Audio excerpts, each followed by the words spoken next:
Hello everyone, and welcome to the Fictional Vortex. So we are back with an interesting movie on what if Naruto was the son of the snake and Awakens' new energy love with Tayuya. But before we start, I just want to remind you to please subscribe to my channel and hit the like button if you enjoy my content. Let's start the story. Today started out like any other day. The sun came up and shone brightly over the village and its inhabitants. The day seemed to be full of happy people except two people. Deep in one of Konoha's abandoned buildings was a man in a room few knew about. This room was full of research data and looked very much like a science lab with test tubes scattered about and papers seemingly everywhere. The man, however, was no ordinary man.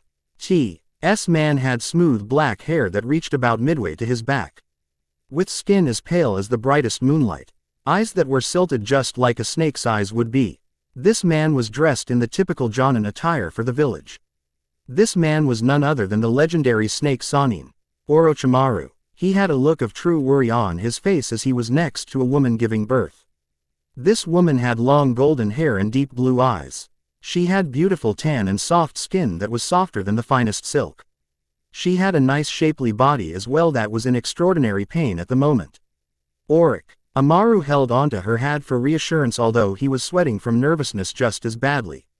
The woman was Namikaze Minato, the Yondaime Hokage of Konohagakure. Hang in there, my love. You are almost there. Just a little while longer then you are done. He does his best to attempt to soothe her pain but to avail. Instead he is greeted with the screech of his lover's voice. He ran his hand through her hair that was beginning to become heavy with sweat. Finally, having recovered enough energy despite her body being racked with pain, she managed to get out. I swear to Kami, I am never having another child again, she roared. Orochimaru dared to let a small chuckle escape his lips. Minato increased the strength on her grip on his hand as she let out an ear-piercing scream. Lucky for privacy seals a medical nin was with the two as she was delivering the baby. That's it, Lady Hokage. Just one more good push and the baby will be out. Hearing these words, the couple braced for the final push. Minato pushed everything she had into it and gave one final grunt. What happened next was a moment the two will never forget. The medic nin brought the young baby around. The baby boy was almost an exact copy of his father. He had pale skin, smooth pitch black hair and snake-like eyes. But instead of yellow they were blue silted. The boy also had his father's eye markings. Only these ones were much smaller and were barely noticeable. He had more of his mother's rounder face and nose. The couple looked at the baby and smiled genuinely at the happiness the two felt just by merely looking at the boy. What should we name him? Minato asked. You know already what we decided on. Orochimaru answered with a slight grin. I know. Just want to make sure you weren't having second thoughts. Minato clarified. Not in my wildest dream would I think of changing the name of our little boy. Naruto. The two smiled and let the medical nurse put the baby in their private baby section and E2 promptly fell asleep from exhaustion, thus putting an end to the day of October 9th. Orochimaru was dreaming a rather pleasant dream about family life and growing with a child. As he did so he reflected on his life before meeting the Yondaime. His reputation as a psycho and malevolent spirit was and is well warranted. He has put people through rough and grueling experiences in his life ranging from sick and twisted DNA experiments to torture so he could learn more about the body. He was every bit as sadistic as people said he was. There was no doubt in his mind that he was a vile creature of humanity. He would have remained this way and maybe gotten worse if not for the fateful day he made a change. To think it was almost a year ago this day that it happened. Flashback. It was late, nearing around midnight, and he was hard at work trying to discover the secret to everlasting life so that no one would have to die again. The pain of losing someone close to you hurt him more than he dared to admit. When his parents died he broke. He couldn't handle it anymore. He wanted to make sure that never happened again. He stopped for a brief moment to wipe his brow from the sweat and take a relaxing breath. He remembered who was trying so hard for. A few months ago he met a girl. Now normally he can brush off women seeing as how they hate and generally avoid him anyhow. This man on the other hand managed to capture his attention. Him, the almighty snake Sannin. He was captivated by her stunning beauty and grace and she seemed to almost glide along the streets of Konoha. He was infatuated with her presence and wanted to see her more. He smiled at this memory and with renewed resolve pushed on with his experiments. Another 2 hours went by in seemingly seconds until He was disrupted by a knocking sound on the laboratory door. His face formed a frown and he went to the door. If it was Kabuto he was going to offer him as a sacrifice to the Snake Lord Manda. Imagine his surprise when he opened the door to find his young lover Minotti standing before him with an upset look on her face. With a stunned expression on his face he asked, "Mina-chan, what are you doing here at this late of hour?" He asked while regaining his composure.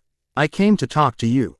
She looked him dead in the silted eye and spoke with a conviction few had ever seen from her. "You have to stop this. These needless experiments are causing the village to hate and fear you.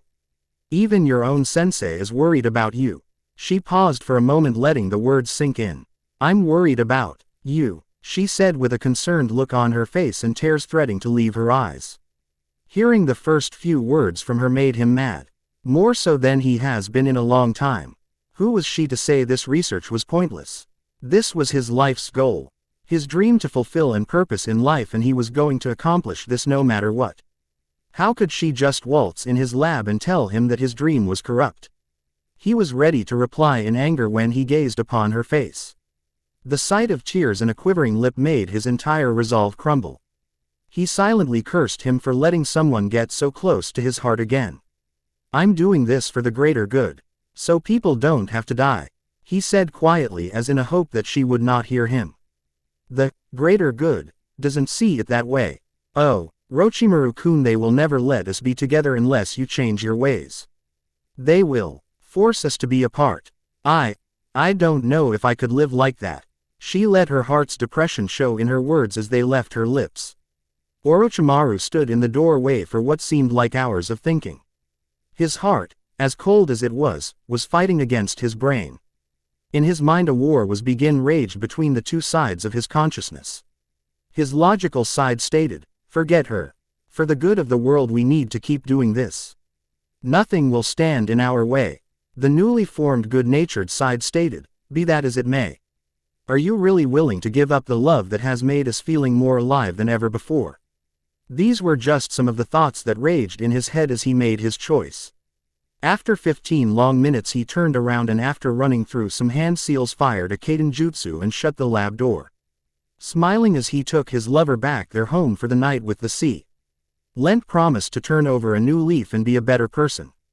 As they were walking back hand in hand he thought to himself, "I will do whatever I must to make her happy even if it means giving up my dream of immortality." Flashback end. The couple was sleeping soundly on the day of October 10th, their baby boy's official birthday. The day had pasted normally as Minotti had Hiruzen, the Sandaime Hokage days while she recovered. Orochimaru slowly lifted his eyelids and wondered why he was her for a brief moment. Then the memories came rushing in like a flood and brought a smile to his snake-like face. He got up ever so gingerly as to not wake up the sleeping woman next to him. He silently slipped through the door and shut it lightly. He turned around and began walking down the hall towards the baby ward. Once there he turned to the glass window and looked through it. He looked upon the face of his sleeping child with pride and joy. He was marveling at the fact this little tiny human being could cause his heart to unthaw and come beating back to life. He was snapped out of his thoughts when he saw the nurse rushing towards him. Assuming the worst he put on a truly worried expression and turned towards the nurse. Panting and out of breath she frantically tried to speak, "Kyubi, village, burning." Putting on a steely expression that one could only gain after years of dealing with traumatic experiences he asked her what exactly was going on. "Calm down, woman. Now what exactly is happening?" The nurse did her best to pace herself but she was beyond terrified. "The Kyubi is at a sea king the village and everything is burning. The village is doing the best it can to defend itself but nothing seems to be working." Fear and panic struck Orochimaru's heart as he thought, "I will not let that demon destroy this village. Not while my lover and son are here." With that he looked the nurse in the eye and with a solid resolution spoke. "Take care of these two here." Not waiting for a response he quickly dashed out of the underground facility and towards the fray and heat of combat. Upon making it to the top his eyes were instantly greeted with a most devastating display of destruction. Buildings everywhere were on fire. Some were completely smashed into piles of rubble. As he looked around, he saw a certain gray-haired sensei of his with a long staff and many other ninja doing their best to hold the monster at bay. Deciding to join the fray against the beast, Orochimaru leapt over there with blinding speed in the direction of his sensei. While on his way over, he heard Severa El Jutsu being called out in unison: Kaden, Gokaku no Jutsu, Fire Style, Fireball Jutsu, along with several hundred flying explosive tagged kunai. Moments after, he heard a roar of pain shoot through the air and almost seemed to make the heavens shake with fear. The demon was stunned but nowhere near beaten. Upon arrival, he was greeted with glares and looks of hatred and contempt, while the Sandaime looked with a small smile. "Nice of you to join us, Orochimaru," he said with a small amount of sarcasm in his voice. Orochimaru looked over to his former sensei with an indifferent expression. "I did not come for your sake, old man. I came to protect my precious person and my newborn son." The old Hokage's eyes were wide in shock as he heard the news, while the other ninja looked on with curious looks at the pale man's words, but before anyone could question him, they heard a roar. A roar so terrible and loud with such killing intent behind it, most people who were not seasoned veterans of combat fainted or at least dropped to their knees and shook with an intense fear in their bodies. The rest of the ninja force pressed on the fight despite the massive injuries they were taking. "Well, looks like you'll need my help after all, Kukuku," Orochimaru said with an amused expression. The Sandaime looked away from him and towards the fox and sighed. "This no time for games, Orochimaru," he said. A voice so cold the air seemingly dropped a few degrees. Scoffing at his sensei's words, Orochimaru bit his thumb and went through a series of hand seals and yelled out, "Kuchio's no Jutsu, summoning Jutsu." As he slammed his hands on the ground, a large puff of smoke quickly followed after. Once the smoke cleared away, Orochimaru was seen on top of the head of a giant purple snake. Said snake looked around the area trying to determine how he got here. He took a moment to collect himself and take in the scene. There were buildings being destroyed. People were screaming. Fire was everywhere. There was the nine-tailed fox causing wanton destruction. Then there was Orochimaru on his head. After collecting all the information, the snake spoke up. "Orochimaru, what is the meaning of you summoning me here?" the enormous purple snake asked.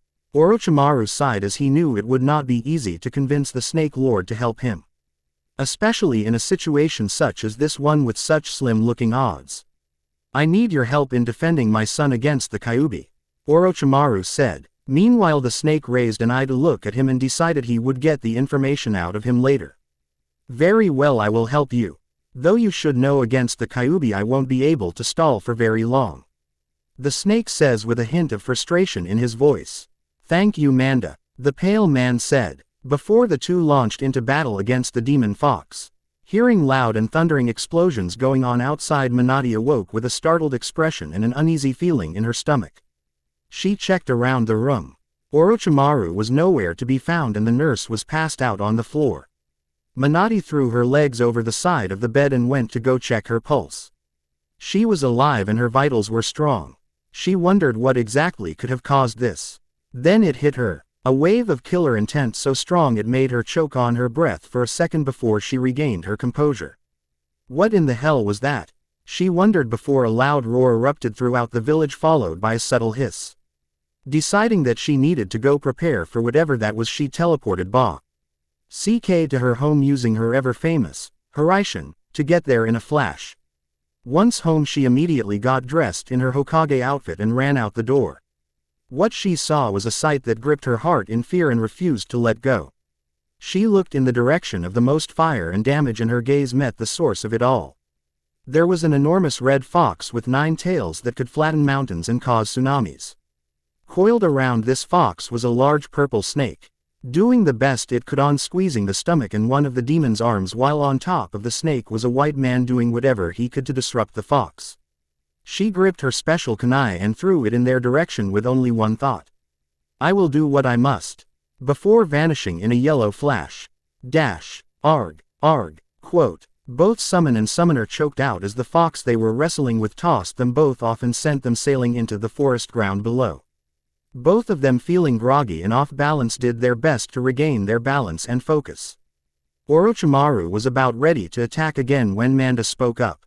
I'm afraid you are going to have to continue this on your own. I'm all out of chakra and must leave. Manda spoke with disdain in his voice, but he knew he could not keep this up any longer. Orochimaru snarled but realized Manda could no longer carry on this fight. He sighed in defeat as he spoke. I understand and thank you for your help. Manda nodded his head before disappearing in a plume of smoke, leaving Orochimaru behind to contemplate his next move. He was low on chakra and his summon was gone. He had almost nothing left in the way of ninja tools. He knew something that could work, but it would cost him his life once the jutsu was over. I will do whatever I must to protect them, he decided while making peace with himself. As he began to run through the hand seals, he had one additional thought. Please forgive me, you two. I do this to protect you both, he thought until he looked up and saw a yellow flash in the air. Minotti landed on top of the towering fox while standing on the head of a large toad. In her arms was a small child with pale skin and black hair wrapped up in a small cloth. She took one long look at the child and smiled as the child opened its eyes and seemingly smiled back at her. Her mind then snapped back to reality as SHF, an elderly man behind her. She turned and nodded to him while telling him to take care of the child. Minotti ran through a long and complex series of hand seals before a large and blinding amount of blinding white light came and lit up the entire forest area in which the battle was raging. If one looked hard enough, they could see a smile on the soon-to-be deceased Yondaimi's face. Orochimaru was temporarily blinded by the white light, though he knew exactly what was going on. After the aforementioned light was gone, he slumped down to his knees from both exhaustion and emotional turmoil. His love was gone and left him alone in this world. He felt a very cold sensation crawl up from his toes and make its way into his heart. He felt cold again, and this time he was sure no one on this planet could make him feel warm anymore. All was not lost as he thought. He heard a child screaming. Getting up off of his knees, he began to walk over in that direction. After a few minutes of walking, he stumbled upon a most odd candle-lit site with a baby in the center of the odd display. As if this wasn't enough, there was his old sensei Hiruzen and teammate Jiraiya both standing above the baby. Orochimaru raised an eyebrow at how familiar the boy looked to the Yondaime. He decided to question them. Is that baby what I think it is? He asked them with barely contained sadness and rage. Hiruzen decided to speak up on their behalf. Yes, it is. This is your son. I placed a seal on him that would hide his looks so no one would know he is your child. He is also the container for the fox demon now as well. He spoke with a solemn voice and expression. Orochimaru nearly collapsed right there after hearing all of this. With an expression of uncontrolled rage he spoke, how dare you hide his features? He has nothing to be ashamed of. After calming down a bit, he looked down and spoke quietly, let me take him and leave. You know how the villagers would treat him now that he carries a demon inside of him. The old Hokage sighed and said, I can't let that happen. With Konoha the way it is now, we will need all the help we can get. This young boy will grow up to be a splendid shinobi.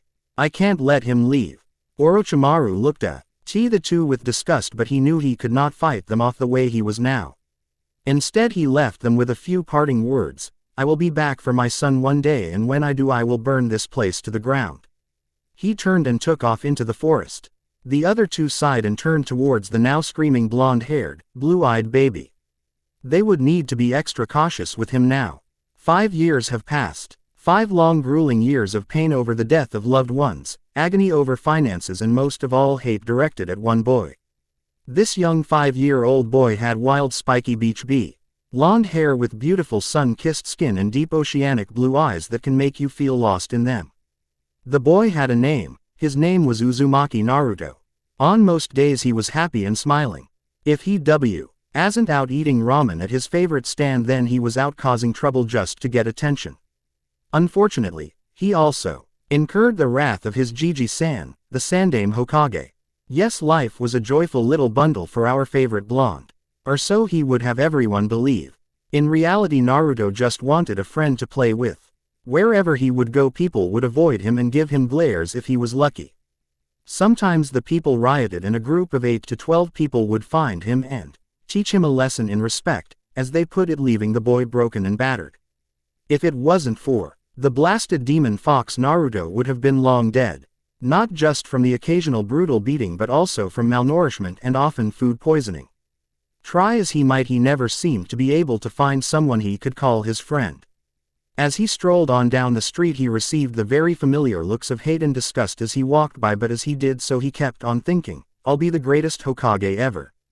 Then they will all respect me. He turned on his sunlight bright smile as he walked down the street with his hands behind his head. Yep, today was shaping up to be a nice day for until he heard a scream and decided to investigate. Hyuga Hinata was a small and meek 5-year-old girl. She had short lavender hair and pale pupil-less eyes. She had a skin tone that looked like it was forged from a kiss from the moon. She had on blue sandals and a blue shirt with the Hyuga symbol on the back. She was abnormally shy and it caused her to have problems with her training as she felt she always failed at it. Most days for her were fine as long as she stayed quiet and by her mother's side. Today was not such a good day for the young heiress. Hinata was surrounded by 4 boys in the middle of the park she was at. She tried to avoid them and walk past them when one of them tripped her and made her face crash into the earth floor. Hey, I kinda like that look on her. 1-0, the bullies said with a grin on his face. Yeah, that oughta teach her for thinking she is better than the rest of us. The leader of the group stated. Hinata turned towards them and tried not to cry. As to make the situation worse, I don't think I'm better than you. She was cut off as she heard a loud scoff from the biggest boy there. You what? Were you gonna say you're better than us? The boy asked in false rage. No, IW was going to say. Hinata stuttered to get out before she was met with a hand across her face. The resulting smack was loud enough to draw a lot of unneeded attention if they were in a public area, which they were not. I don't care what you have to say. The leader bellowed out as he readied into a fighting position. Sensing danger and pain bound to follow that swift strike, Hinata did the only thing she could. She started sobbing and crying loudly, hoping to be heard. Lucky for her, a certain blonde had heard her and was on his way. Naruto, upon hearing the scream and sobs, dashed into the public park in which they were echoing from. He noticed at this point his ears always seemed to hear the strangest thing. Brushing the thought aside, he focused on the sound of the scream and put all his energy into his tiny legs to carry him there.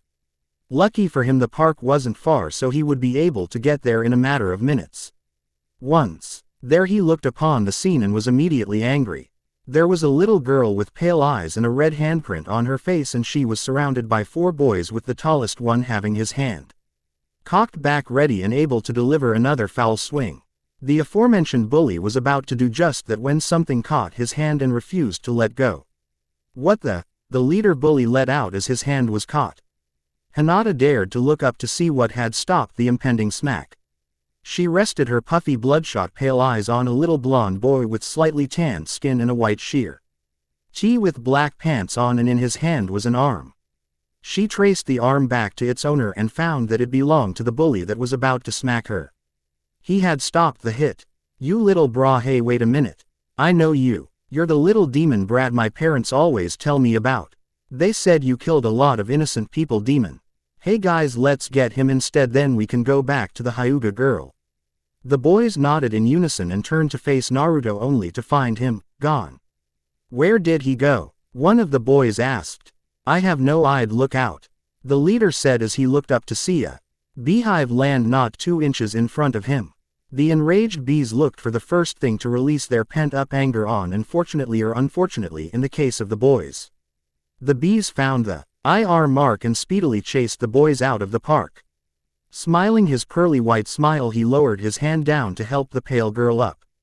He puffed up his chest a bit and stated, I'm Uzumaki Naruto, village prankster and your savior of the day. The little girl looked at him and giggled as she wiped the tears from her eyes and took I'm Hyuga Hinata. Thank you for saving me. She looked down the ground and began pushing her 2 index fingers together. I'm sorry for being weak and unable to defend myself. She looked up at him in the eyes briefly before looking down due to tears threatening to spring loose again. Being his usually dense self, he failed to see the tears, but he did notice the sorrow in her voice. It reminded him an awful lot like the pain he felt inside almost every night of his life. Frowning a bit before Smiling again he said, "Hey, don't be too hard on yourself. It was 4 against 1. That doesn't make you weak." Hinata could help but smile and feel full of a foreign feeling of confidence. She nodded at him and opened her mouth to speak but heard her father's voice draw closer and closer. He was attempting to call out to her and find her. "Hinata, there you are," the head of the Hyuga clan stated with relief until he stopped and looked upon the scene. His daughter had been crying. This was obvious by the redness of her eyes. What had caused this, he wondered. He looked more closely at her face and saw she had a red hand print on her face. He looked to the right and saw the Uzumaki boy smiling like a fool. The boy he recognized quickly as The demon child, everyone despised so much. His mind and fatherly instincts put 2 and 2 together and hand summed up that he had hit her and was happy about it. His face turned from relief to anger in a flash. Having seen this look before, Hinata knew what to expect depending on who it was aimed at. She followed his vision with her eyes and saw that he was giving Naruto this look. Her eyes widened in realization as she quickly explained the whole situation from the bullies to the boy saving her from getting a further beating. Hiyashi raised an eyebrow at the story and looked to Naruto and Hinata back and forth to see if there were any discrepancies between them. He found none. In finding nothing but truth, Hiyashi turned to Naruto and gave him a slight bow. "Thank you for saving my daughter Uzumaki-san," Hiyashi said with a calm tone that the Hyuga were known for. Returning the bow, Naruto said, "No problem, sir," finishing the sentence with his trademark foxy grins. Seeing him grinning that made Hinata couldn't help a giggle as it escaped her lips. Hiyashi, seeing thing, looked down at his daughter and let a rare and ever so slight smile cross his face as he asked, "Uzumaki-san, do you care to come with us to the compound for the evening? My daughter seems to enjoy your company and this would allow me to repay you for saving her." Upon hearing her father's words, Hinata blushed and began twiddling with her fingers again. Naruto just smiled and reached a hand sheepishly to the back of his head and rubbed it while giving off a sunlight smile. "Sure, that sounds like fun." He saw it while on the inside he was jumping for joy that he may have actually made a true friend today. Little did he know the good that having her in his life would do for him. In Hinata he found more than a friend. He found a light, an angel ready to do what she must to protect and be with him. The rest of the day was spent with Naruto and Hinata playing around and getting to know each other with Hiyashi and his wife watched them with smiles. The couple was happy that this little blonde boy could bring out the best in their daughter and make her laugh and smile and be truly happy. At the end of the day, Naruto said his goodbyes and asked if it was okay if he came over again. Hiyashi had no problem with this and even encouraged him to do so. Smiling all the way, he made his way back home. All seemed to end well for him until he saw something. Out of the corner of his eyes he noticed a few figures in the shadows when one of the figures stepped out the shadow with a look of pure hatred on his face. Naruto knew this look very well and knew if he tried to run it would only make it worse on him. Within moments one could hear the screaming of a little boy as he was viscously beaten and left in an alleyway to bleed and suffer with his injuries. Just before he lost consciousness he saw a man jump down and pick him up quickly. Naruto woke up in hospital bed. He knew it was a hospital due to its weird sterile-like smell. He tried to sit up and found his ribs were hurting him. Nothing more than a dull pain, but still enough to let him know something had happened to him. When he opened his eyes, he saw a familiar sight in the Sandaime Hokage before him. Smiling a bit, Naruto stated excitedly, "Hey Gigi." The Sandaime just smiled back and said, "Hey Naruto, how are you feeling?" Naruto frowned as he remembered the events of last night. He said with a smaller smile, "I feel better now, I guess." He looked down as he still could not understand why exactly it was that people did not like him and tried to ruin every single day of his life. Seeing this, the Sandaime made sure Naruto was feeling better by running down the list of his injuries and checking them with him. He had 5 broken ribs, 3 on the left and 2 on the right. He had a punctured lung caused from the ribs being broke, a broken wrist and a few cracks on his skull. Naruto nodded at each of them and told him each time that he felt fine. Feeling content with Naruto's answers, knowing that the demon inside of him most likely took care of all the injuries already, went to take Naruto out to ramen then back to his house. Oh, no one bothered to finish the job while the boy was recovering for the day. Just before they got to his house, Naruto spoke up and asked a question. Hey Gigi, who was the one that brought me to the hospital? Naruto asked, genuinely curious as to who would willingly help him out, knowing it was probably an Anbu member. Naruto hoped it wasn't and hoped it would be a new friend. The Sandaime looked down at the boy curiously. He had asked the same question when he arrived at the hospital and no one was able to give him an answer. They just found him in a bed with the alarm in the room going off to alert the nurses that the person in that room needed their help. When the nurses arrived, they found the window open and Naruto lying in the bed, battered and bruised. Hiruzen sighed and said, "Sorry Naruto, but I have no idea who it was." Naruto was let down in a way because he didn't know the identity of person who had saved him. He was still happy that someone had saved, and that was enough to make him smile.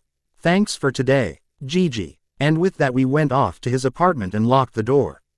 The Sandaime smiled and turned. Bore. He called out, and the moment it left his lips the corresponding mask was right in front of him. Yes, Hokage-sama, he asked, ready and able to receive his mission. Watch over him tonight and make sure he is safe for the day. Yes, Hokage-sama, the boar mask. Anbu said with a polite bow before vanishing in a puff of smoke. The old Hokage rubbed the bridge of his nose and sighed in defeat. Even with his law passed, people still kept on with their hatred and anger, and directed at the poor boy that had no clue as to why people seemed to hate him so much. He was beginning to walk back to the tower so that he could get a jump on the blasted and copious ounce of paperwork when the cat Anbu appeared in front of him. Hokage-sama, we have found the people responsible for the beating Naruto received last night. The Anbu's voice was filled with something. Was it fear, he wondered? No, it had to be something else. Her voice seemed surprised. Was this feeling in her voice shock? And why are they not with you? He questioned, curious as to why they did know. To arrest them, or at least bring them to him so he could order the execution of them. That is because they are already dead. The Anbu responded promptly. His eyes widened a bit and he motioned for Anbu to lead him to the area in which the bodies were at. When he got there, his eyes met a most gruesome sight. There were 5 bodies in all in the alleyway. The first one was at his feet. This body died from a wound to the stomach. A blade of some sort had cut through his stomach and something HNES out through the wound. He also had his throat slashed and his arm was extended and his hand was pointing upwards to the next body. This body no longer possessed a head, as it was lying next to the body in a pool of brown-looking blood. His eyes blinked for a moment, then went to the next body, which had no visible wounds on it. In fact, the body after this one also had no apparent wounds on it. It wasn't until the Hokage focused more the subtler details that he noticed these 2 had been poisoned. What poisoned them, he wondered. He was snapped out of his thoughts when he heard a groan. He looked up. At the end of the alleyway was the last member of the group. He was nailed to the wall with kunai in each of his limbs. He had several slash marks on his chest and legs. Slash marks that could only be caused by a sword of some sort. The man had several stains of blood all over his civilian outfit. The man spoke up weakly. Help me, please. The Hokage snapped out of his thoughts and replied, Who did this to you? The man visibly shuddered at the question, obviously bringing back painful memories. A man, with a black soul, golden eyes, and the man tried to finish but found that his time on earth was over as death claimed him. He slumped down, unable to carry his own weight anymore. And fell down from the wall to reveal a message. This message was written in blood and said, Stay away from him, in big bold blood letters. Several Anbu, upon looking at the scene, had to lift up their mask and release the contents of their breakfast onto the pavement due to the foul smell and horrid scene before them. Hiruzen blinked and ordered the Anbu to clean this up before the other civilians woke up and got their day started. As he walked away, he had one thought. Orochimaru. Orochimaru looked over the scene to which the Hokage was at and frowned. The Hokage had ordered it to get leaned up. That would mean no one would see it and the beatings of his son would continue. This enraged Orochimaru, but he knew that even a Sannin could not take on an entire village and walk out alive. As mad as he was, he back up and went to the wall of the village, and after a few brief jumps he made it there. He looked over his former village with disgust. These worthless insects could never stand him or the things he did, and branded him a monster. That was okay, as he did not care what they thought of him. Then they decide to turn it on his son. It did not matter to him that the village hated him, but he would not stand for the village hating his son. It was too much for him to bear. His son was the only piece of his lover he had left. The only piece of his heart he truly cherished. Hen is to further mock him, they placed a seal on him that erased the true form of his child. He would have his revenge on them one day. Until then he had to wait for the perfect moment to seize his child back into his arms. This would take careful planning on his part, something that would have to be done in his free time from the Akatsuki. The Akatsuki, a group of S-ranked criminals that were king together for the preservation of the leader's dream, which was a dream of peace by removing all the pain in the world permanently through the tailed beasts and their human hosts. Orochimaru turned and jumped off the wall as he remembered how he fell into the group anyway. Flashback. It had been a week since the incident involving his family. His heart ached for them, and he spent many of nights as of recent without any type of sleep. He wanted nothing more than to march back to Konoha and take his son back, but he knew that Hiruzen, his old sensei, would not let him go easy, plus there was Jiraiya to worry about as well. Shaking his head from those thoughts, he tried to determine where he could go. Any of the 5 great villages were out, since they would all recognize him. He wouldn't dare go to any of the smaller villages because he needed to deal with civilized people, and farmers were certainly not that. Although he had heard of a place a few weeks ago that was beginning to grow under new leadership. Some character by the name of Pain had defeated Hanzo and assumed leadership of AIM. AIM? What a dump of a city with its constant raining and war-torn land and shanty-made buildings, fastened together through scraps of sheet metal. It was a hole indeed, but despite this the city managed to be budding and growing and would develop into a great village if it stays on its current path for a few more years. Deciding the city was at least worth checking out despite the detestable and irritating rain. Having made up his mind, he turned his jumps and began making way to there. A few days later, inside of a hotel in AIM, Orochimaru opened his eyes and was greeted with a gray ray of sunlight, followed by the sound of rain constantly hitting the window of his room. He sighed to himself and swung out of bed to get dressed and begin his day. He needed more information on these Akatsuki people and what exactly their intentions were. Deciding there was really only one way to pick up his kind of information, and as much as he hated it, he needed to go. The only way to gather this information and make it seem normal was to go to a bar and listen in on the conversation. As soon as he was dressed, he grabbed his straw hat, left the hotel and went to the nearest bar. He got down to the lobby of the hotel and noticed a few thugs outside roughing up a fool dumb enough to cross their path.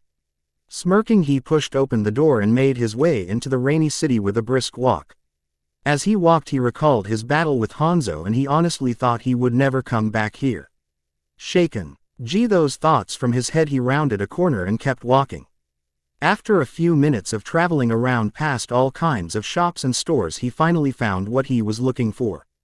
Placing his hand on the handle of the door to the building, he pushed it open and let himself in. His eyes had to strain for a moment, as the lights in the bar were certainly brighter than the gray of the day going on outside the small building. As he walked in, he found that it looked just like any other bar in all earnest. There was a place one could order drinks and sit at, whilst all around of the bar island were tables and booths for people to sit at and have their order taken.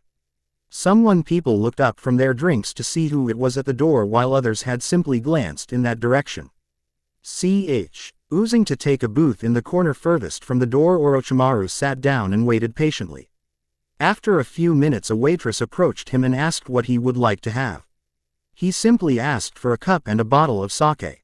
Once the aforementioned items had arrived, he poured himself a glass and slowly sipped it. It was partially watered down and tasted somewhat foul, but to the average person looking to lose their stress or at least bury for a moment, it was perfect. He scanned the area to look for people that may have something interesting to mention, but so far no one had caught his eye on the subject. Several hours passed and Orochimaru was getting more and more impatient with the people of this city. The subjects of discussion hadn't seemed to change at all. It was the same thing over and over again, from the rain to wives to annoying brats and back again to rain. Orochimaru was beyond fed up and was just about ready to leave when blue-haired women had walked through the door. She was wearing her hair down with a paper flower in her hair. She had on a black robe that went with a high collar to about her mouth. This black robe had on multiple red clouds on it. Tracing the last of her body, he noticed he had almost orangish eyes. A rare pigmentation indeed, he thought to himself. She seemed to scan the area to a similar effect to how he did when he first showed up several hours ago. She stopped her scan and walked over to where the bartender was and conversed with him for a moment. Orochimaru could tell it was about him because the bartender continuously looked over to where he-haired women nodded at him and approached the corner booth which Orochimaru was in. Taking off his straw hat, he looked her dead in the eyes, but she did not flinch. "Are you Orochimaru of the legendary Three Sannin?" The women asked in him with a flat tone that hinted she was not happy about being assigned to find him and bring him in, but she knew better than to question the leader. Orochimaru looked up at her and coolly replied, "When making introductions it is common courtesy to tell one's own name first," ending his sentence with a small grin, curious as to why this woman knew his name and why she wanted him to go with her. The latter question would have to wait until later. She scowled at him for his evasiveness of her question and replied, "I am Conan."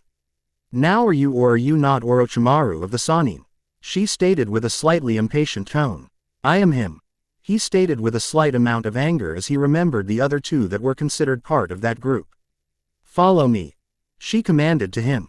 Normally he would have told her no and just leave, but he had no leads to go on and she did match the outfit he was told to look for when dealing with Akatsuki members.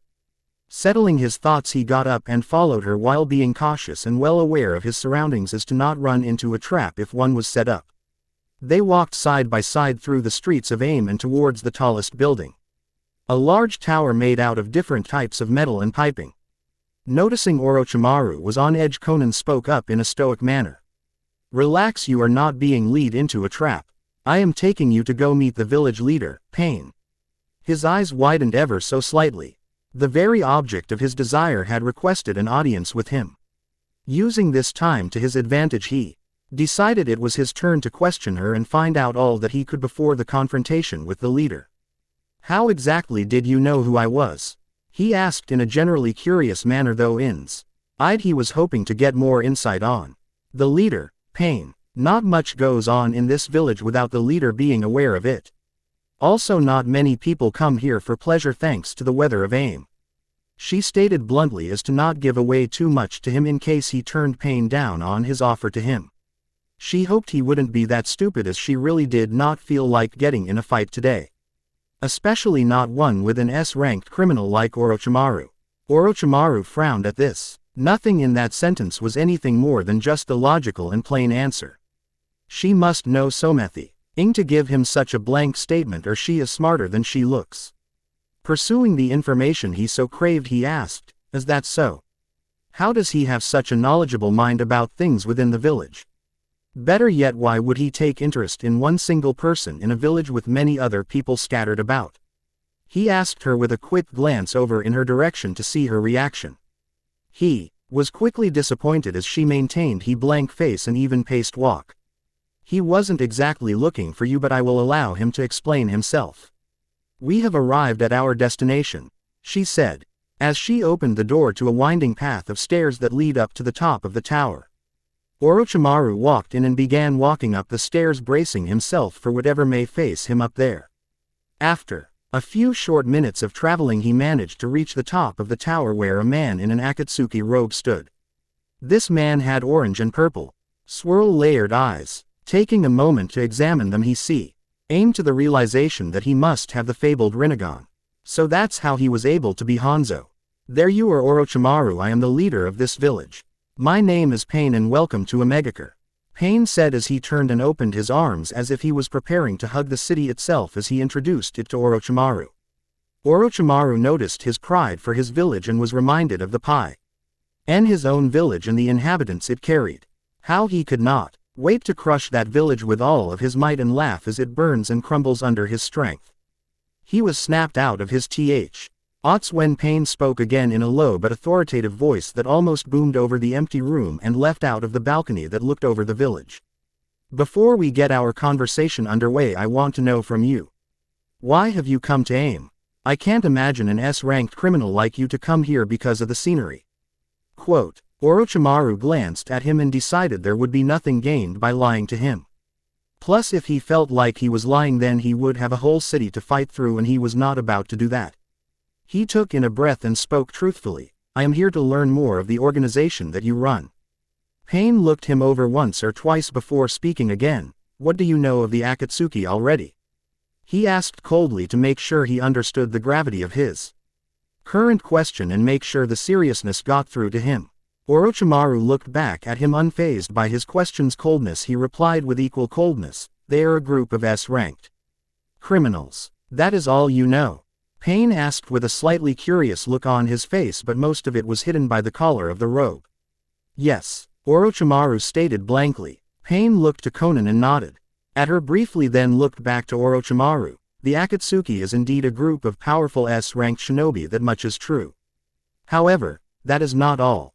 We are a group that seeks to unify the world in peace through our own methods, as was my master's dream. Orochimaru raised an eyebrow as the mention of a master. He wondered who exactly this master of the Akatsuki leader would be. He made a mental note of this to check up on later. Right now he would need to focus on the task at hand. How exactly do you intend to gather up enough power to bring down the 5 great nations? I doubt they will just go along with whatever plan you have in mind, he asked, unaware of the danger that such a question would bring him if asked in a different manner. They will not be able to stop us. We will use the power of the Biju to make our plan work. We'll collect all 9 of them for this purpose and extract their power from their hosts.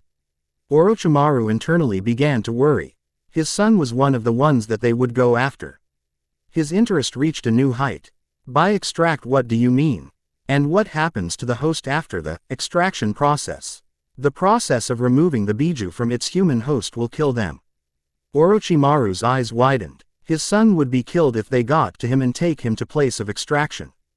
He needed to come up with a method and a plan to save his son. Could he defeat Pain? He might be able, but with the Rinnegan, Pain would put up one hell of a fight, plus he had Konan on his side to back him up, not to mention the city itself and who knows what else. He went through multiple battle situations in his head and came to the conclusion that fighting would be out of the question. Even if he managed to beat Pain, he would have to fight Konan as well. If had a nag to best her and her unknown abilities, he would not have enough energy to fight off anything else if it were to come after him. That's when a thought hit him. He could join them and work from the inside. Eventually people would have to be sent to collect the 9-tailed beasts throughout the land. He would just have to make sure that he was the one that went after Naruto. Before he could continue his internal plotting, Pain spoke again. Can we count you in? He asked after noticing the seemingly rough internal struggle Orochimaru was going through. His face flashed through a series of emotions, from anger to sadness to surprise, then finally relaxed again. Orochimaru looked at Pain and spoke. Very well, I will join you and your group in your goal. Flashback end. Orochimaru smirked as he recalled his plan and how it seemed to be working to perfection. He was in the Akatsuki. His rudiment to that fact. The Akatsuki had him do several small end missions, small for someone with his level of skill, for money to put into aim so that it could work its way up to a great village. A small chuckle left High's lips, for if everything went well he would be able to protect his son and tell him the truth after all these years. He only hoped he wouldn't resent him for not being there for him all these years. Hawking his head of these thoughts, he sped off into a small clearing of the forest surrounding Konoha. Once he landed there, a voice rang out from the shadows the trees were casting. Hello, Orochimaru-sama. The shadow's voice spoke out. Hello, Kabuto. Said ninja stepped out of the shadows to reveal himself to his master. Kabuto had sliver gray hair and glasses with black-rimmed glasses. He had on a gray undershirt with a purple sleeveless high-collar shirt over it with purple gloves that go to about his elbow. He had on bandages on his waist with purple pants and blue shinobi sandals. He had in his hand a scroll which contained valuable information on the Leaf Village regarding all there was to know about Naruto thus far. Here you are, Orochimaru-sama, though I don't understand why you WOULD want information on the village prankster. He doesn't seem like much. Kabuto said as he handed Orochimaru the scroll which was in his hand. Kabuto looked at his master and noticed his face went fr. Own one of a smirk to a frown in an instant. Kabuto, I have a new mission for you. I want you to look after Naruto for me. We will meet here every 3 months for you to give me a detailed report on what he does most days and who his friends are and what his favorite things to do are. I want to know everything there is to know about him. Also, if you can let me know of any missions he has taken and any that he will be taking. Under no circumstances are you to engage and talk to Naruto. However, if the villagers get the nerve to attack him again, you are to wait until Naruto is no longer in sight and dispose of the culprits. Again, do not confront Naruto face to face. He is to never know you even exist at all. Orochimaru said with pure authority in his voice that left no room for questioning his orders in the slightest. Kabuto nodded and sped off back to the village, leaving Orochimaru behind with a smile on his face. He may not be able to be there for his son in person, but at least he LD have someone watch out for him and protect him from the ignorant villagers. They would pay for their insolence and their poor judgment when dealing with his son. Orochimaru turned and sped off into the forest with a prideful smile stained on his face. Naruto awoke to his mortal enemy attacking him, sunlight. All he wanted was to rest today and let the day go on around him with any worries on his part. The sun, on the other hand, would not just simply let him sleep. Sighing in defeat, he swung his legs over the edge of the bed and walked to the kitchen to make him some ramen for breakfast.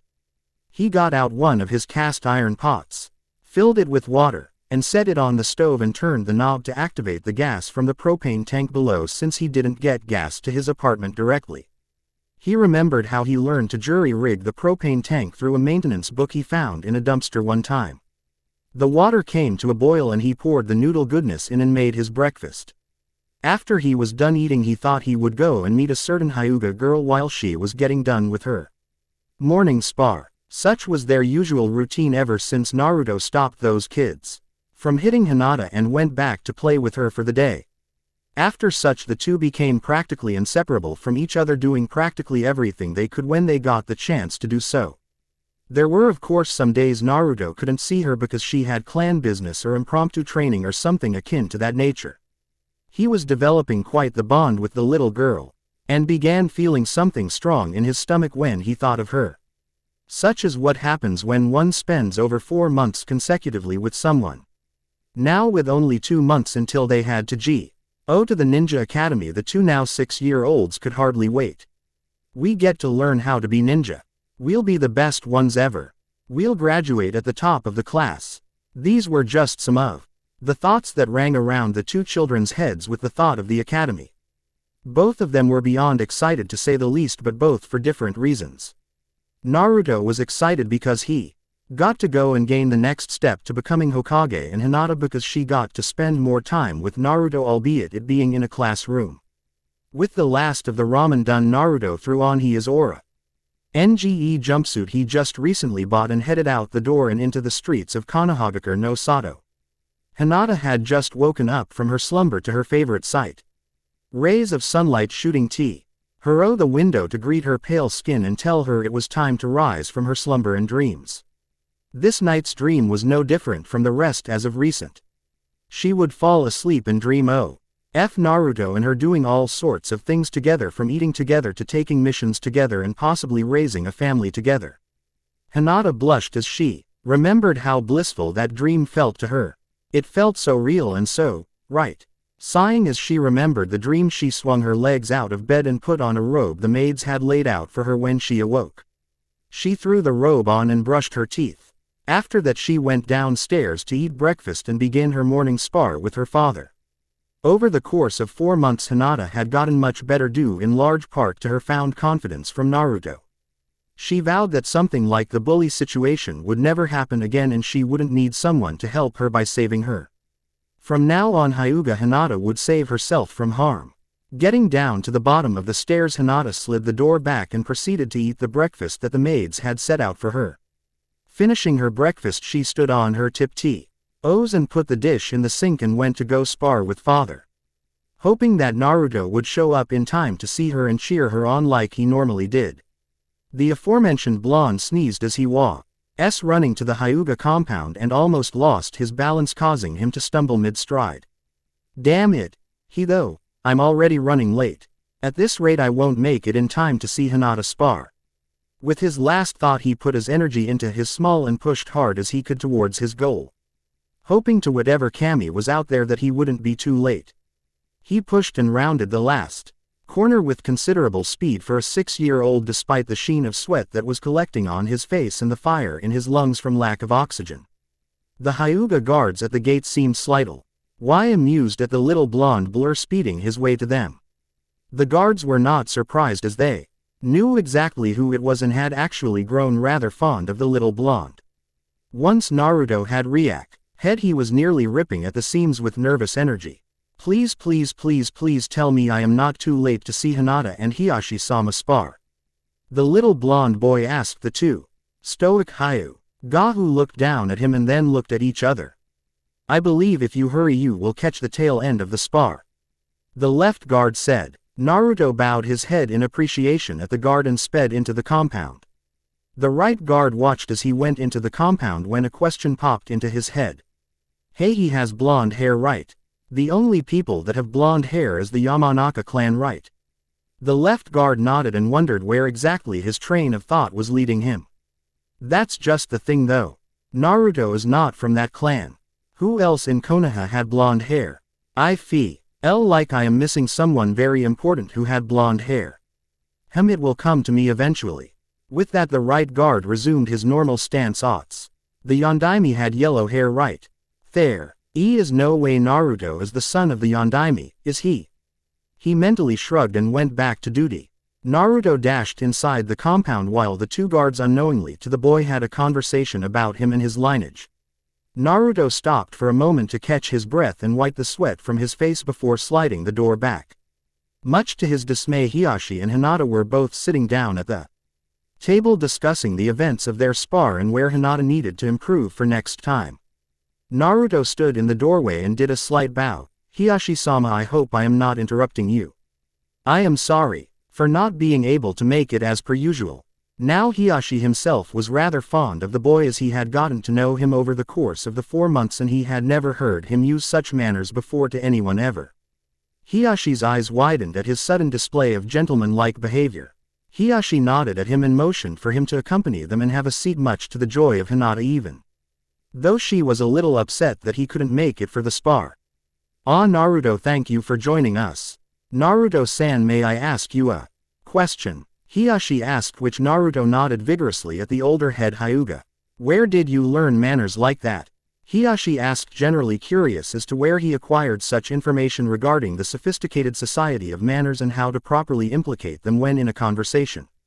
Naruto scratched the back of his head sheepishly and replied, I read it in a book I found once. I read over it a few times and tried my hardest to remember the words.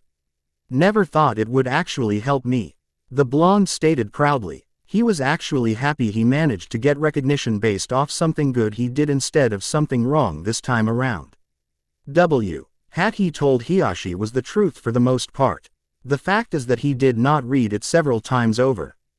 In fact, he only went through the book about once and surprisingly he managed to remember everything from it in one go. He wondered exactly what had happened. Maybe it's some hidden Kekkei Genkai that allows me to learn at a faster pace. Cool. Little did he know that was indeed a trait handed down to him from his parents, considering both of them were very impressive shinobi in their own right and manner. Hiyashi raised an eyebrow and nodded, seemingly content with his answer. Hiyashi decided to test Naruto on his skills before he went into the academy as more of an assessment than a full-out spar. Naruto would like to spar with me so that you can see your skills before you enter the academy with my daughter. Said daughter blushed at the mention of them going to the academy. In truth, Hiyashi wanted to see if his parentage rang true when came to their child. Naruto, not being one to pass up a chance at a good challenge, accepted without hesitation, sure. He belted out and made his way to the training ground with a grinning Hiyashi and a blushing Hinata in tow. Once they got to he mentioned training dojo, both Hiyashi and Naruto took their distance from each other and gave a slight bow before. Hiyashi slipped into his gentle fist style and Naruto just kinda stood there and looked determined. Well, as determined as a 6-year could possible look. Before the fight began, Hinata began to worry for the blonde She knew how rough sparring with him could be, especially with how demanding her father could be. Alas, she had faith in her friend and crushed to do the best he could and make her father pleased. Begin, Hiyashi said as he analyzed Naruto. The boy had no stance, but that was to be expected without the academy teaching him anything. When Naruto charged at Hiyashi, it was in a straight line with no attempts to complicate the eye and attempt to make him misjudge where the blow would be coming from. Naruto cocked his right arm back and launched it at Hiyashi's chest. The more experienced and patient Hyuga slapped his hand aside and went to deliver an open palm to his chest. But much to his surprise, Naruto seemed to bend around the hit almost inhumanely, as if the bones in his spine just bent him out of harm's way. Naruto smirked and attempted to deliver a kick to his head, while it was slightly lowered in surprise. Noticing this, Hiyashi jerked his head back to dodge his kick whilst spinning and delivered a strong palm to Naruto's stomach and sent him sailing backwards. Naruto bounced once and landed on his face, much to the dismay of the Hyuga girl in attendance. "Do you want to stop?" Hiyashi asked as he wanted to be careful not to hurt the poor boy too much. He was starting to care for him after all. Naruto weakly got up and looked Hiyashi in the eyes with a hint of venom in his eyes that Hiyashi didn't think the boy had in him at all. Now that he was paying attention, Hiyashi looked carefully at his eyes and noticed something that sent a chill to his very core. On the left side of his face, where Naruto landed after Hiyashi hit him, was an odd manifestation. Naruto's left eye had become silted and slightly green, with a blue undermarking and extremely pale skin that very much resembled a certain snake the entire village knew and despised. His eye is due to Minati's eyes from the transformation seal placed on him at birth and Orochimaru's yellow eyes. Hiyashi felt a very cold chill crawl up his spine as he remembered the day Hiruzen had called them in for an emergency meeting with the Shinobi Council only. No doubt Hiruzen caught hell for that stunt for not including them, but seeing as how they gave him and Naruto enough trouble, what was a little more added onto the list. Flashback. It had been merely a month after the village caught wind of the gruesome alleyway murders involving a couple of civilians that tried to punish the Kyuubi. Container and all of the Shinobi Council was gathered, though all of them wondered what exactly the meeting was about. The Sandaime came into the chamber and waved a hand signaling that he was ready to begin the meeting. "First off, I want to thank you all for meeting me on such short notice, as I am sure you are busy." All of the clan heads nodded and motioned for the Hokage to continue. "This meeting is about Uzumaki Naruto and his parentage," Hiruzen stated, earning him many shocked looks from the Shinobi Council. Finally, after a few moments of dead silence, Hiyashi spoke up. "What exactly do you mean, and how does it pertain to the rest of us?" Hiyashi asked in a flat tone, and the Hokage looked at the rest of them and saw that they all nodded in approval with Hiyashi's questions. Hiruzen spoke with a slightly regretful tone that was noticed by all of the council. "Do you all remember the incident that happened a month ago involving a few villagers and a cryptic message?" They all nodded in unison. "Now do you know who Naruto's most known parent is?" Earning confused looks from everyone on the council. "Think about it. Who does he look like? Blonde hair with blue eyes and tanned skin." At the end of his sentence, all of the council's eyes widened in disbelief.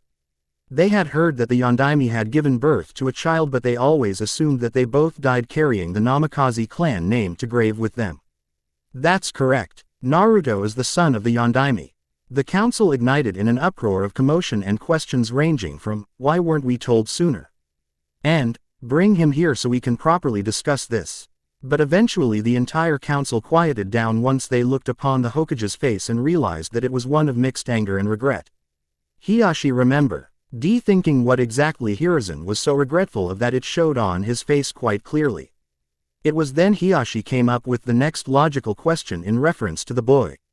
If the Yondaime was the mother, then who was the father? He asked in a tone that showed his curiosity, as he wondered who fathered the child, because he knew that Minati was not married publicly, so who could it possibly be? Hiruzen visibly flinched at the question and slumped his shoulders in defeat and agony as he spoke with a voice with sun in it that everyone in the council suddenly felt guilty of all the wrongdoings they did in their life. Orochimaru. The council was beyond shocked and mortified. Their beloved Yondaime had been involved in a romantic relationship with the snake of Konoha. It was just too much to think about, much less bear. After a few long antagonizing minutes of pure silence, the council blew up into another fit of uncontrolled questions and statements. Most of the noise was unintelligible, and the ones that could be read were drowned out by the noises coming from the other members of the group. After 10 or so minutes, the group finally settled down enough to become calm again. This is when the Aburame clan head spoke up. I was there after the Kyuubi was sealed inside of Naruto. I placed another seal on him that made his genes take solely after his mother so no one would find out about his actual heritage. The Hokage spoke with pain from the memories that night brought to him. Hiyashi was about to speak when a bandaged man stepped out of the shadows. This man had his arm in a sling and had most of his body, including his left eye, wrapped up in bandages. He had on a plain gray robe over most of his body. This man was Shimura Danzo, the commander of Root and former teammate to the Hokage.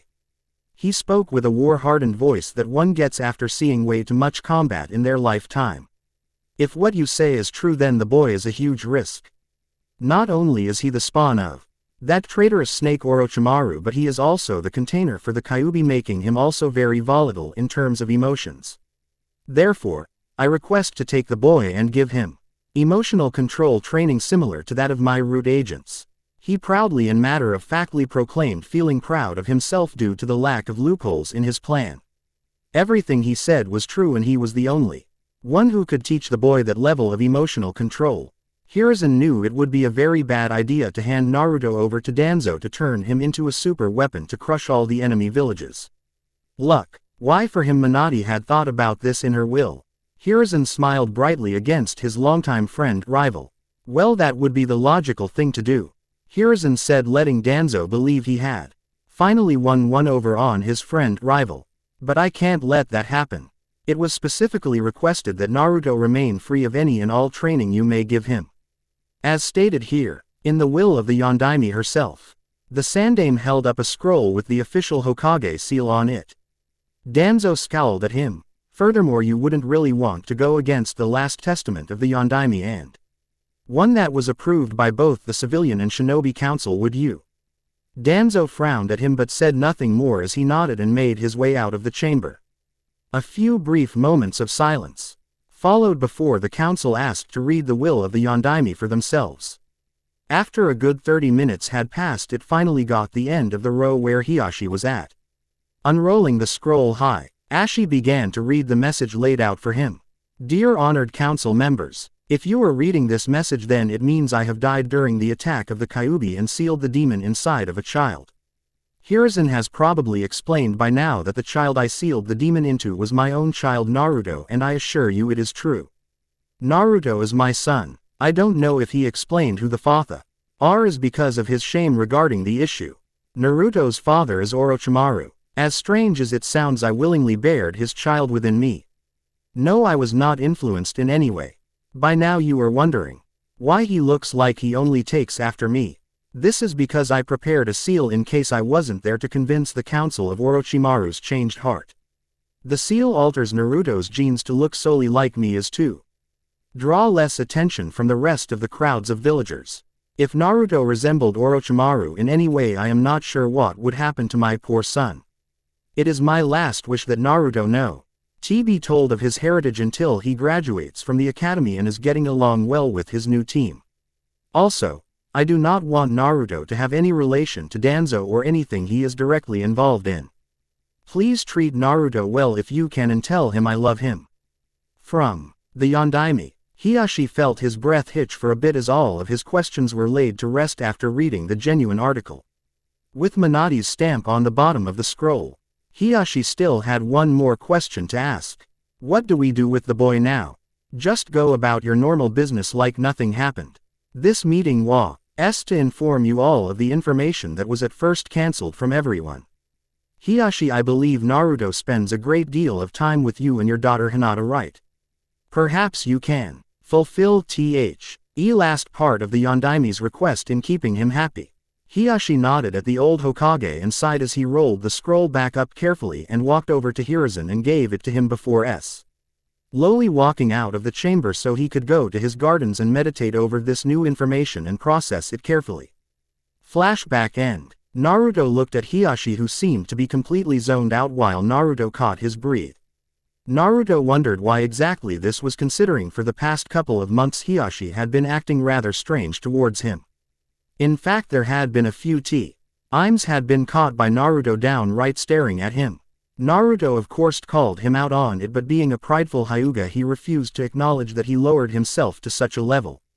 Taking advantage of his momentary distraction, Naruto charged at Hiyashi again with his green eye from his altered features almost glowing. Lucky for Naruto, his affected features were on the left side of his face, while his friend Hinata was on the right side of the training dojo. Hiyashi was still in shock, as he wasn't expecting any of his true features to show through, especially not during a training session. Why did the features chose now to show up? Could the seal be weakening? That seems unlikely considering the Yondaime had made it. Although the boy has been put through a considerable amount of STRs for his age, that could be the cause of it. That has to be the reason behind it. Hiyashi snapped out of his thoughts when he heard the patter of little feet rush towards him again.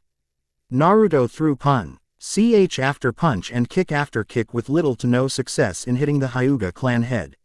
What surprised him was his energy that he managed to keep up with, along with his flexibility and range of motion. He attributed this to his parents, and after a few good hits from Hiyashi he called it quits.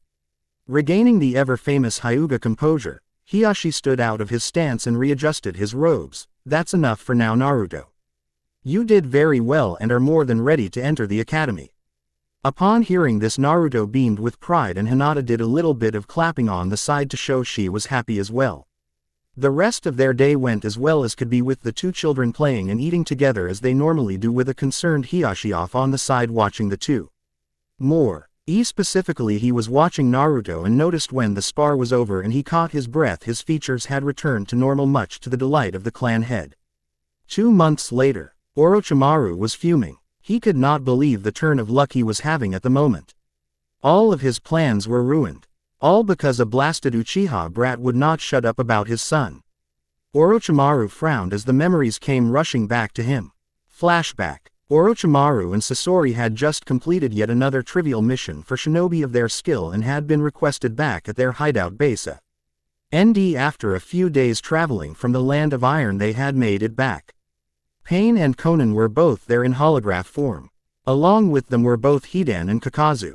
Only Orochimaru, Sasori and Kisame and Itachi were there in the physical sense of the being. This being the first time in Itachi, he was a tad suspicious of the newcomer. Orochimaru glared at the Uchiha for a while, and much to his annoyance didn't have any effect on him at all. His gaze drifted back to the leader, Pain, who had just finished up the meeting talking about some new missions for some scraps of money to help fund a megacar and make it great. Orochimaru brushed this off, as he had little interest in making anything other than himself or his interests great. After the meeting, the shark sword wielder spoke up with a toothy grin showing off his numerous sharp teeth. Hey Orochimaru, did you meet the new guy? Killed his whole clan in one night all by himself too. Kisame spoke with a lighter voice. Now one thing to note about Kisame and Orochimaru is they absolutely hated one another down to the smallest fiber of their beings. Ever since Orochimaru joined, he and Kisame have butted heads about their conflicting personalities. Orochimaru ridiculed him because he was too much like a shark in always charging forward and never having a plan and just relying on strength alone. Kisame ridiculed him because he was too much like a snake in that he waited for too long before striking and relied more on cunning than strength. The two most defiantly hated the other in their respective styles. And he is from the Leaf Village. Just like you, Kisame said with a huge amount of killing intent simply slipping off his body. Orochimaru scoffed at the pathetically lower killer intent. After all, fight and surviving an attack from the world's strongest Biju did have its perks. The two just stood there and glared at each other, neither of them saying one word. Sasori, on the other hand, being the almighty Impa, one could hardly stand the silence and lack of busyness. Cut it out, you two. We have a mission to work on. Orochimaru, let's go. Now. Sasori eyed Orochimaru in a hope to get his point across. Orochimaru just frowned and waved him on. Go on ahead and I'll catch up to you in no time. I am going to have a chat with my fellow Leaf Nin. Both Kisame and Sasori grunted in unison and promptly Fourth, the small area in which the two were in.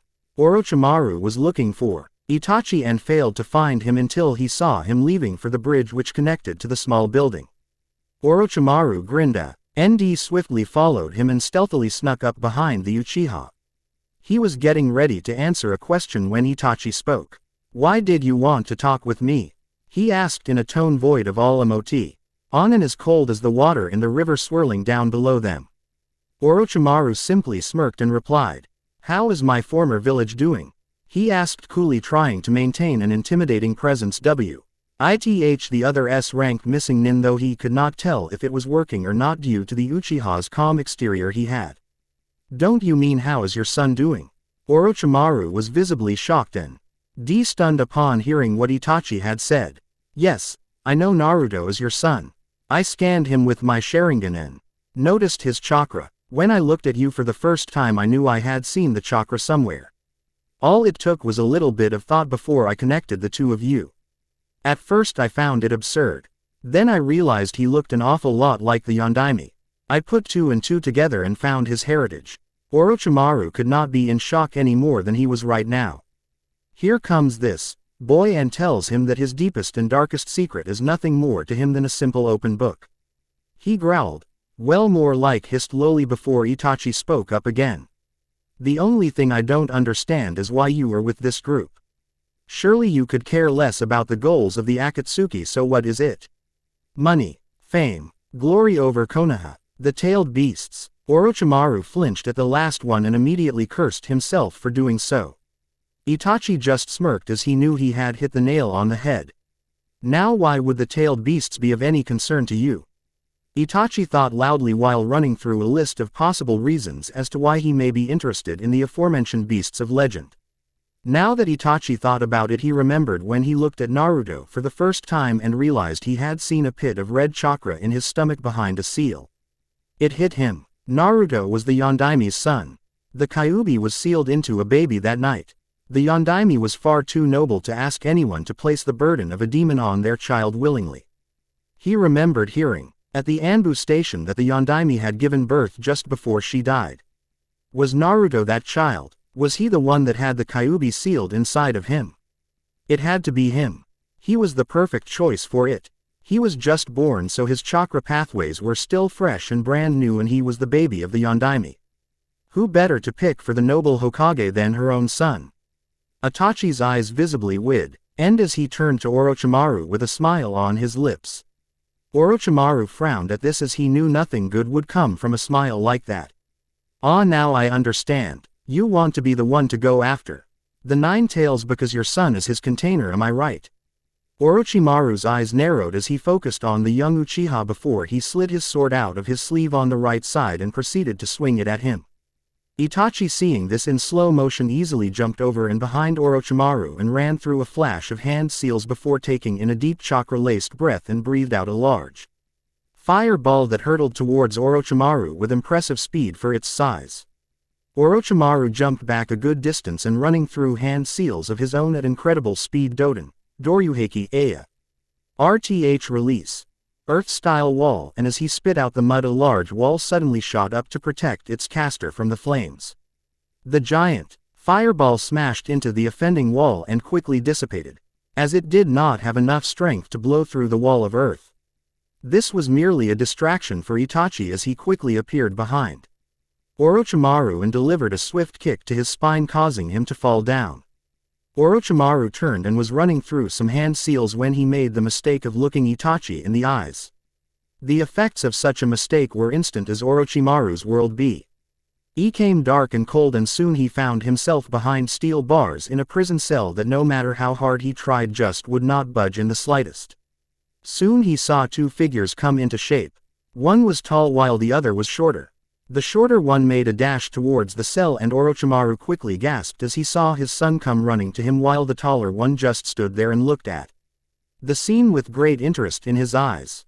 "Father!" Naruto ran over to Orochimaru and hugged him through the bars and promptly sobbed as he cried into his father's arms. Orochimaru felt a knot in his heart loosen upon seeing his son. He knew this was a genjutsu, but he couldn't help himself. His son felt so real and his sobs sounded so painful and remorseful. The pain his must have gone through made Orochimaru's breath get stuck in his throat. Why were you never there, father? Especially when I needed you most? Naruto asked with such a sharp pain in his voice that Orochimaru couldn't help but feel extremely guilty at his son's words.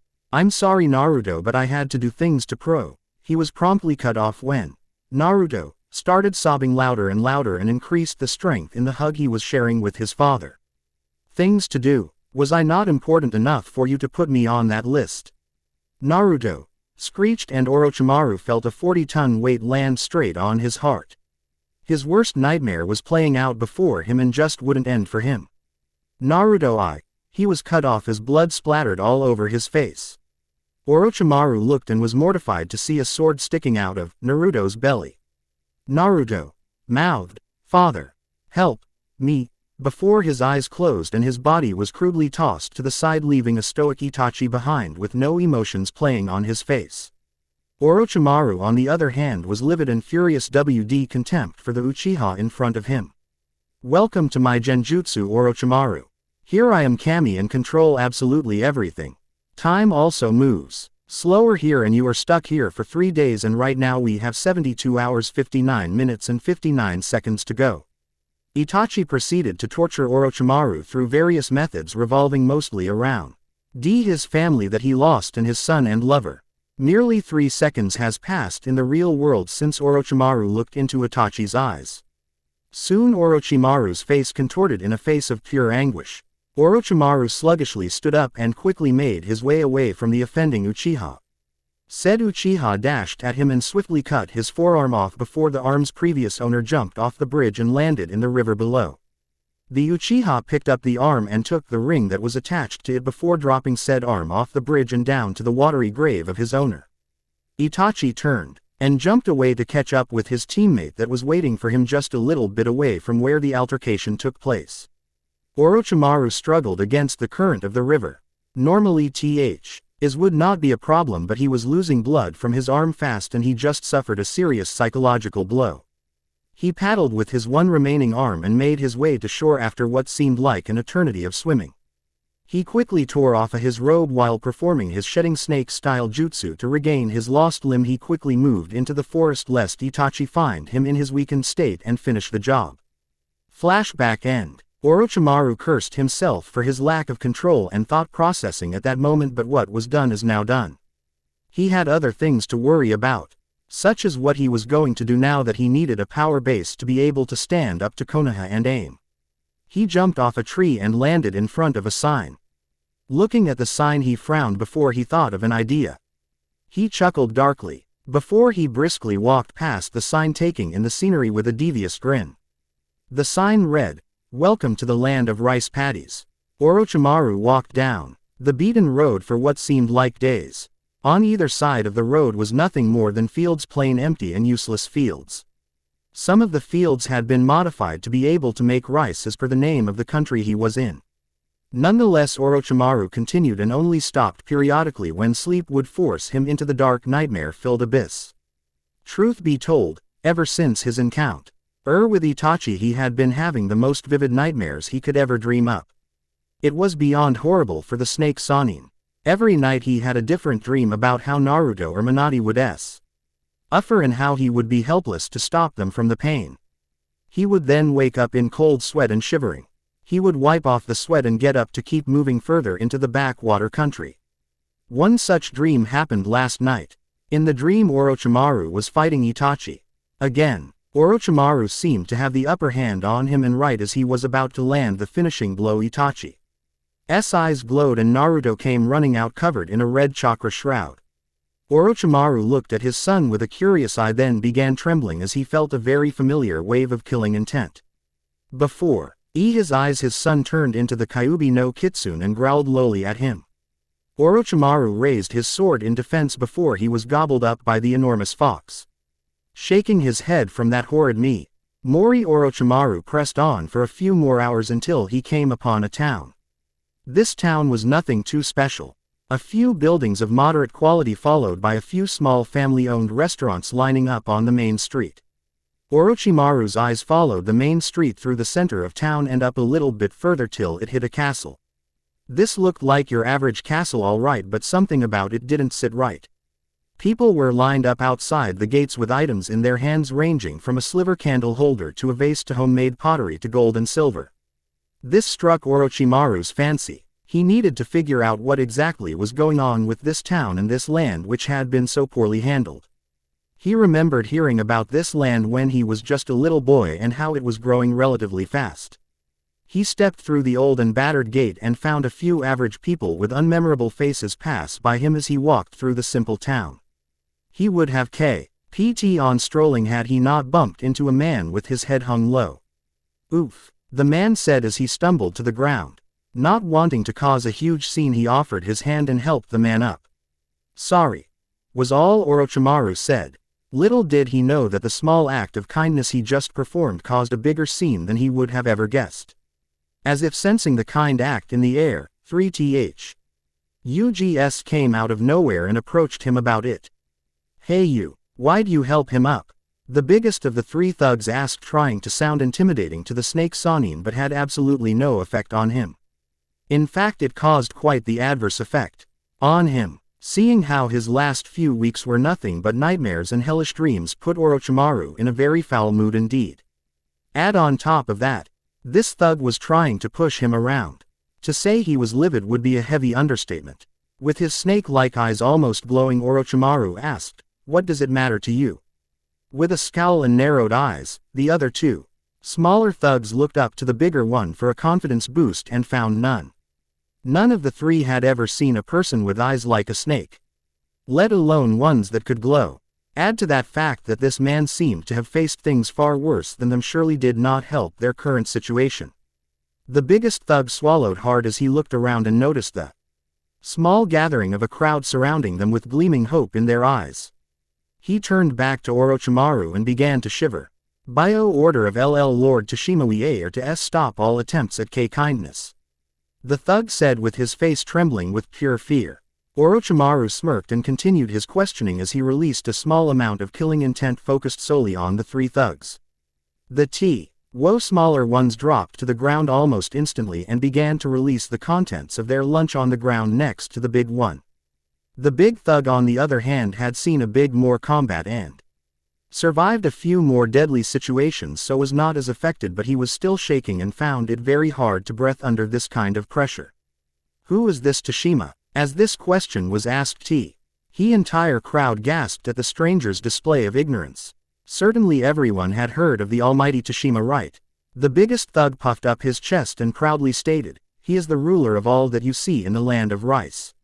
He owns everything from the land that you walk on to the air that you breathe in." Orochimaru looked around with a pondering expression on his face at the man's words about the land he was currently visiting. Unleashing a deadly amount of killer intent at the trio, he told them to run along before he decided to get really angry with them. Shaking his head as they ran away, leaving only dust trails behind, he began to walk away from the scene when the man he bumped into came rushing out of the dispersing crowd and tapped him on the shoulder, causing him to turn around and face the man, who had on a small hopeful smile. "Sorry to bother you, sir, but I was wondering if you had a minute to hear out a request I have," the man said as he looked up to Orochimaru, hoping he would say yes. Orochimaru, seeing this as a chance to gain some insight into this village and its egoistical leader, slightly nodded as they went to a restaurant, ordered something to drink, and began their conversation upon taking their seats. "What is it you wanted to talk about?" Orochimaru asked the stranger who asked for his audience. "I saw the way you stood up to those men. No one in this town has ever had and power to scare down one of Tashima's thugs. I wanted to thank you for that. My name is Ryu, son of the former advisor to the old ruler of this land, the now identified R.U. stated with a hint of happiness in his voice towards the pale man. "Tell me, what exactly happened to this land that caused it to go downhill so badly and leave it in a state of decay like this?" Orochimaru asked. Ryu looked down after hearing this and visibly shuddered at the thoughts and memories. He took in a deep breath before beginning his tale. "About 10 years ago, my father was with the king when a person approached him. You see, in the past few years a certain number of fields were becoming increasingly unable to make rice with, so in turn we lost a lot of money and business." Ryu took a sip of his drink. So when a man who came to him and promised to help them out, they readily agreed. For a while the man really came through on his deal. Rice fields were coming back to life and the flow of income was increasing to its original height. About 2 years after the man showed up, he appeared before the king saying he had another way of increasing money and promised him a 40% share of the money if he allowed him to do business in his country. My father advised against this, but the king had become too trusting of the man and agreed to his deal. True to his word, the money was sent to the king, and it was indeed a lot of money. Around the same time that the man had begun operations in the land was when kids started to disappear. At first it was kids only from the streets. Then kids from all over began to disappear as well. People were starting to become worried and started daily complaints from the king demanding that he hire shinobi to help them locate the missing kids. The king, who had plenty of money, hired Konoha shinobi to come and take a look at the situation. The king told them everything the town folk have told him, and they left to go do their job. The shinobi never returned and the children kept on disappearing. The king became very worried, until one day the man had returned with a few thugs with him. The man showed disapproval as the king had tried to get him killed. The king assured him it was just to find out where the kids were going. The man told him that most of them were being put to work in a factory for no money at all, while the girls were put into sewing of fabrics to sell. The more attractive and older females were sold into the SS rings and used for profits that way. The king was beyond mortified at what he had heard from the man and ordered him that he stop this business at once. The man ordered his guards to capture the king and wound my father, his advisor. Ryu stopped again and shuddered. This is when the man revealed himself to be Tashima, and he declared himself the ruler over the lands. Later that day, under the false pretense that the king wanted to speak to them, had gathered in the center of town. What they saw there shocked them into the fear and paralyzed-like state you see them in now. Standing on a platform was Tashima, and behind him hung the king and his son from a branch. Tashima then openly declared that he as the king of the land and demanded regular tributes in the form of money or items or people for his slave camp. Slowly but surely he started to bleed this land dry by taking all of the wealth earned and hoarding it in the castle you saw on the way in, no doubt. It's guarded by a small army of thugs. Tashima has his thugs spread all over the land of Rice to collect his money from them and keep them under his thumb, and that's where we are now in the story. Ryu finally stopped and allowed Orochimaru to absorb all of the information he just laid out in front of him. After a few minutes of pondering, it seemed like he had made up his mind. And you would like me to stop him, would you? Orochimaru asked Ryu, who shook his head up and down with fervor in a hope to persuade him all the more to join his cause. Very well, but if I do this, know that I fully intend to begin ruling over the land of Rice, seeing as how both royal bloodlines are now both completely dead. Ryu nodded at him and smiled. I'm sure that if you decided to take up the job after Tashima was dead, that the people of this land would have little to no problem in allowing to rule. Orochimaru got up instantly and began to walk out, leaving enough money on the table for both of them. He slowly walked out of the establishment and began walking up to the castle. It took him a few minutes to walk up there at a civilian pace as not alert the thugs of him or his intentions with their master. After a few minutes of walking and internal planning of any and all situations that might occur, he made it to the front gate, where two big burly-looking guards stood doing their best to look imposing on the foreign figure. Orochimaru simply walked up to the two and nodded and walked past them. Little did they notice the two snakes' hat fell out of his sleeves and slithered over to the two guards and promptly and swiftly bit them on their legs, launching a deadly tissue-destroying toxin into their bloodstream, causing them to slowly lose consciousness and pass out, never to awake again.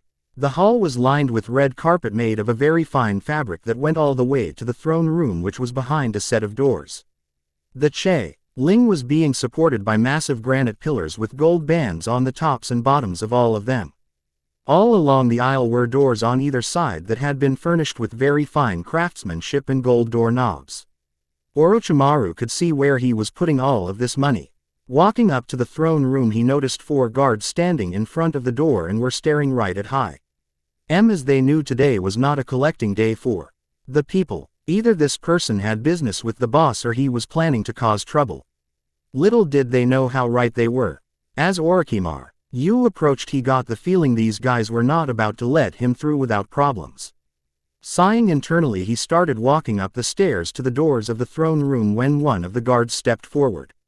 "What business do you have here?" he asked as he sneered down at the man. Orochimaru felt this and looked up at the man with the same glowing eyes that he used on the thugs in the city. The guard was startled but managed to remain firm as Orochimaru spoke with a voice that promised pain if it was spoken against. "I need to see Tashima." Upon hearing this, the other guards who were not directly in front of Orochimaru backed up to cover up the door to their leader. Sighing to himself, he moved his wrist ever so slightly when his legendary blade came out of his arm, the Kusanagi no Tsurugi. And quickly, with the speed few could follow, rammed it into the man in front of him. Blood shot out of his back and covered the three guards behind.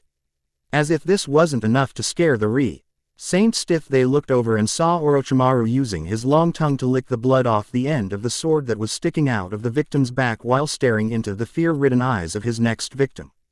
Orochimaru quickly pulled out his blade and watched as the body slumped to the floor without as much as one sound except for the blade being pulled out.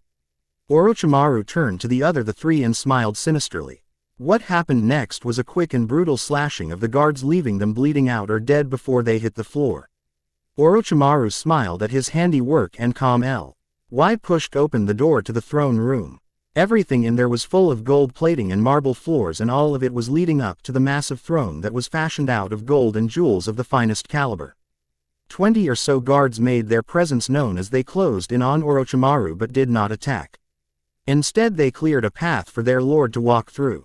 He was shorter than Orochimaru expected, but most likely had a shrewd business mind. He was a tan man with short spiky brown hair and brown eyes. He was clad in a full set of body armor made of impressive materials. Sarcastic and insulting tone of voice. "What the hell do you want?" was all the man managed to get out before he blinked and saw himself looking up at his body without his head on top of it. After a brief moment, his head groggily put the memories together and determined that his body no longer had his head on top of it. He tried to scream but nothing came out as his body fell to the floor in a pool of its own blood. The other remaining guards looked completely shocked that not only was their boss and lord dead, but they hadn't even seen the strike coming. It was far too fast for their untrained eyes to follow along. Orochimaru looked up from the body and at the surrounding members and grinned. He told them all to leave his land as he now owned it, and if anybody was caught in this land again, he would personally seek them out and rectify their poor choice in judgment. The thugs quickly scurried out of the castle and told their friends the same thing, who panicked just the same. In around 15 minutes tops, the entire town was cleared of any and all of Tashima's former thugs. As soon as the city was clear, the town's people literally jumped for joy and started clapping loudly while whooping and hollering. Hell, a few people even high-fived each other. The joyous occasion lasted a few good minutes as it took such time for Orochimaru to come down from the castle. Once down, the people began to turn and clap for him, happy that he had ended their 8-year plight. Orochimaru smiled slightly for a certain reason. He had come to this land in hopes of finding people he could train to become a powerful ninja and help him defend his son in the meantime. Sure, Kabuto was an excellent spy and servant, but he would need a lot more people than just him and himself to be able to fight back when the time came. That's why he traveled for so long. He was hoping to encounter these people that showed promise. Instead, he had stumbled upon this town instead. Thinking like the snake that he is, he knew that no snake could survive for long without having its own hole to go back to. That is exactly what he had intended to do with this town. He would turn it into a great shinobi village as well.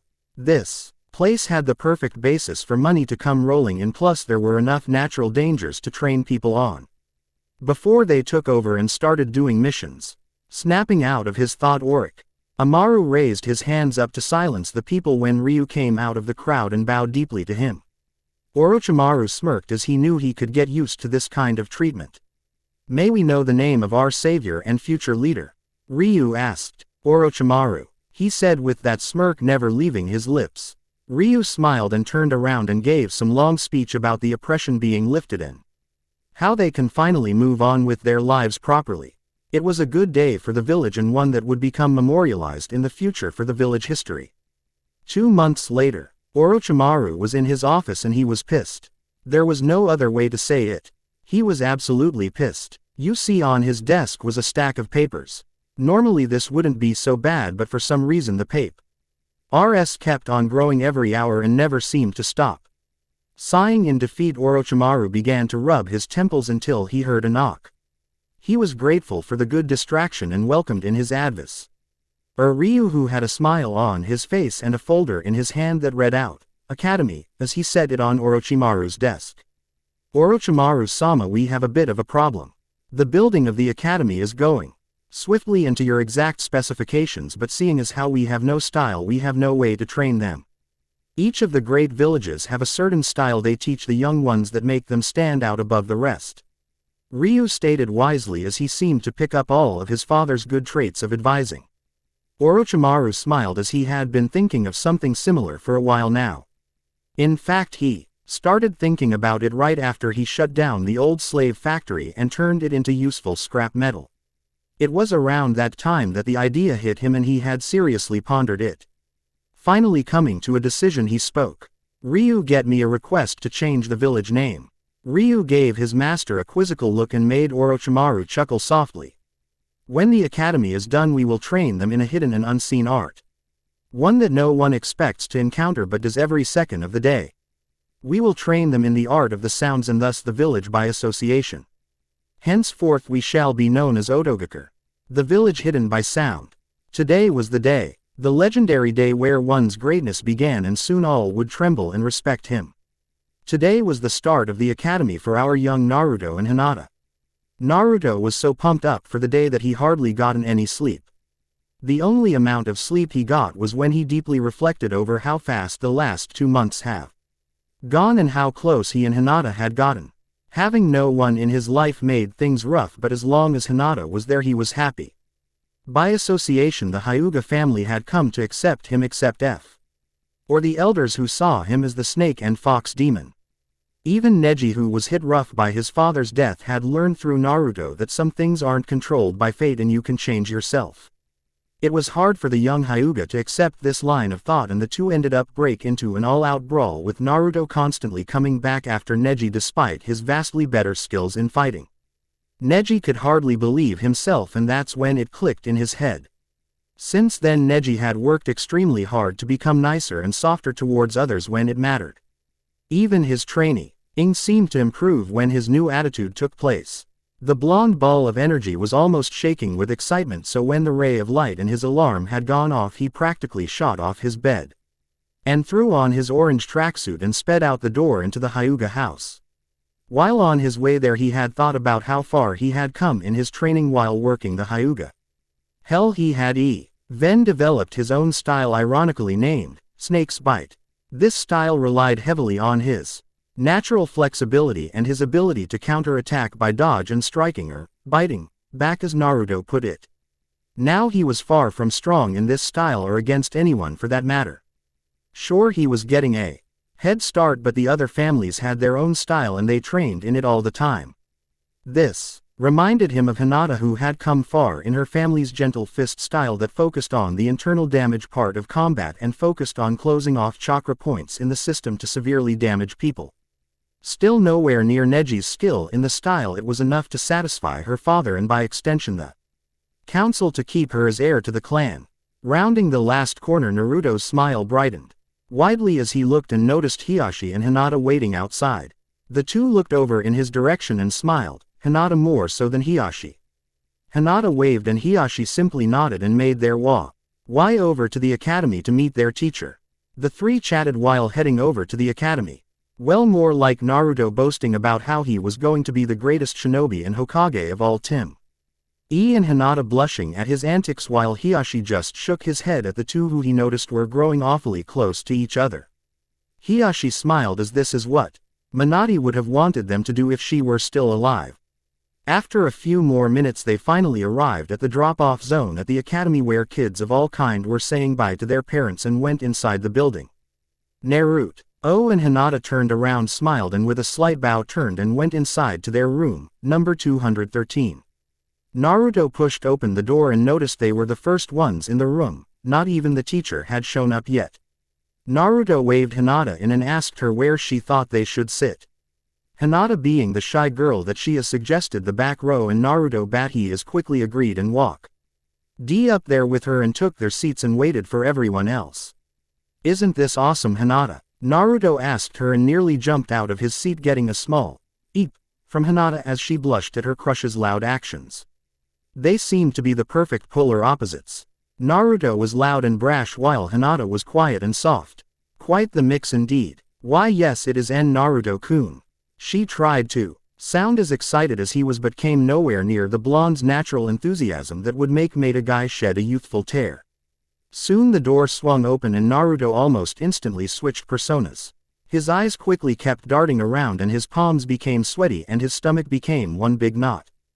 Hinata noticed this. Hinata pieced together that this happened right as a girl with platinum blonde hair walked in through the door, followed by a girl with pink hair and a large forehead.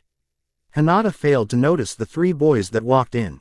One with a lazy expression on his face and black PLE-styled hair, followed by a plump kid eating a bag of chips and a dog-looking boy with a tiny dog in his hood. Doubts began to run through the poor girl's head. Naruto-kun like blonde or pink hair? Hinata tried to envision herself with either color hair and decided it just wasn't in the cards. Hinata tapped him on the shoulder and asked him to lean in so she could whisper to him. "Is everything alright, Naruto-kun?" She quietly asked him, and he turned his head and sheepishly smiled at her. Of course. He tried to sound confident, but it didn't seem to work on the stubborn Hyuga. Naruto held the expression a bit longer in hopes it might work, but slumped his shoulders in defeat. He leaned towards the Hyuga to whisper something.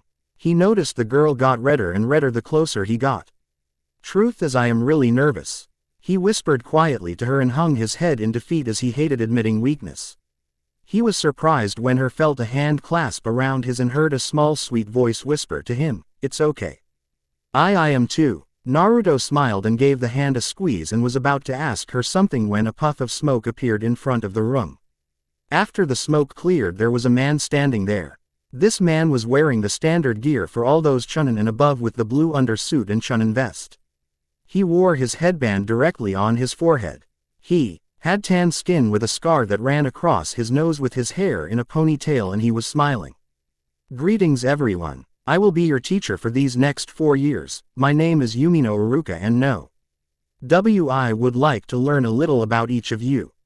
The now identified Iruka spoke with his voice filled with happiness. The rest of the day went on with them just talking about themselves along with some goals and aspirations that they had. Of course, everyone got a big kick out of Naruto proclaiming that he wanted to be Hokage and be the best one there ever was. Hinata simply blushed and noticed that as the day went on, he never let go of her hand. Soon everyone departed from that day and went to their separate homes. Naruto gave Hinata a quick hug before going home, much to the delight of the Hyuga girl as she blushed up a storm while her father took her home. Time skip. 4 years. The last 4 years have sped by in a blur of memories and happiness. Naruto and Hinata had met at the Hyuga compound each day and walked together each day, talking more about the events of the previous day's teaching to make sure each one understood and remembered everything. Much to Hiyashi's surprise, Naruto often had to relay the information to Hinata as she would forget the smaller details. Hiyashi noticed that Naruto had almost untold skills at being able to remember and learn new things in a minuscule amount of time. Naruto, though praised as a genius, struggled with his chakra control and could not for the life get down making a single bushin. It wasn't until Hinata simply suggested that he mock more than one that it solved his problem. After such, he gave her a big bone-crushing hug, much to the little girl's delight. All class period they would pay very close attention to the lesson and talk many notes that they would study late into the night, more so Naruto than Hinata in the intense study habits area. They even went and ate lunch together and share amusing stories, or went over notes, or just simply spent that time together enjoying each other's company. Many had assumed the two were already a couple, much to the joy of the blushing girl and embarrassed blonde. Using the buddy system the two seemingly created, they had managed to rise to the top of the class, with Naruto being the overall best and Hinata being the best kunoichi in her class. The two practically dominated everything they were put into. When it came to spars, Naruto could simply not be hit while using his special style of fighting, much to the rage of certain raven-haired Uchiha. Hinata was just far too deadly to get close to, with her gentle fist repulsing just about everyone that dared to get close. Even Naruto was deathly afraid to get too close to that style when they started sparring against each other. Everything academy-wise went smooth as could be for the two, or at least that's what Naruto wanted Hinata to believe. You see, one day Naruto was feeling abnormally very sick and extremely dizzy and passé out during an exercise they were performing. He woke up in the nurse's office and was immediately sent home. When he got home, he slowly shut the door and promptly passed out again. When he next awoke, it was late into the night as the moon was on full rise. Naruto got up and went to the bathroom and screamed in shock as he looked in the mirror. His once deep blue eyes were silted in a bright vibrant green color. He blinked a few times thinking it was just a bad dream he was having, and much to his delight his eyes were blue again. When he met up with Hinata and Hiashi again, he assured them it was just something he ate and sheepishly left it at that. Alas, this is where we find Naruto and Hinata. This is the day of the Genin graduation test for all of those who qualify as Konoha shinobi. Naruto watched as all the others went and got their headbands and left the building. Row by row the kids went up and performed the two jutsu the academy had them do. The henge and the bushin jutsus. Seeing as how Hinata was seated next to him, she came before him. He cheered her on and told her he believed in her. She just smiled and blushed and performed the two jutsu flawlessly. She was given her headband and waited for Naruto.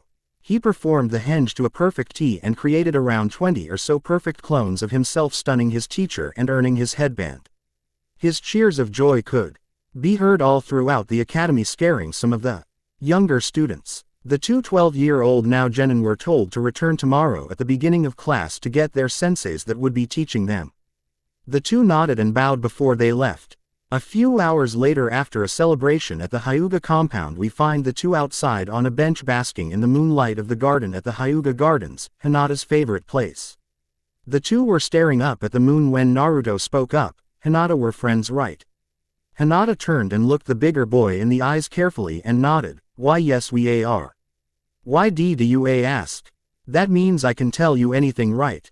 Once again the Hyuga princess nodded and was beginning to get worried. Hey, how do I put this? He nervously scratched the back of his head. Just tell me what it is. This was it, Hinata thought. This is where he was going to tell her that he just wanted to be friends and nothing more.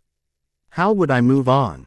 Could I move on? Could I ever love anyone as much as I do with Naruto-kun? She was seriously nervous now as thoughts flooded her mind.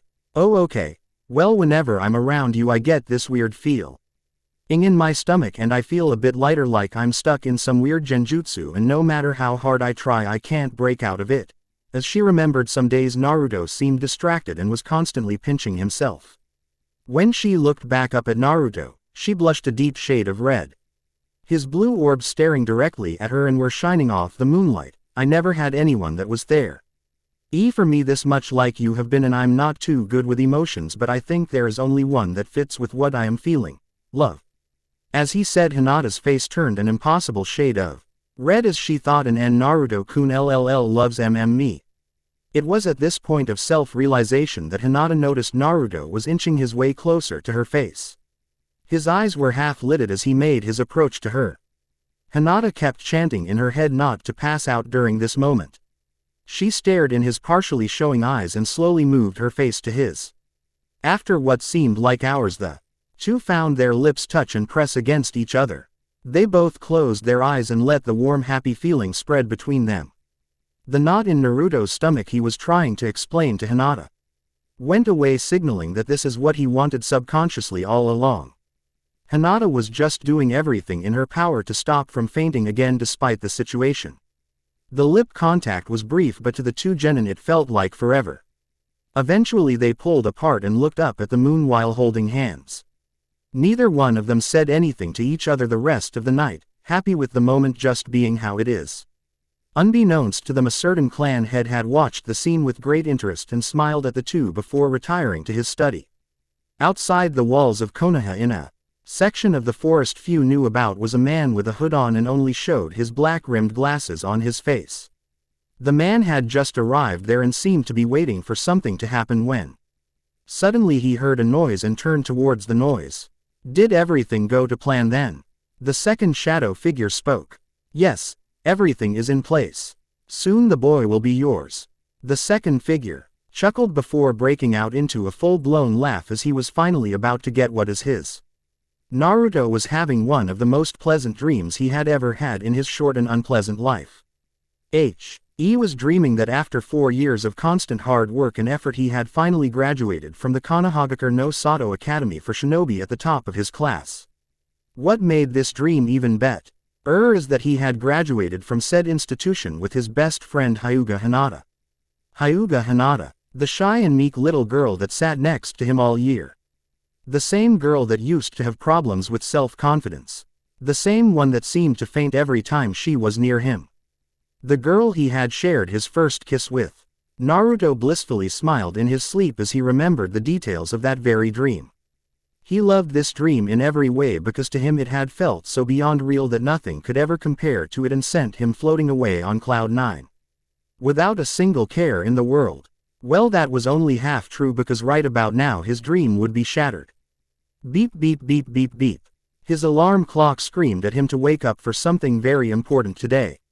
Naruto quickly panicked and attacked the alarm with deadly accuracy, effectively hitting the snooze button before unplugging it from the wall. Damn that machine for waking him up. What could possibly be so important that he needed to set an alarm? Naruto rubbed his temples with fervor in a desperate attempt to remember what he needed to do today. Something with the academy, he thought. Then it hit him. As his mind had woken up, it felt necessary to remind his body that a foreign weight was on his head. His hands moved up to his forehead in disbelief of the brain only to feel something metallic on his head. He dashed over to the bathroom and noticed he had on his Leaf Village headband. So he did actually graduate last night. What a relief, he thought it was just a lie. Oh crap, Naruto thought as he remembered he had to be at the academy in a few minutes to meet his Junin sensei and get his assigned team. He got dressed in a speedy blur of tan skin, then eventually an orange blur dashed out of the room with his blonde mop flying in the wind. He dashed around the streets beaming his way to the ever-noble Hyuga clan compound whilst getting weird and uncertain looks from some villagers while he got the same old angry glares from others. He did not mind though, as he was too happy today to even worry about something as pitiful as what people thought of him. As long as he had Hinata he would be fine. He rounded the infamous last corner onto the street that led directly to the Hyuga compound, where a tomato-red Hinata and smirking Hiyashi were standing waiting on him as usual. He dashed over and did a small bow to Hiyashi and put his head behind his head and sheepishly rubbed the back of his head as he mumbled some apology and explained his situation about an evil machine attacking his eardrums and paralyzing him. Naruto really wasn't sure what to say in case last night was really a dream. He certainly didn't want to embarrass Hinata any further than she already was, it seemed. The trio turned and made their way to the academy. This trip was nowhere near the norm for the three. Naruto, who was unsure of what to say to Hinata, kept his mouth relatively shut. Hinata, who was unsure of what was going on with Naruto, thought that maybe he didn't mean what he said last night or was having doubts about her. This made her revert back to her former self of silence and pushing her index fingers together slightly. Hiyashi on the other hand merely observed the two with an amused expression on his normally stoic face. Once there, Hiyashi bid the two farewell and good luck for the day. E2 began to walk in when Naruto spoke up first of the two, albeit quietly. Hey Hinata. Hinata snapped out of her self-induced depression and self-pity when she heard his slightly more masculine voice. Why yes Naruto-kun. About last night. This threw Hinata into a panicked state of mind. This is it. He going to tell me he thinks I'm too weak to be in presence or to be his girlfriend. He's going to leave me, Hinata thought before slumping her shoulders in depression. Naruto noticed this but decided to not say anything to her. It was real, right? He stopped in his tracks and looked into her pale eyes that were threatening to form tears in her eyes. Then she suddenly smiled, a smile that was loaded with the last hope. Why yes, it was. A few seconds of silence passed over Th.M. before he smiled his megawatt smile and hugged her tightly, much to the young girl's delight. Just had to make sure is all. The emotion of the moment, followed by the intense burst of happiness, was far too much for the little girl to handle, who promptly fainted in his arms. He quickly scooped her up, bridal style, and took off to the academy with a true happy smile of his face that made other smiles just seem so lackluster. Naruto pushed open the door to his classroom and quickly made his way up to the top row where he and Hinata normally sat. He brushed off a few insults from a kid with any white dog that seemingly yapped whenever its master got happy or proud of himself, which was nearly all the time. They sat down, and after roughly 10 minutes Hinata had woken up. Naruto explained the situation and she blushed but nodded. Soon Iruka showed up and began to explain the team list. Naruto grabbed Hinata's hand, afraid of the fact they may become separated. "All right class, settle down. First I would like to I said. Settle down," Iruka yelled while activating his big head jutsu. Finally getting them to settle down, he continued, "As I was saying, congratulations on passing the graduation examen and becoming genin of the Leaf Village. Today you will be meeting your Jonin senseis. This year will be a bit different. Each group is going to be made for a certain purpose. That purpose is shock and awe or intelligence, depends on the Jonin. Now we will begin the team. A few minor teams that were assigned for support before getting to the more important ones.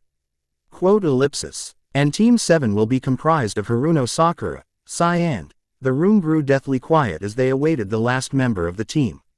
Uchiha Sasuke. Sai remained impartial to the decision as he old care less whoever was put on his team. Of course, having Sasuke on his team meant he could give far more detailed reports to Danzo when the time came. Sakura was absolutely exploding with joy and delight as she was the one who got to be with her precious Sasuke-kun and not Ino Pig. She ran over and squeezed Sasuke, much to his dismay and Sai's entertainment. Naruto and Hinata both breathed a sigh of relief, as neither one of them had been chosen yet and had a greater chance of getting into a team together with each other. Next up is Team 10.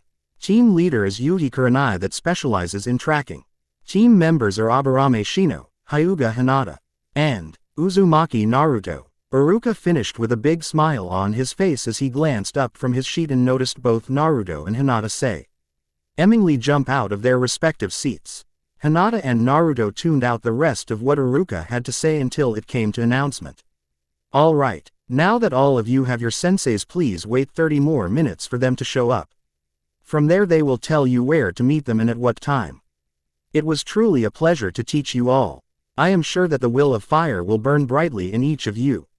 With his final speech, Iruka left the academy until he promptly bumped into a person with gray hair in a ponytail and black-rimmed glasses. "Ah, my bad, Kabuto." Iruka sheepishly rubbed he back of his head in a very Naruto-like fashion. Kabuto simply gave him a practiced smile and waved his hand and told him not to worry about it. Iruka smiled and nodded his head at the genin and watched him as he walked past. He stopped in front of the room Naruto was in and smiled a true smile. Iruka pondered what this meant but brushed it off.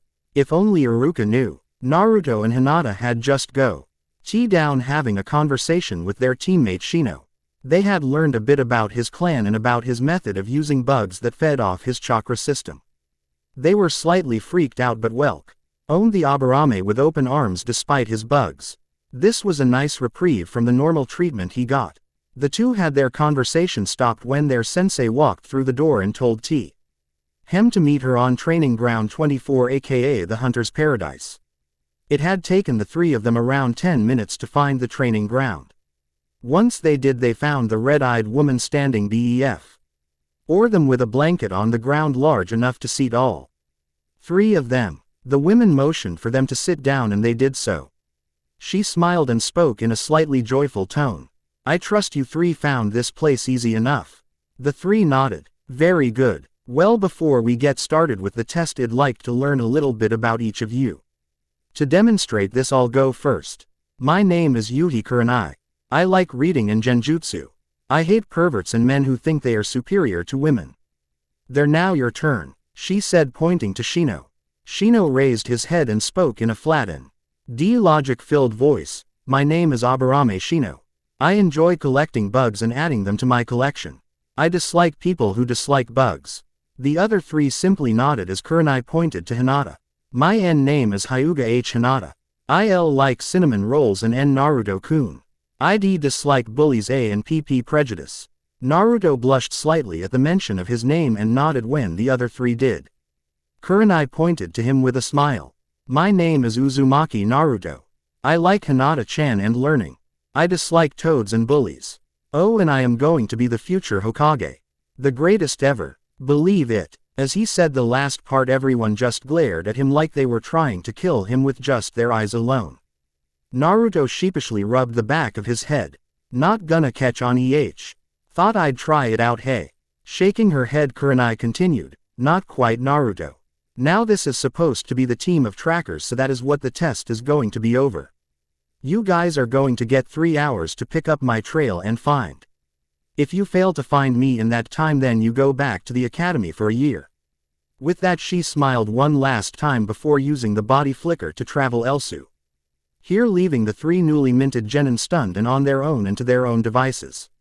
Alright guys, what can we use? Naruto asked while looking to his two teammates. My bugs can track the low-cal area at all times and report to me their findings within the said perimeter. Shino stated plainly. I can use my Byakugan T to search A as well. Naruto nodded. I will use my advanced hearing to search for any movements. With their decision made, the three jumped into the trees and took off. It had been roughly an hour and a half since they took off. They had charged into the forest searching for anything that might lead to their hidden sensei. They searched and searched but sadly came up with nothing but false leads. Whenever they would get a trail that Shino's bugs pointed out, they would follow it until the trail came closer. Hinata would use her eyes to see if Kurenai was there before they jumped down. Most of the time it was nothing but dead ends. They had just gotten up from following another dead end when Naruto heard a sound of leaves falling only a few feet from them. Naruto quickly pounced up to the branch and quickly followed the sound.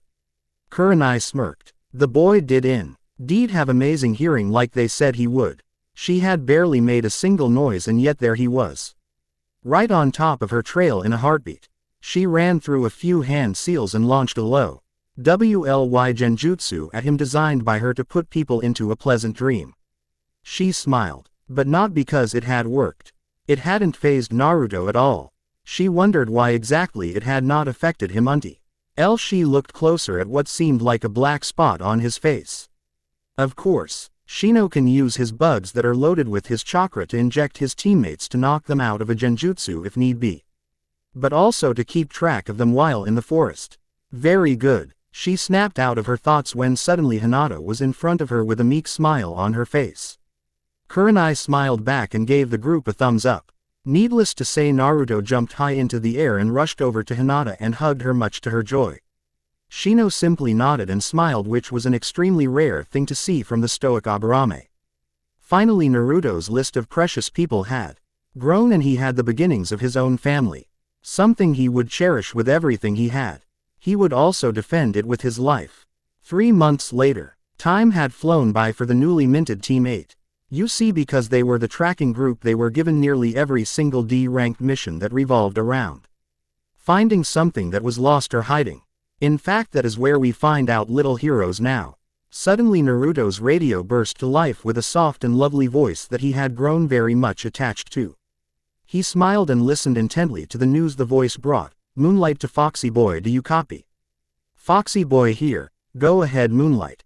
Target in sight. Heading your way with Bug Town close behind it. Roger that, Moonlight. Foxy Boy moving into position C now.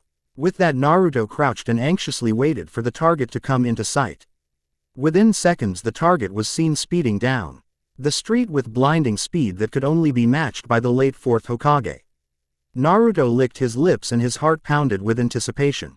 Soon the black and white blur was right in front of him and he leapt. The leap only lasted a few seconds, but for Naruto it felt like an eternity. He looked into the eyes of the enemy and the eyes looked back. Naruto collided with the enemy and a small scuffle broke out between the two, with Naruto coming out on. Naruto said as he held up the aforementioned enemy. He had finally caught the legendary ninja-trained cat. Kurenai face faulted and went to report the mission as success with her team just outside the Hokage Tower awaiting their next mission. After roughly 30 minutes she stepped out of the tower with a slightly worried expression on her face. "Hey Kurenai-sensei, what's wrong?" Naruto asked, curious as to what would shake up his sensei so much. "Well Naruto, we finally got a C-ranked mission." The moment the words left her lips her ears instantly regretted the decision as they were bombarded with sounds waves of a high-pitched frequency coming from a hyperactive blonde-haired shinobi. Naruto was practically screaming and jumping for joy, screaming something along the lines of, "One step toward Hokage," or something along those lines. Hinata merely blushed at his antics as per usual and Shino merely glared through his glasses at the obnoxious blonde. "Alright Naruto, calm down, you haven't even heard what the mission is yet. We are to pack up our things for a 2-week trip out to the border of the land of rice to help a town on the edge patch up a few breaches in their security." If Kurenai thought he was excited before, then she was knocked over by this new wave of enthusiasm emitted from the blonde. "Everyone go home for the night and rest and be at the front gate at 10 in the morning and don't be late." Naruto. The aforementioned Gaki rubbed the back of his head and promised he would be on time. With that, Team 8 dispersed till they would meet again at the gate. The next day, with Team 8. Team 8 had just left Konohagakure no Sato on their very first ever C-ranked mission. Sure, it was no special mission, but still it would go on his record. All they had to do was simply go to a village that was bordering the land of rice that had been getting squashed repeatedly by an unknown force of unknown strength. Rumor has it that Suna had sent shinobi there as well in an attempt to do what Team 8 was doing. This is what unnerved Kurenai so much. The Suna team was brutally murdered and sent back to Suna in tiny little pieces and bloodied headbands. However, she would not allow that to happen to her team if she had anything to say about it. In fact, there was almost no way anyone would Why be able to sneak up on them during this mission? Shino had his bugs constantly on the lookout for anything that may cause a problem. Hinata had her Byakugan for seeing everything around her and all times if need be as well. Naruto had a sense of hearing that was very finely tuned. He could listen in and block out sounds when he needed to. Then there was Kurenai herself, who was an advanced sensor type who could feel any and all chakra that would enter her sensory range. Yes, getting the drop on them would be indeed hard. It's a shame that someone already was about to get the jump on them. Or, at least would be getting the jump on them soon enough. After roughly a few days' worth of traveling, they had finally reached their intended target. The small town of Shizo. The town prided itself on 2 things. The quality of the swords it made and the ability to be self-reliant. At the open gate they were met by the soon-to-be-introduced leader of this village. "Ah, hello. You must be the shinobi sent from Konoha, correct?" the middle-aged man asked. "Yes, we are. My name is Yuhi Kurenai. This here is Naruto, Hinata and Shino." Kurenai spoke and pointed to the respective people when their names were called out. "We are here to patch up that hole in security you have here." The man rubbed his beard for a second while he pondered the group of kids before him, then he spoke while slowly turning his gaze away from the kids and up to the red-eyed women. "Yes, I figured as much. Come, allow me to explain the situation while we walk." The group walked into town as they listened to his speech. "You see, I'd say 3 weeks ago our town guards had been getting killed at night. One at a time, one per night. At first we thought it was an inside job due to the fact the cuts that killed the guards were made with an extremely well-crafted sword. Around the same quality we have here and give to our guardsmen to defend us with. We quickly ruled that out after the few people we had suspected. For the crimes were all killed off as well. I'll be honest, I have no clue who it could be if it is internal. If it is external, then I am even more stunned. I wish you the best of luck and hope you will do better than that Suna team did." With that, the man trotted off to his house, which was just a few blocks away from his departing location. Kurenai sighed. This was indeed going to be a long 2 weeks. Around 1 week later, midnight. "Ah!" Naruto screamed as he woke up. "Damn it! Why did I have to have a nightmare now? I'm so tired, but I don't think I'll be going back to bed anytime soon. Well, may as well go sit outside and enjoy the cool night air." Yeah, Naruto was particularly tired this day due to its strenuous activities. You see, earlier today Naruto and the rest of Team 8 had bumped into the killer that had been whacking all the guards. He was an ex-Anbu for the Suna. Naruto shuddered as he remembered the events while getting dressed. Flashback. The ex-Anbu member simply stared at them through his dog mask. There was no doubt in his eyes. He wanted to kill the four of them. Naruto was at the forefront of the group with Hinata to his left and Shino to his right. Anai was in the back while she locked eyes with Man. "Hey Baka, why are you harming these innocent people?" Naruto asked while pointing a finger at the man who just lowered his eyes and stared at him. Hinata looked over to Naruto with worry on her face. Shino on the other hand quickly muttered something about how illogical it is to taunt someone who is far above their league. "I do this, for myself." The man spoke with a low rumble in his voice. With this he reached behind his back and pulled out his katana. He held it right in front of his face and vanished in a whirlwind of speed. Moments later the clang of metal could be heard as Naruto looked up and noticed both Kurenai and the Anbu were engaged in a fight. They moved way too fast for Naruto's vision to follow, but his hearing kept high. Will ab of the situation and what was going on. Before they knew it, Kurenai and the Suna Anbu reappeared before them. It was painfully obvious that Kurenai was losing the up-close Kenjutsu fight. Renee jumped back and ran through a few hand seals and mumbled something unintelligible. Instantly the man grabbed his head in pain and doubled over. Naruto broke out of his frozen state and lunged at the man with a fist loaded with chakra to enhance his strength. He plowed his fist into his face and sent him into a nearby tree. The man simply got up and shook off the dust and wood chippings on his person. Not bad. With that he quickly tossed his sword into Naruto's shoulder and pinned him to the tree he was behind. Naruto howled in pain as he went to work trying to pull out the sword. He was speedily working on it till he heard a scream. Naruto turned and was engaged with pure horror and fear. The Anbu was holding Hinata by the throat and had knocked Shino out and sent him to a tree with a swift kick to the chest. "Pale eyes. You must be a Hyuga. Kumo would love to have you," he said as he continued to choke Hinata. "No, this can't be happening to Hinata-chan. I have to help her. Please, I need the strength to help her." The moment he finished his inner monologue he felt something deep within him. It was blinding pain coursing through his veins and through his blood. It caused his head to pound and throb in the most excruciatingly painful way possible. It felt like every cell of his body was being dipped in acid, healed up then dipped in acid again. Naruto closed his head to use what little mental power he had to block out the pain of the moment. The ex-Anbu from Suna dropped the girl instantly as he felt a level of killer intent that should not be possible for anyone in the nearby ND. The pale-eyed girl was knocked out. The weird bug kid followed suit. The red-eyed girl was nowhere to be found, but if he remembered correctly he had left her with a clone to fight. So that only left the blonde. The Anbu turned and looked at Naruto with wide eyes. Chakra was not visible unless used in large amounts. So how could this mere genin be able to produce such strong chakra? And why was it red? Before he could think any more his sword came swinging at hit. He caught it effortlessly but was surprised nonetheless. "How dare you hurt Hinata-chan?" Naruto roared in a demonic tone of voice as he dropped down to all fours. To say the experienced Anbu was scared would be an understatement. Naruto didn't give him enough time to think about how scared he was. When suddenly the man found himself getting an overwhelming claw to his face, sending him sailing back through a few hundred feet and a couple trees.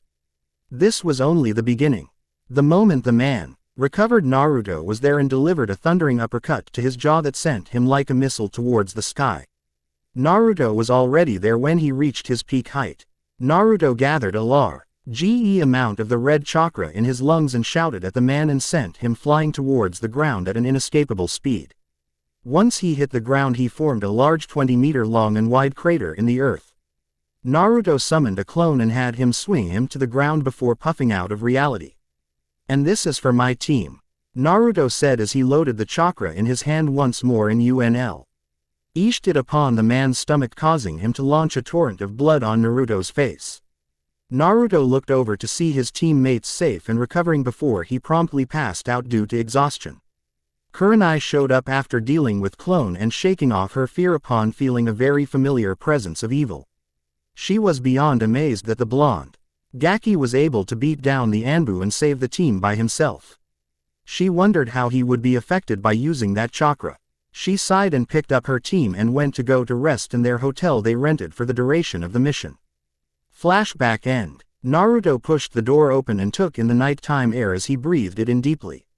He turned his head and looked up at the night sky and at the moon. The moon always made him feel safer, as if he was more hidden from the world and their glares. Naruto's ears twitched as he heard something off in the distance. He pulled up a kunai to defend himself and turned to the direction that he heard the sound. Out of the shadows came a little brown and black spotted snake. Naruto looked at it with an odd expression. The snake coiled up and looked at him in the eyes. Naruto couldn't help it, but he felt a connection with snakes for some reason.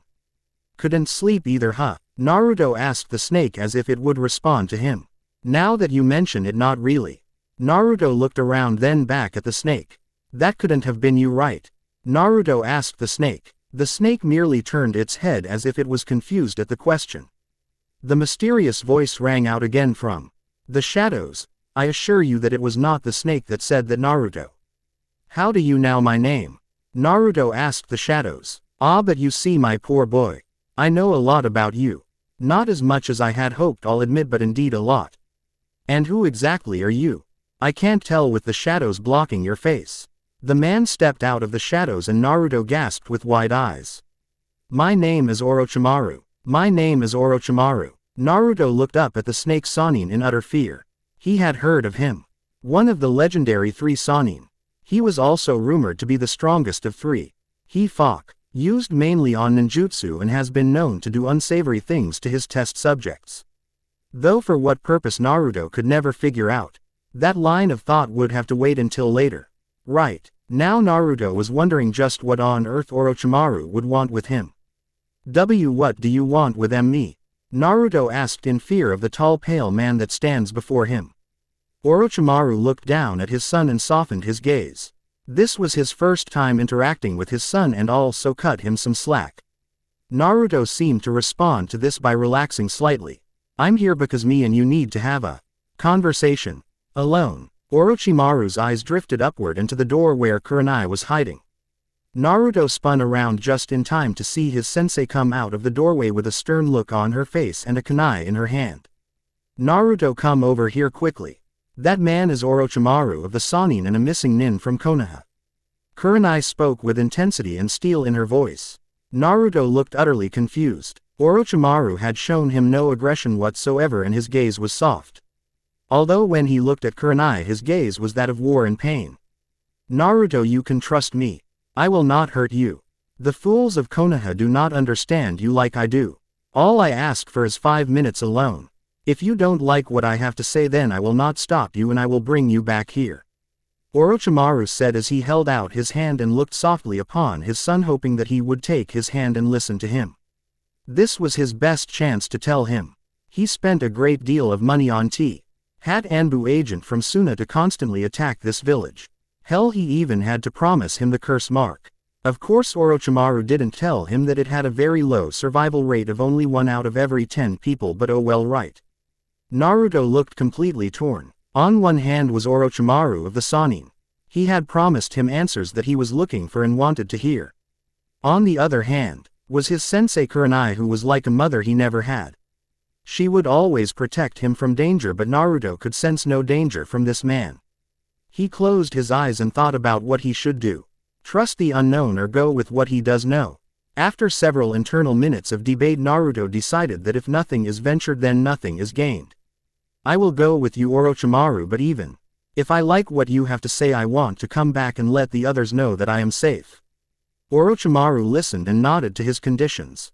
Kurenai seemed a bit uneasy but relaxed when she remembered that Naruto was a smart and responsible kid. She shot Orochimaru a hateful glare, knowing that he is hated for a reason. I guess we should get going then? Naruto asked as he took Orochimaru's hand. Orochimaru nodded and swung his son on to his back and jumped away. After a minute of high-speed traveling, Orochimaru landed in a small clearing in the forest that had a fire going with 2 short logs made for sitting. Orochimaru set Naruto down and sat down on one of the logs and motioned for him to sit down on the opposite one.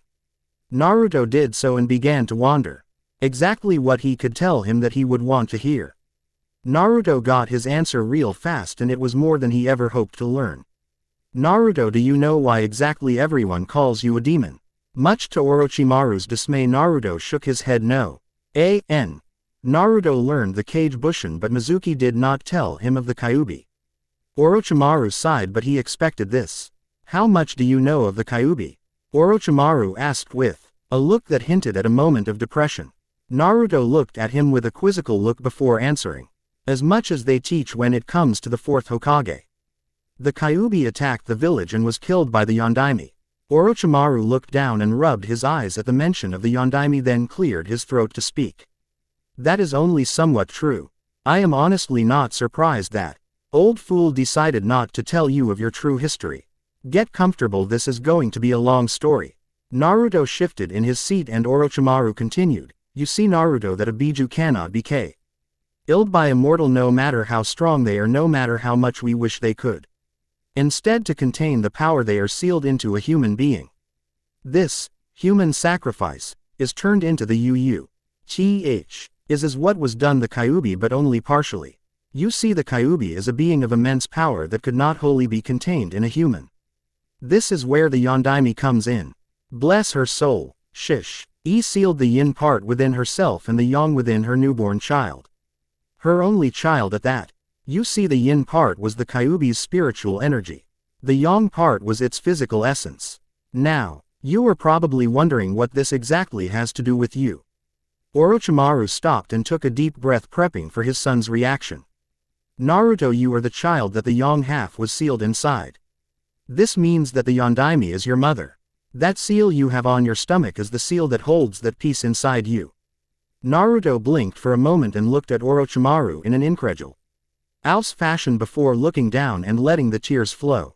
Naruto was a container for the most fear entity in the world. He instinctively reached up and held onto his stomach. It all suddenly made sense. The world had hated him, it seemed like. It didn't make it any easier to bear, but it at least answered all the times he would stay up late and yell at the heavens, asking why they decided to say him with the villagers' incurable hate. He smiled briefly through the tears before sobbing harder. Wait a minute, I have a mother. That means I have a family. Naruto thought, and a warm sensation burned throughout his body and made him happier than he had been since that night with Hinata. Suddenly another question flew into his mind. If the Yondaime was his mother, then whom exactly was his father? Orochimaru. If the Yondaime is my mother, then who is my father? Orochimaru looked down at the ground and threw another log on the fire. He had been dreading this part of the meeting. Granted, it had to be done, but it didn't make it any easier for him to start. Orochimaru got up and placed his hand on Naruto's head, and Naruto felt chakra press into his system in a calm and slow place. Kai. Orochimaru said silently, and the effects were instant. Naruto's short and spiky beach blonde hair slowly grew in length and turned midnight black. The hair stopped growing right as it got to just past his shoulder blades. Next to change was his skin tone. His skin turned from a beautiful sun-kissed tan to a pale moonlight skin that had a creamy white look to it. Naruto blinked as his eyes began to change. Gone were the glowing blue orbs. Instead, they were replaced with green silted snake-like eyes. Much like Orochimaru's eye marking Naruto's appeared, but with a blue tint instead of a purple one. Naruto's face became slightly more angular instead of being a wider and rounder shape. Naruto's body became a tad more slender and thinner. Naruto looked down and saw that his skin was a milky height, and he screamed, wondering what exactly had happened. He heard Orochimaru say Kai. Kai means release, so that means Orochimaru released a genjutsu that was placed over him. Why was one placed on him in the first place? As he was having his little internal debate, Orochimaru held up a mirror to his son's face, and Naruto screamed again as he noticed the changes in his face. Green silted eyes with blue undermarkings. Pale moonlight skin. Slender face. Long slicked back midnight black hair. Naruto couldn't explain it, but this look felt more natural than his look before the transformation. Naruto actually liked this look. It made him feel whole. Like a true human being. Naruto looked up to Orochimaru and noticed he was smiling. It hit Naruto then like a train. The man standing before him was his father. Naruto, I wanted to Apollo oof. Orochimaru said as he was about to explain how sorry he was for not being there, and he did try to send people in his stead to make him happy. This was when Naruto embraced him in a bone-crushing hug with tears streaming down his cheeks. Orochimaru was at first completely stunned and at a loss for words at this moment. It took him a few moments before he returned the hug eagerly. For this one moment both father and son were truly happy. Naruto released his father and looked at him. Father, why did Kurenai-sensei seem to hate you so much? Oh rock. Himaru sighed as he would have to try and explain his goals. Son, before I met your mother I was a monster of unknown proportions. I did experiments on people to further my knowledge of the human body and how it works for one purpose. To gain the trait of immortality and so that no one close to me would ever have to die. I did this for your mother and myself so we could always be around for you. But when I was busy researching one day your mother stopped by and convinced me to stop and to appeal to the council so they might let us live in peace. I was willing to give up that dream for you and her. But when we approached the council about the idea they shot us down and insisted after the child is born we no longer see each other. Then the attack happened. When I saw what they wanted to do to you after the Kyuubi was placed in you I couldn't handle it. They wanted to turn you into a weapon of terror and strength. I couldn't let that happen but I was far too weak to do anything at that point. After getting beaten by the infernal fox, I left the village and swore my revenge for you and your mother. Son, think of it this way. The entirety of Konoha could not stand to see me and your mother together. They would often send us death threats and try to assassinate us using hired nin. They hated us and the love we shared. In a roundabout way they hated you as well as you grew inside your mother. The council threatened to murder her to keep the child from growing. I'm sorry you have to hear this like this but you needed to know.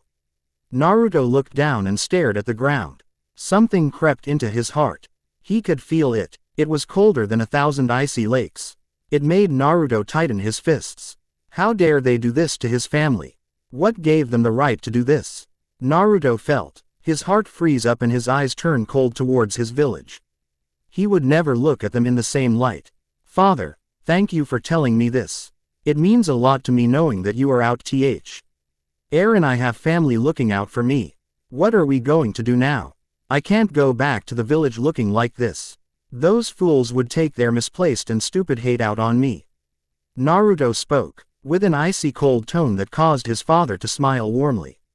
His son understood and was on his side. Today was a good day. Well Naruto, that is up to you. I am the leader of a village in the land of rice called Otokage. I am the Otokage. I can promise that if you come with me you will be treated with the proper respect and you'll make a few friends along the way. You will be properly respected. And I will personally train you with all my power and make you as good as I am one day after all the training and experience is done.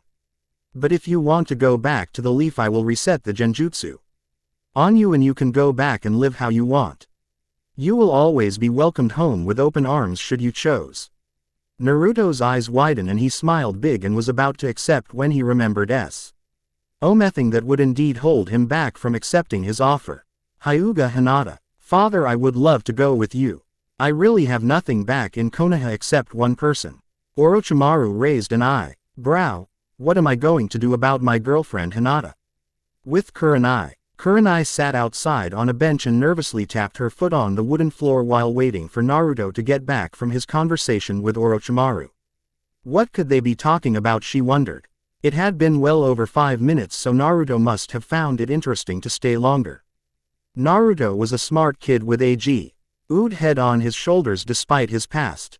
Still, that didn't help her nerves. What was she thinking letting Naruto go with Orochimaru? The most sick and twisted bastard to ever walk this earth. Suddenly Kurenai shot up with a kunai and looked in the doorway. There stood Hinata in her nightgown. Kurenai-sensei. What's wrong? Hinata asked. And where Anai sighed and saw no point in lying to hers with her eyes. She could no doubt tell that she was lying to her. Kurenai explained the situation to her and watched as Hinata's face grew more and more worried with each word she said. By the end of the story, Kurenai had to hold the poor girl back from charging off into the forest to look for her beloved. Kurenai managed to calm her down after a few minutes. During this time Shino showed and offered some logical bits of comfort to help her out. Being the stubborn group that they were, all insisted on waiting outside for Naruto to return. With Orochimaru and Naruto, "Well son, I can't help you there. But know this, if it is truly love then she will find a way to be with you. Maybe when the Chunin exams are held in Konoha in a few years you guys can meet up again if you want to." Orochimaru said sadly, as he did not want to tear the boy away from love, but he had a lot of time to make up for it and chances would arise for the two if it was true love. "Very well, I will go with you father, but we should probably get back to explain the situation like I promised." Orochimaru nodded and the two took off together and raced back to the hotel. The sun was coming up and the remnants of Team 8 were starting to become deathly afraid of all the horrible things that Orochimaru might be doing to Naruto. After all, they had been gone for several hours and all of them were on edge. Shino was the first to notice the rapidly approaching pair thanks to his bugs. "I believe we have company," Shino said with a hint of hope in his voice. His bugs had reported that Naruto was on his way back, but his chakra network was acting up. His normally blue chakra had small tinges of purple corrupted chakra in it.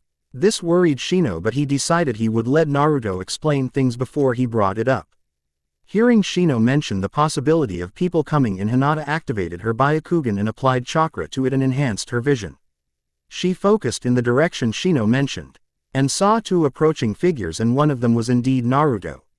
The girl let out an involuntary "eep" and started blushing almost immediately. Kurenai, seeing Hinata act this way, closed her eyes and sent out a pulse of chakra in a sonar-like fashion to sense for the signatures. There they were, two people heading this way, and one of them was Naruto's signature. As a group they all tensed when He sensed Orochimaru's chakra signature. It was corrupted and tainted, but most of all powerful and focused chakra. The group waited with bated breath as Naruto and Orochimaru approached. Several minutes later, Naruto landed first and Orochimaru landed behind him, letting his son do what he had to do before he left. Naruto decided he would break it to them easy and try not to hurt everyone so much. In the process, so he had Orochimaru cast a high-level genjutsu on him that even Kurenai could not see through. This jutsu made him look and feel just like he did before the previous jutsu was released on him. Hinata was the first to dash over and give him a big hug while kissing him on the cheek and blushing the whole time. Shino simply nodded and Kurenai let out a small breath of relief as Naruto appeared to be unharmed. "Naruto, thank Kami you were alive. I thought the worst may have happened to you," Hinata screeched and caused Orochimaru to snicker quietly behind his hand. "Indeed Naruto, it is most interesting to see you returned and unharmed. I am grateful for this," Shino said while nodding to Naruto once more. "I'm glad to see that everything is in order Naruto," Kurenai said sharply before glaring at Orochimaru. "I'm fine guys, I promise. In fact I am feeling better than ever." Naruto spoke with fervor and Kurenai wondered what exactly he meant by this. "In fact there is something I need to show and tell you guys." "Kai," Naruto spoke and soon the genjutsu began to waver. As it was slowly wavering, Naruto spoke. "I have learned all of history. Everything that was hidden from me." At this point Naruto's hair began to change and the group's eyes began to widen. "I am the container for the demon fox called the Kyuubi. The strongest of them, and that's why I am hated in the village. For the burden I carry inside of me." The dispelling was going from top to bottom, so slowly his head began to lose color and his eyes began to change. "I also learned of the true history I have. I have a family and he was looking hard to find me after my mother died." At this point his eyes changed and the undermarkings came back up. "My father was hated simply because of his love for his one and only. His precious person. The whole of Konoha was unable to accept that he might turn over a new leaf and be happy. They just could not handle it." By the end of his speech his voice was pure ice with nothing but hate and resentment in it. Also by this point his transformation was complete and before them stood the true Naruto. "My mother was the Yondaime. My father is Orochimaru." At this statement all the members, even Shino, stood there with their jaws scraping the floor and their eyes threatening to bulge out of their heads. Naruto closed his eyes and untied his headband and held it in his hand. "Furthermore, I will be joining my father in his village and work my way to being leader of that village instead. I refuse to lead something that hates me for being its savior. I am Ternee. In my headband now and accept the role of missing Nin in Konoha's bingo book. Shino was shocked. Kurenai was utterly stunned. Hinata was heartbroken. The boy of her dreams was leaving and willing going to betray the village. BBB but N Naruto. W what AA about me. D don't YYUCCCC care. Hinata was speaking through heavy sobs. She felt her heart cracking and crumbling as she RNED to feeling like her shy little self again. Naruto walked up and gave her a hug. He kissed her gently before handing her his headband and whispered into her ear. Never forget. I will never forget you, Hinata. I want you to do me a favor. Take on my dream. Become Hokage and unite the main and branch families with that power. Our villages could be good friends. And remember this. He kissed her cheek. I love you.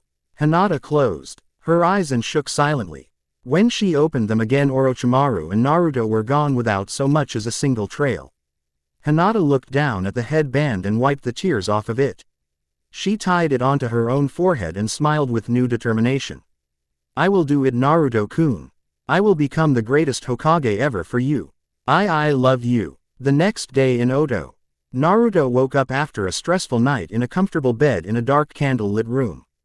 He pulled away the covers and swung his legs out to connect with the floor.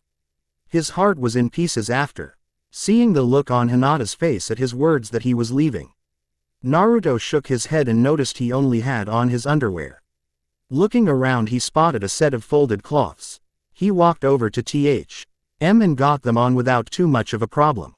His feet were in black shinobi sandals and his ankles up to his mid-calf were wrapped in bandages. He had on black plain pants. He had on a black long-sleeve undershirt. Over this was a shirt with increased length that went down to his thighs. Think of Orochimaru's tan over shirt, for this was purple with the kanji for serpent on the back and front.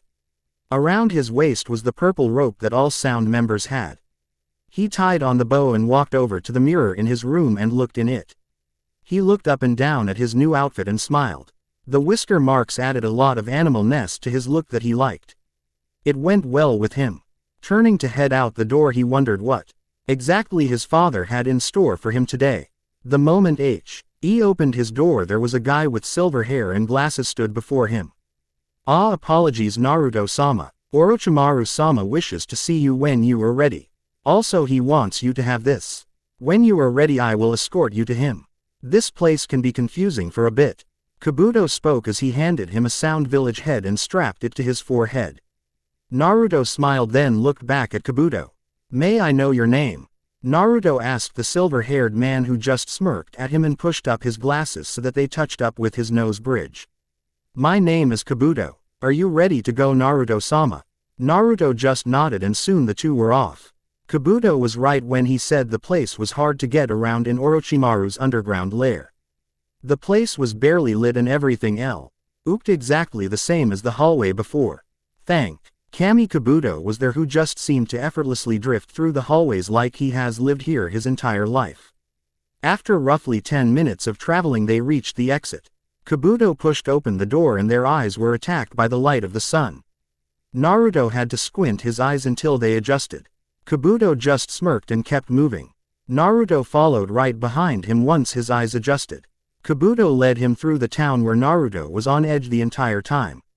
Naruto was expecting the hateful glares and colorful comments from the villagers, but instead all he got were smiles and bows as he walked past them.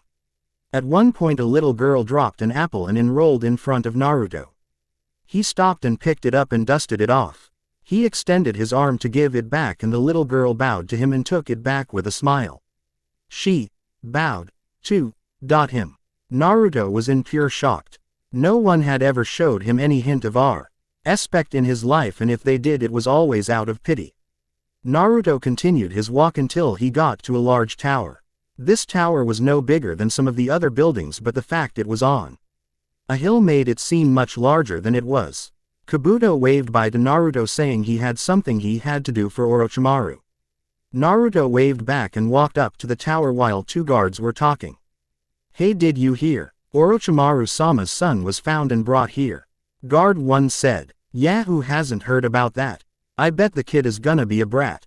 Guard 2 said. What makes you think that? Guard 1 asked. If you were the son of a Kage, wouldn't you act like that? Guard 2 tried to convince his friend to see his point of view. Naruto walked up between the two and coughed semi-loudly. "Ah, sorry Naruto-sama," the guards said in unison and moved so that he could pass in between them. As Naruto climbed the stairs, he could hear the two argue about how they were going to be killed for insulting his son. Am I really that important? Naruto thought as he remembered how everyone was being very nice and smiling at him. Certainly not the way Naruto thought it was going to go. As Naruto got to the top, he could hear 5 voices inside the office. Taking in a breath, he put his hand on the door and pushed it open and was met by 5 figures, with him only noticing and recognizing Orochimaru. Orochimaru just smiled and walked over and put his hand on his shoulder. "This is my son, the very person we were just talking. Say hello, Naruto," Orochimaru said with a tone the other 4 members have never heard before. It was almost warm and caring. They had only ever seen him cold and calculating. Hello, I'm Naruto." Naruto cursed himself for being shy around the 4. "Allow me to introduce them to you, Naruto. This here is Saken with his brother Uken." The 2 mentioned people both bowed in unison and said hello. "This is Kidomaru," Orochimaru said and pointed to the spider-like ninja, who bowed and smirked as he greeted Naruto. "This is Jirobo." The aforementioned big guy bowed and greeted Naruto respectfully, much to Naruto's surprise. Orochimaru grinned. "And this girl is Tayuya." She bowed and mumbled a greeting that surprisingly had no curse words in them. "Well, that is all of them. I am sorry Naruto, but I have things I have to do. You 4 will escort him around the village and show him the sights. Make him feel welcome. I have to go deal with a couple of guards for their rude manners. Naruto, meet me here first thing tomorrow morning, okay?" Naruto just nodded and Orochimaru turned and left the room. Naruto turned and looked over each of the members. The first person was more like 2 people in one, with gray hair and lipstick. The next was just a spider ninja if he had to guess. 6 arms and a weird vibe about him. Jirobo was a plump ninja with a burly added mass. Probably relied on brute strength to get things done. He seemed nice enough and would be a good first friend. The last member of the team was a girl with beautiful long red hair held in by a cap with bandages. She had on a tan shirt with the purple bow holding it in place. Underneath that was black shorts that went about mid-thigh. She had on black shinobi sandals and bandages like him. She had a flute on the side of her outfit. Naruto looked into her eyes and saw a sadness only a few people like him knew and only a few could understand. In a moment those eyes changed from their sorrow to mock anger. Her voice, even though it was filled with roughness, was actually quite sweet and flowed quite nicely from her lip. If only she could keep control of those curses she liked to mutter so much. Tayuya turned towards Naruto and instantly scowled as she looked at him. She actually looked to be upset about something, though what about Naruto would never be able to tell. He just kinda looked at her and returned the glare. Not in a bad way, but at least enough to show that he was not about to roll over and let anyone walk over him. Then she spoke. "What the fuck are you looking at? What the fuck are you looking at?" Naruto was a tad shocked to say the least. All day people have been respecting him and treating him with kindness. He just got these 2 new affections and he was going to be damned if some foul-mouthed redhead ruined it. Narrowing his snake eyes, he peered directly into her eyes without so much as blinking or looking away. Just focused on her. Now Tayuya is not one to be scared easy, as she would no doubt tell you over and over. But after being Orochimaru's personal guard for so long and seeing the things he could do to people tended to make you a bit fearful of the man. Then when his son gives you the exact same look as his father, you can't help but to feel a little fearful of him. Even if he was 2 years younger than her. Tayuya, it's not nice to speak to Naruto-sama like that. And you should not be using that language anyway. It's not suiting of a lady. Jirobo spoke up and ended the little staring debate. Although the 2 seemed to hit it off rough, the other members of the Sound 4 found the scene hilarious. Here was the foul-mouthed ice queen of Oto being scared of some little kid. "Ha, good one Naruto. I haven't seen Tayuya that scared in a long time," Kidomaru said while holding his sides laughing. Saken and Uken joined in on the laughter while Jirobo just sighed. Tayuya, on the other hand, was turning red from embarrassment of the situation. "Shut the fuck up. I was not fucking scared. Tayuya tried to reaffirm herself even though she knew that she was. Odd thing was that Tayuya liked being scared by people who have power and can command others. It's what drew her to Orochimaru in the first place. She would never admit it, but underneath it all, she liked to be controlled, and her loud personality was simply a front to hide this intention. It's okay, Tayuya. I was a bit scared too. Naruto spoke with kindness, which shocked everyone in attendance except Jirobo. Sure, the big guy could be mean and nasty, but he most defiantly had a soft spot and a kind soul when he needed it. The rest of the group stopped laughing and looked at the kid like he was crazy. Why on earth would he be so nice? It would do him little to no good here, but he will figure that out soon enough. Either way, the group had a mission to do and really did not feel like betraying their master in this regard. Well, Naruto-sama, we do have a village to explore, so let's get to it, Saken said while opening the door for him to pass through. Naruto walked through H and down the stairs, followed by the Sound 4. Once outside, they began their walk around to S. This place had advanced fast from the little town a little over a year ago. You see, Orochimaru sold a lot of things in the castle to pay for things that the village needed. Food, water, tools and building material. Orochimaru then hired many builders and put them to work throughout the town. The now R.E. furnished town had a style of building that showed that they went through hardships. Most of the buildings had sturdy and rough walls that looked like they could stand forever and never have a problem. The roofs were plain wood that allowed for water to slip into the gutters and into the water supply to be cleaned for later use. A device Orochimaru picked up from his travels in AIM. Despite Th's rough appearance, many buildings had designs on them to show their individuality and uniqueness, much like the people themselves. Naruto was in awe at the buildings. The buildings in Konoha all look similar to show that they were a unified peoples. These buildings showcased how unique and special each person could be. Naruto fell in love with the city real quick. Naruto even liked the people better here. Not because they kissed his sandals wherever he went, but because these people know what it was like to be truly down and crushed and rose above that and conquered their own hate to work together. The stores that were in Oto were very spread out and varied. Some were the basics such as restaurants and ninja stores, while others had things Naruto never seen before, like a tattoo shop and a strip club. Jirobo told Naruto he should stay away from there, seeing as how gentlemen do go to such places. Saken and Kidomaru just laughed, and Tayuya said she would cut Naruto's manhood off if she ever caught him there. Not that she cared about him or anything. Anyways, eventually the group decided that it would be nice to stop and get something to eat, seeing as how they have been out and about for a little over 2 hours now, and the fact Naruto kept complaining that he hasn't eaten in ages. They stopped at a popular barbecue joint that was growing in customers fast. Sitting down, they all got their menus. Saken and Uken sat across from each other, Kidomaru and Jirobo sat across from each other, and Naruto and Tayuya sat across from each other. The waitress came up and bowed to them. How lucky was she that she got to take the food order for the Sound 4. But who is this in the back with Tayuya? He looks just like, oh, that must be Orochimaru's son. Good evening, honored guests. What can I get you to drink? Not surprisingly, the group ordered water except for Jirobo, who ordered tea instead. While they waited, the Sound 4 decided to learn a bit about their charge. So Naruto, how do you like the village this far? Kidomaru asked while sipping his water and letting his 5 remaining arms just dangle. Well, I like that it makes unique people feel welcome and normal people feel unwelcome. Konoha was far too bland for me in that regard. Speaking of Konoha, what was that place like? Kidomaru asked with slight curiosity.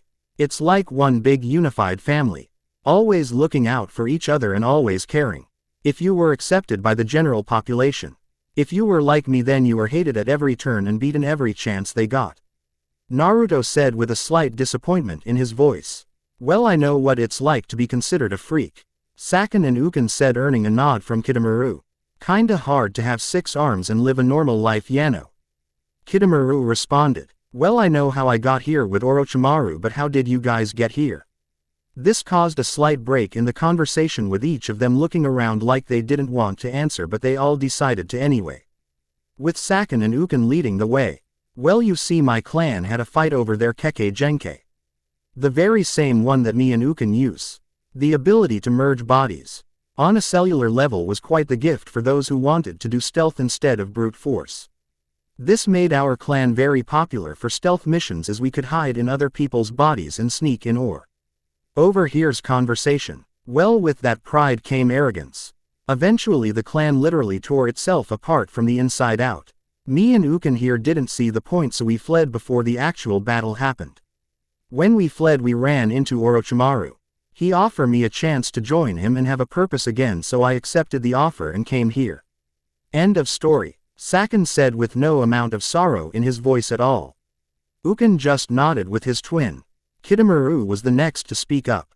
Well, I had a similar situation to old two bodies over there, he said, pointing at Saken and Uken, who roaned. Having 6 arms like I do tends to make you stand out in a crowd and in some cases even hated. I remember I used to try to fit in with normal people only for them to hate me too. So I said to hell with them and I left my village. I traveled around for a bit, gambled, drank, met some pretty women and showed them good times. All in all I was letting my talents go to waste. Until Orochimaru saw. Ma found me and offered me a chance to hone my skills and not be hated for them. To be embraced as a good shinobi and not just a creep. I took the offer and voila. Here I am, Kitamura said as he held up his arms in mock praise of himself. Jirobo shook his head and decided it was his turn to explain his story. Don't let Kitamura fool you. He didn't really sleep with any women. They all beat him down. Right, Tayuya, said Redhead, turned and was about to tell her fat teammate off when the waitress came back. She asked what she could get everyone to eat. Saken and Uken said a slab of ribs each. Kitamura said a salad. Jirobo said 2 slabs of ribs. Naruto and Tayuya both looked over the menu until they got to the noodle section. Once there, both of their eyes widened as they slammed down their menus and said in unison, beef ramen. Several moments went by after the two stated their orders. Both of them sat back in their seats and crossed their arms while glaring at each other. It wasn't until the waitress left that Tayuya spoke up. Why the fuck did you order the same thing as me? Because I like ramen. You got a problem with that? Naruto proudly proclaimed, defending the food of the gods. You could have picked a different fucking type, asshole. Tayuya fired back. I don't see how this is my fault. What crawled up your ass and died? Tayuya's face turned a slight tinge of red. She got a bit more angry and frustrated. Because a gentleman, as fat ass over there puts it, lets a woman go first. Naruto simply snorted and refused to say anything else. Jirobo took this time to shake his head and tell his story. Well, while we wait for the food to come, I may as well tell my story. I was a wrestler in a place called the Pit. This was not a nice place at all. People were mean and cruel to each other. The only way to get food to eat was to win your fights that your owner put you up against. My owner's name was a short man by the name of Gato. He was a cruel little man, but he did teach me about how to have certain manners and how to keep calm at times. Anyway, I had a record of over 100 fights with no losses. This was due to the fact that I knew how to control chakra to make myself stronger. In the pit, anything goes. It wasn't until I was defeated that I met Orochimaru. I was depressed that I had lost, but he told me that I could win again if I came with him and helped him, and now I am here with you guys. And I am happy with that. Jirobo finished right as the food arrived. He dug in instantly while Saken and Uken seemed to enjoy their meals more. Damaru was enjoying his salad when he heard a lot of slurping noises coming from the end of the table. It was Naruto and Tayuya, as they were in a heated race to see who could finish their ramen quicker. Caution was thrown to the wind as the two guzzled down the salty soup. After almost a minute of attacking the two, they both set their bowls down at the same time. Done. Aw damn it, you little fucking runt. I am almost as tall as you. Shut the fuck up, Naruto. 'Twas the wrong thing to say to an enraged Tayuya, who took prompt action by lunging across the table and onto the former blonde leaf shinobi. They tumbled and rolled on out of the store and finally stopped in the middle of the road in a rather awkward position. Tayuya was on top of Naruto as she straddled him at his waistline, her legs on either side of him and pinning his arms back to the sides of his head. Once Tayuya got over her anger, she noticed the position she was in with him and instantly got off of him with a blush threatening to make itself known. Ah, Naruto-sama enjoying the city thus far. And the company. Kabuto asked while flicking his glance over to Tayuya, who just snorted and blushed slightly. Naruto got up and dusted himself off and nodded ever so slightly. Good. Orochimaru-sama wishes to see you as soon as you can make your way there. I would suggest you go now that you are free from lunch. He is back in the tower that I showed you to earlier. With that, Kabuto turned and walked away from the group. Naruto sheepishly rubbed the back of his head and said he would catch up with them after talking with his dad. The group nodded except for Tayuya, who simply said, "Fuck you." Naruto shook his head and took off back to the tower. The group watched as Naruto left and took off towards the tower to talk with Orochimaru. Kidomaru came back and decided to bring something up. "You like him, don't you?" Kidomaru said with a grin.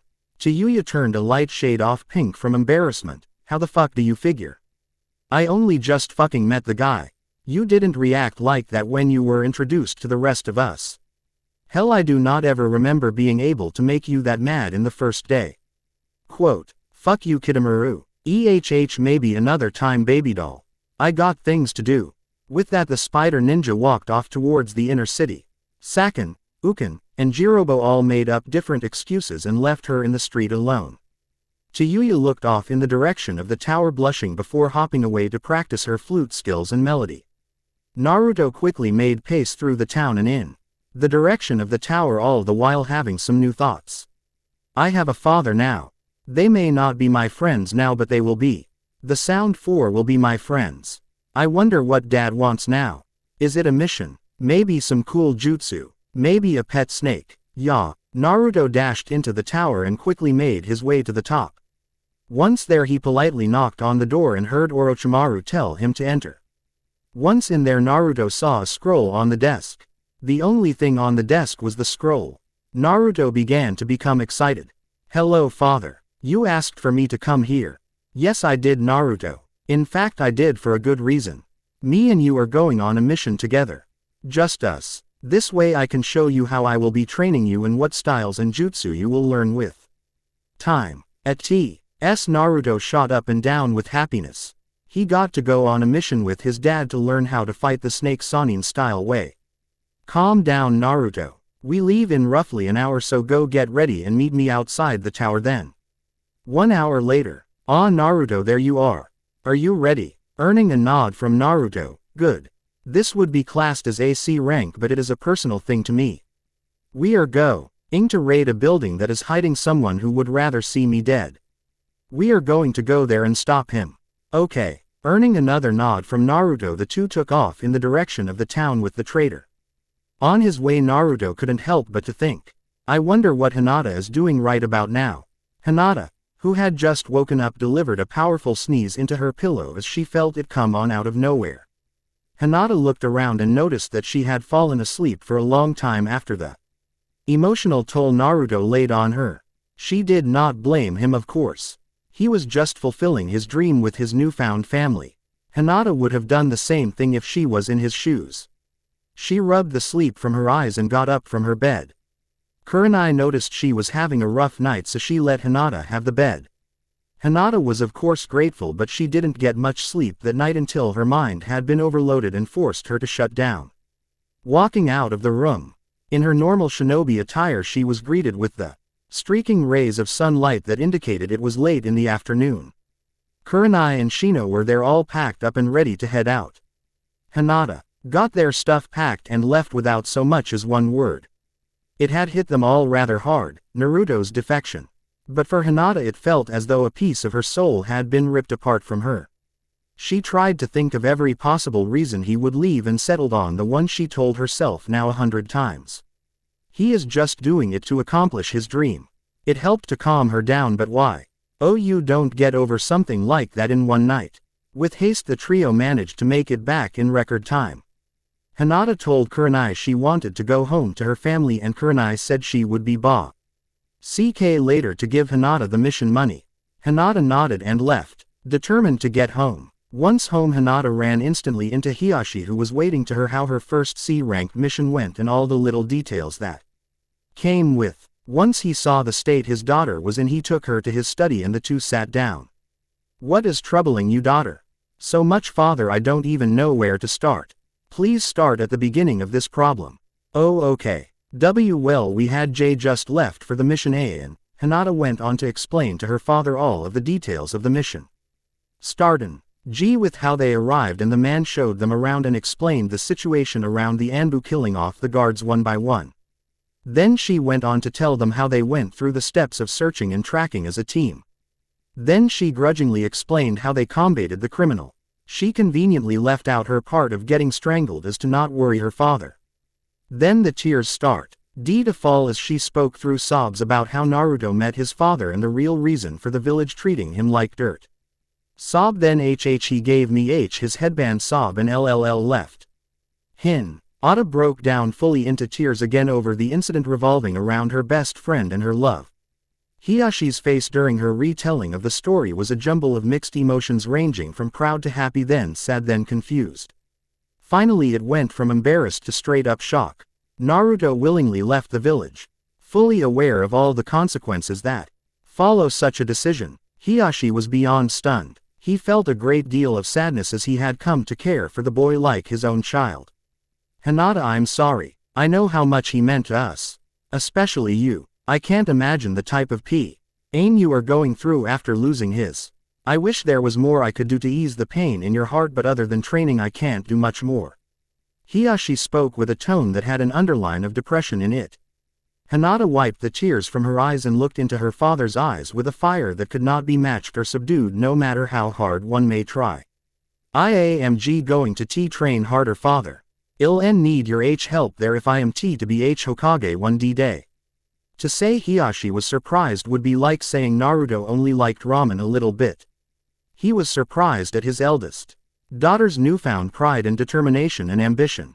To be Hokage was Naruto's dream. She must have picked it up for him when he left the village.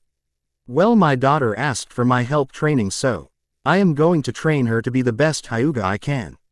Very well, Hinata, I will train you to the best of my ability. But are you sure you really want to be Hokage? Hinata smiled and copied a two-word phrase that her old friend used to say. Believe it. A few hours later, Kurenai shows up at the Hyuga residence as she promised with a boy in tow. This boy has on a gray jacket with fur lining the hood. He has to red face Marta clan he is from. Walking beside the boy is a little white dog. Kurenai gets to the guards and asks for Hinata to come out to receive her money and introduce her to her new teammate. Once Hinata comes out, Kurenai is a bit shocked to say the least. Hinata is wearing her normal blue shinobi pants, but the old tan jacket she used to wear is now a vibrant and bright-colored orange. Kurenai gave her a sad but happy look. Hello Kurenai-sensei. Hi Kiba. Oh good, you two already know each other. He is going to be Naruto's Repla substitute for Team 8. He's got a good nose, plus Akamaru is with him and he has a better nose. Kurenai caught herself as she knew the feelings Hinata had for Naruto was still blazingly strong. Kiba grinned a toothy grin and proudly proclaimed his new position. Yeah, I'm gonna replace that traitor. This statement earned Kiba the death glares of a lifetime for just mentioning his name in such a manner. Kiba sheepishly lost his grin and remained quiet for the rest of the conversation. The rest of the day went without a hitch as Hinata and Hiyashi trained so that Hinata could succeed in her dream and become a stronger person in the process. Hinata had but one thought before she went off to sleep. Naruto-kun, I hope you are safe. Naruto and Orochimaru stopped at the edge of the tree line in which they were raveling in when Naruto let out a sneeze, albeit a quiet one. Shaking his head, he focused on the objective at hand. In front of him, roughly a football field length away, was the building of target. As a square 20-story apartment building with 3 guards on the roof and several on the floor doing constant sweeps of the area. There was no way to tell how many there were inside of the building or where this traitor was at. From the way Orochimaru explained it, it would be safe to assume he would be at the top floor. Plus they were under the cover of a nightfall with no moon present, making their job much more easy in terms of stealth. So Naruto, what do you see? I see 3 roof guards. 10 ground guards on constant sweeps. If this man is as arrogant as you say, then the best way to go about this would be through the roof, seeing as how he is most likely on the top floor of the complex.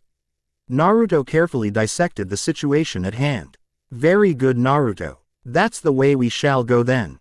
Orochimaru calmly but proudly stated as the two jumped off of the branch they were standing on. Applying chakra to their legs, they dashed through the open plain while Orochimaru casted a cloaking genjutsu to hide them from sight. They speedily dashed through the plain and up the side of the wall of the building. They slowed down and carefully snuck up to the top. Two guards have moved to cover the door. No doubt some type of sensor went off to alert them of the intruder's presence. One guard was still making his rounds. Orochimaru held up his hand in a closed fist and they stopped. Oh, Orochimaru waited till the guard was close and put his plan into action. Drawing the kunai, he quickly jumped up and grabbed the guard and pierced his heart with the knife. Blood gushed out of the wound and the man was dead. Orochimaru let him drop unceremoniously to the ground and dashed over to the other two guards. He quickly brought the kunai across the first guard's throat and threw him down. He tossed the kunai at the second guard who was running. The kunai lodged itself in the back of the guard's head and he fell over instantly, dead before he hit the ground. Orochimaru whistled and Naruto came up to see the blood-filled scene. His stomach was in knots upon seeing so much blood, but he knew what he had to do. He made his way quickly over to the door that led downstairs to where Orochimaru was at. The two carefully opened the door and went inside. There was loud music and people cheering. The arrogant prick was having a party. Naruto quickly scanned the area with his hearing and found the room that was most quiet compared to the rest. Pointing at a door at the end of a long hallway with wooden floors and several paintings on several doors. Orochimaru nodded and slithered over to the door, motioning to Naruto that it was all clear. Naruto looked at the door and looked upon a poster with the man on it. This man was a fatter man in a business suit that looked like it barely fit him. He had greasy slicked back hair and a pair of sunglasses on. He was smiling a bent smile that showed he had several golden teeth. At the bottom it said, "Down with the snake, up with Kormoto." Naruto shook his head and Orochimaru unlocked the door slowly. The fat pig was seating on a sofa with a parade of naked women of all kinds dancing for him. None of them seemed to actually enjoy the attention he was giving them. Some of the girls moved and Naruto saw a girl on her knees in front of Kormoto and he seemed to be having a pained expression. Naruto could not tell as this was the first time he had seen anything like this. He blushed at the scene and followed Orochimaru. "So Kormoto, this is how you choose to live your last few minutes. Wallowing in this." Orochimaru pointed towards the women with a frown on his face. At the moment Orochimaru spoke, the other women did their best to cover themselves up and they dashed out of the private room. Kormoto zipped up his pants and lazily stood up. He was shorter than Orochimaru by at least a foot. Naruto was almost on point with the man and he was 12. "What the hell do you want?" Kormoto asked brashly. His voice sounded strained like he had been chain smoking for most of his life and was raspy as the result. "I am here to make you a symbol of all who dare to mess with me."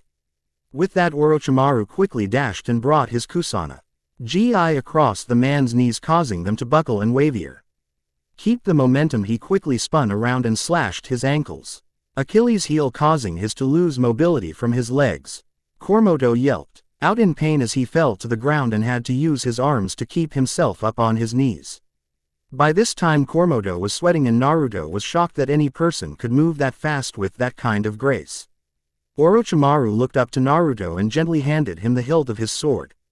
"Naruto, if you would please do the honor." Naruto gingerly took the handle of the sword but was shaking quite fiercely. Naruto had never killed before without the fox's help unknowingly. His heart rate pulsed and his breath became ragged and unsteady.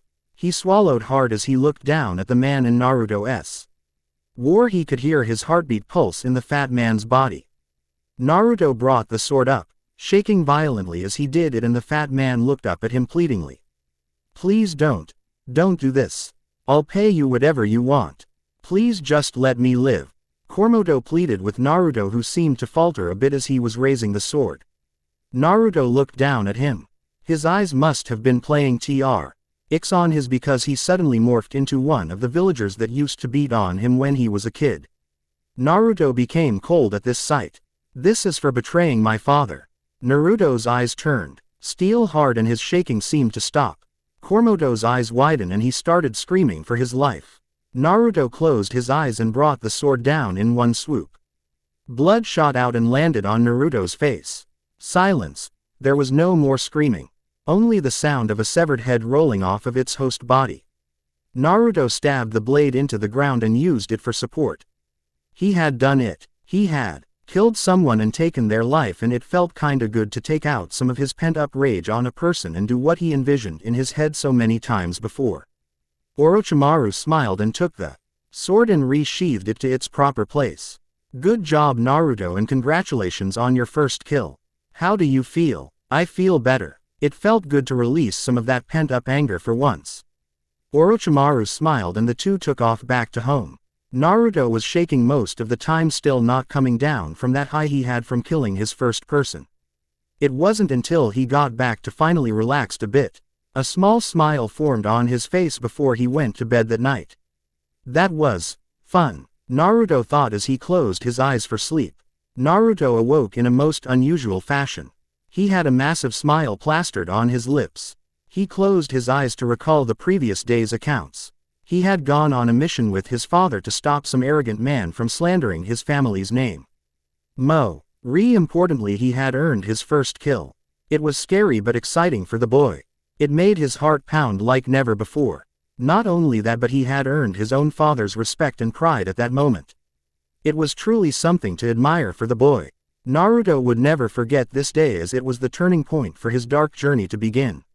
Naruto yawned and rolled out bed. His naturally low, black hair fell perfectly into place without much effort at all. Naruto got dressed and headed to the tower. Of course, Kabuto was there to escort the boy, much to his displeasure, but there was nothing he could do about it. Orochimaru was beyond scary, and Kabuto did not want to end up on the experimenting table. So the two walked in complete silence and harmony. Kabuto briskly leading the way and Naruto following in perfect sync. Without any trouble at all, the two found their way out into the newly lit city and basked in the beautiful sunlight. Naruto's eyes were once again blinded, but a Jew saint much more quickly this time than the previous night he was here. The duo parted after Kabuto told him that Orochimaru had wished to speak with him the moment he awoke.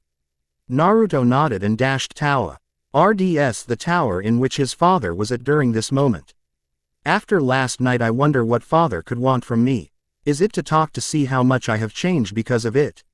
Maybe it is training. I have no clue, but I hope it is something awesome. After several minutes of traveling, he finally arrived at the tower and waltzed inside like he owned the place. Well, he kinda did. Anyway, Naruto rounded up the infamous swirling steps and eventually got to the door. I took in a breath and lightly knocked on the door. Come in, Naruto. Orochimaru spoke with a small smile gracing his lips. He seemed to be doing that a lot now. The door opened and Naruto walked through the door and bowed slightly before taking a seat in front of his father's desk. So Naruto, how do you feel? I feel better, but a little worried. Orochimaru raised a brow at this. Why worried? Well, am I supposed to enjoy killing people? I did enjoy it, but I don't know why it felt so right. Orochimaru smiled and nodded. He remembered what it was like when he took his first life. Doubts of all kinds ran through his mind and all types of mixed emotions swirled in his head. Well, son, that depends on you. Only true monsters can kill for nothing more than pure fun. I won't lie to you, Naruto. The world is going to force you to kill people for all kinds of reasons. Do not try to fool yourself with that thought. Instead, kill only when it calls for it. If your life is threatened or your way of life is threatened or something along those lines. Kill when you need to protect your goals. Kill to get revenge when you need it. But never do it for simply fun alone. That will brand you into a monster, and my son is no monster. Naruto looked down for a moment while he absorbed the words his father spoke. Naruto came to terms with it and made an internal vow to follow the example his father set with those words. He looked back up. Thank you, father. That helps me out a lot. No problem, Naruto. Now I believe someone has a dream of become Otokage, am I right? Quote. Naruto nodded vigorously. Orochimaru chuckled. Well, then we better get started on your training then, right? But first we need to see if you can handle that training. Orochimaru opened his desk and pulled out a paper. It looked like the average everyday paper, but Naruto could tell something was different about it. Maybe his snake eyes were some kind of hidden dojutsu. Naruto mentally shook his head of this thought and looked at Orochimaru with a confused expression on his face.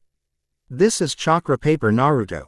You put your finger on it and press chakra into it and it shows you the nature of the chakra you wield. If it is fire it will burn. Water it will turn soggy and wet. Lightning it will crumple up and wrinkle. Earth it will turn to dirt and wind will cause it to split in two. So go ahead Naruto, press some chakra into the paper. Naruto took a breath and placed his finger on the paper. Gently he pressed a little bit of chakra into the paper. The paper instantly became wet. Naruto formed a frown on his face and Orochimaru let out a victorious sigh. "Aw man, I was hoping to get a cool element like lightning or fire." Orochimaru looked confused for a second before letting out a small chuckle. "Naruto, this is a wonderful thing. You inherited my water affinity. This would explain part of your natural flexibility in combat and how well you move. That is the first part into inheriting everything I have to teach you, and before you ask. No, I am not going to tell you everything. Firstly though, we need to get started on training your water skill." Orochimaru stood up and motioned for Naruto to follow him. Naruto did so until they arrived at a small training ground underneath the tower that had all 5 elements set up to train with. Right son, I am going to begin your training here. Elemental training is not the only kind we will do, but for now that will have to wait. First thing is we need to get you used to water walking. I know you can already do tree climbing. I saw it at the village. For now just go over to the water and walk on it. Naruto carefully walked over to the water and tenderly put a foot on it. He smiled and put his other foot on it before he promptly shot off the water. He repeated this several times and kept going at it. This is going to take a while. But at least I don't have to do paperwork. Orochimaru sighed. Hinata's bed was empty. Hanabi panicked and rushed all over the house searching for her sister. She was nowhere to be found. What's this? The sound of hands hitting a piece of wood followed by grunts. Someone must be training, thought Hanabi. Activating her eyes, she looked around with her near-perfect 360-degree eyesight. She looked into the training ground area and saw her sister training away. She relaxed and went out to meet her sister for the morning. Hanabi stealthily crept onto the training and noticed her sister did not have her dojutsu activated, which made what happened next all the more inspiring. "Hello Imouto-chan. Why are you up so early?" Hanabi was beyond shocked. First her sister had noticed her and had yet to activate her clan ability, then she managed to get through a whole sentence without stuttering. Hi Hinata. Hanabi mentally cursed herself for picking up her sister's trait of stuttering. "What are you doing up so early?" "I'm training for my dream." Hanabi looked slightly puzzled by this sudden proclamation. Seeing the confused look on her sister's face, Hinata continued. "My dream of becoming Hokage. But isn't that Naruto?" One look from her old sister got her to stop her sentence right there in its tracks. Hanabi swallowed hard and bowed quickly to leave her older sister to train. On the way out, Hanabi pasted her father and cousin as they both headed out to the same training ground that Hinata was at. Hanabi was curious and stuck around. The 3 of them began intense gentle fist training and dojutsu practice to strengthen the bloodline. Hanabi watched for a few minutes before leaving and getting her day at the academy started. Over on the other side of the city was a now hollow compound of a once proud family, the Uchiha. Sasuke was the last one other than his brother Itachi, who had murdered all the members of his clan in one night and in one swoop, leaving Sasuke with no one to cling to when the pain set in. This left the boy in loneliness, but he refused to accept the path of hate. His brother had left him with the cryptic message of using his hate to grow stronger, but Sasuke would awoke in the middle of the night covered in sweat and tears. He had just been through another night of vicious nightmares and horrid visions of the future. Sasuke looked over to the clock. 3:30 a.m. Damn it, I still have 3 hours before I have to meet with the rest for our next mission, he thought before looking back up at the ceiling. The next mission he was to go on was escorting some old man to his homeland in the land of waves.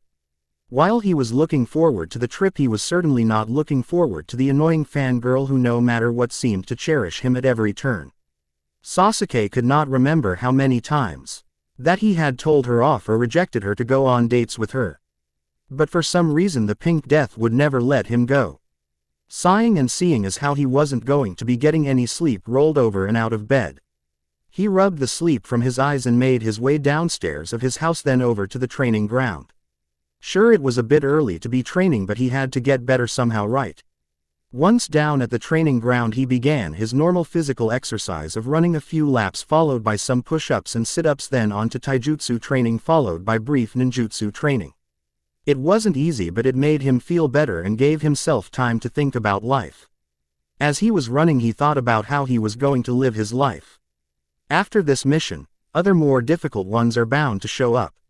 More challenging people. He was going to need to be faster and stronger. Not to mention he was going to need his eyes. Sasuke sighed as he ran. He still had yet to awaken his family's dojutsu, and he was beginning to worry about it. He would need those eyes soon. This thought caused Sasuke to mentally pause for a moment. Why exactly would he need those eyes? Sure, to kill Itachi, but what else? Surely he would exist after defeating Itachi, but what would he do? Sasuke thought about it for a while and looked up at the now rising sun. It spread its loving warm embrace of the cold compound and brought light to the sleeping city of villagers. Sasuke stopped his run and looked over at the village. He didn't really have an opinion of the village quite yet. It was home, sure, but that was the extent of it.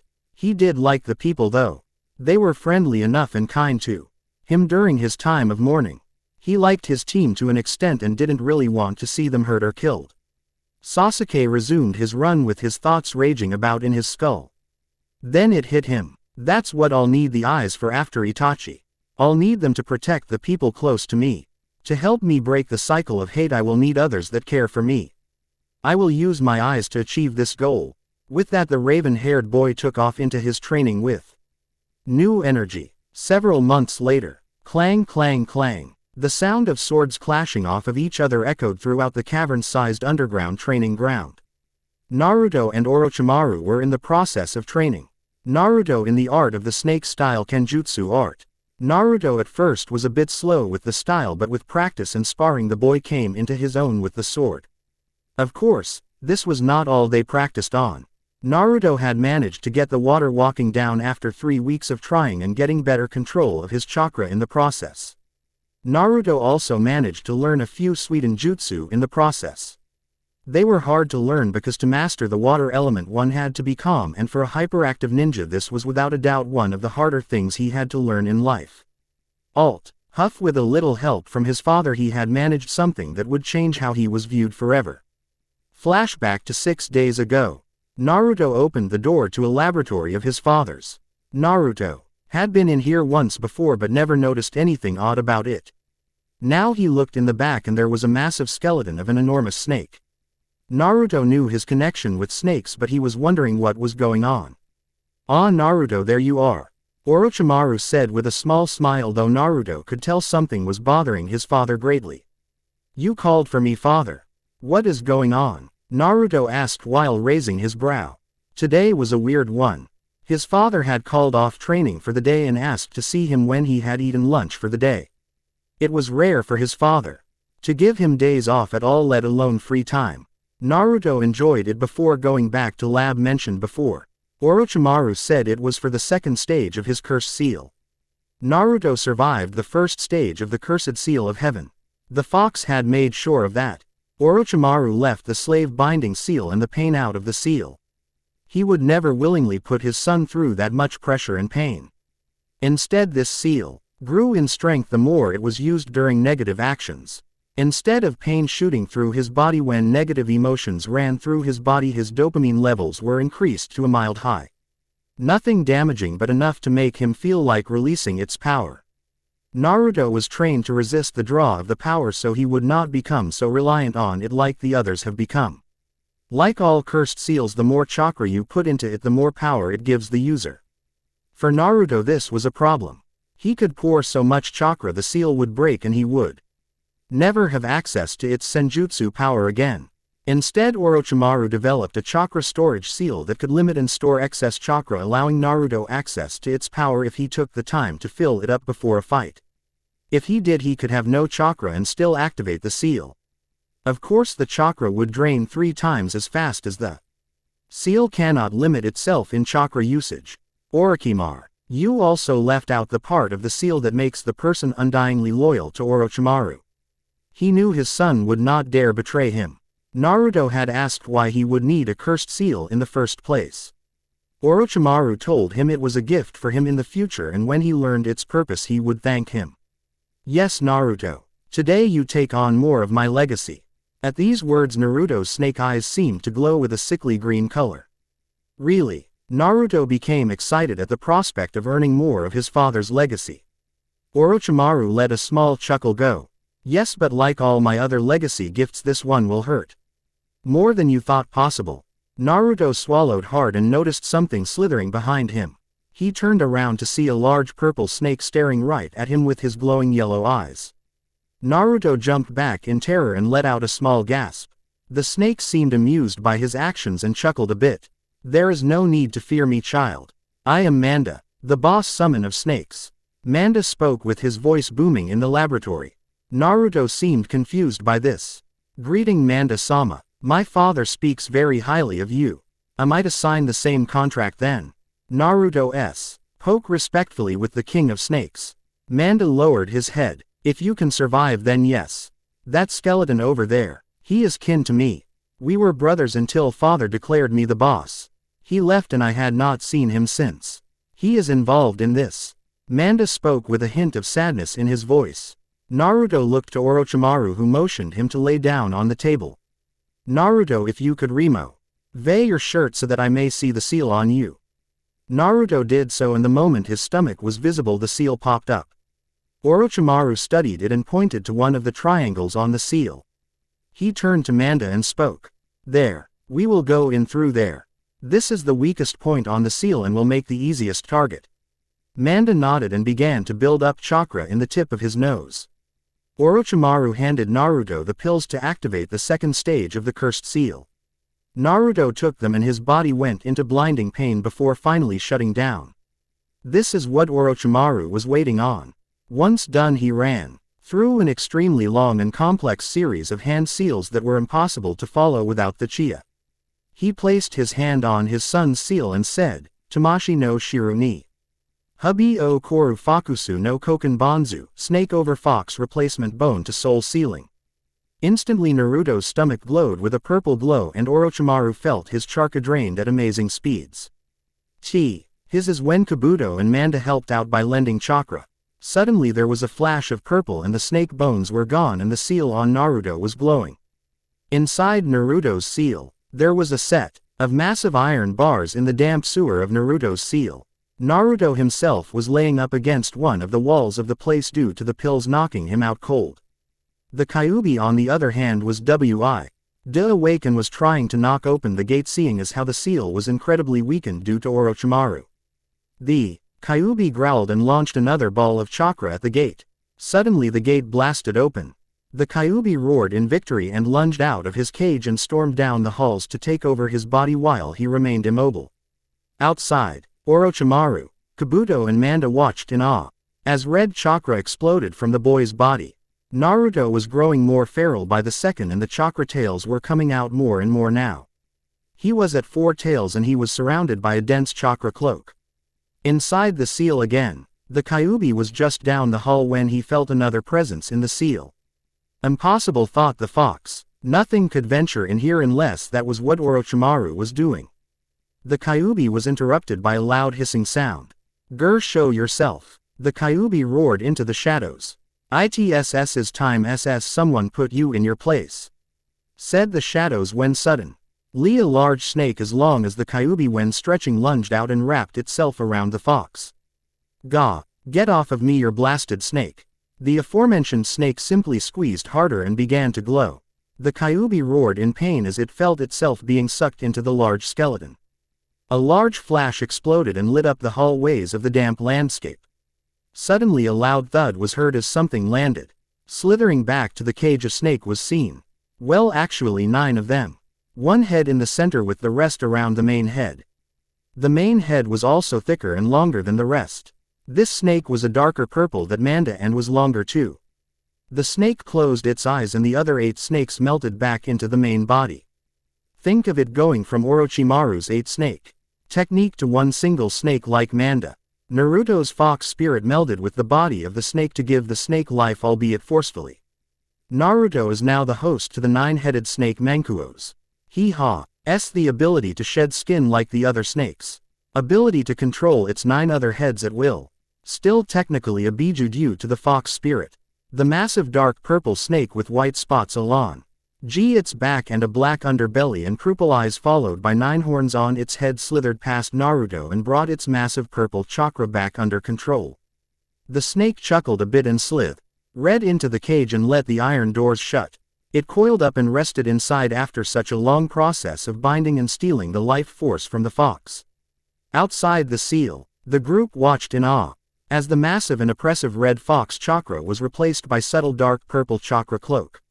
Soon the cloak receded into his body and the group noticed a few changes. For example, Naruto no longer had whisker marks.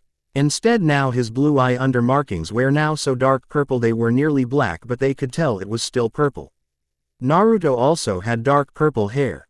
Naruto also appeared to be way slimmer but still had muscle tone and his normal body length. Kabuto did a full medical scan and noticed that everything checked out just right. The second stage of the seal was implemented without a hitch despite the modifications to it.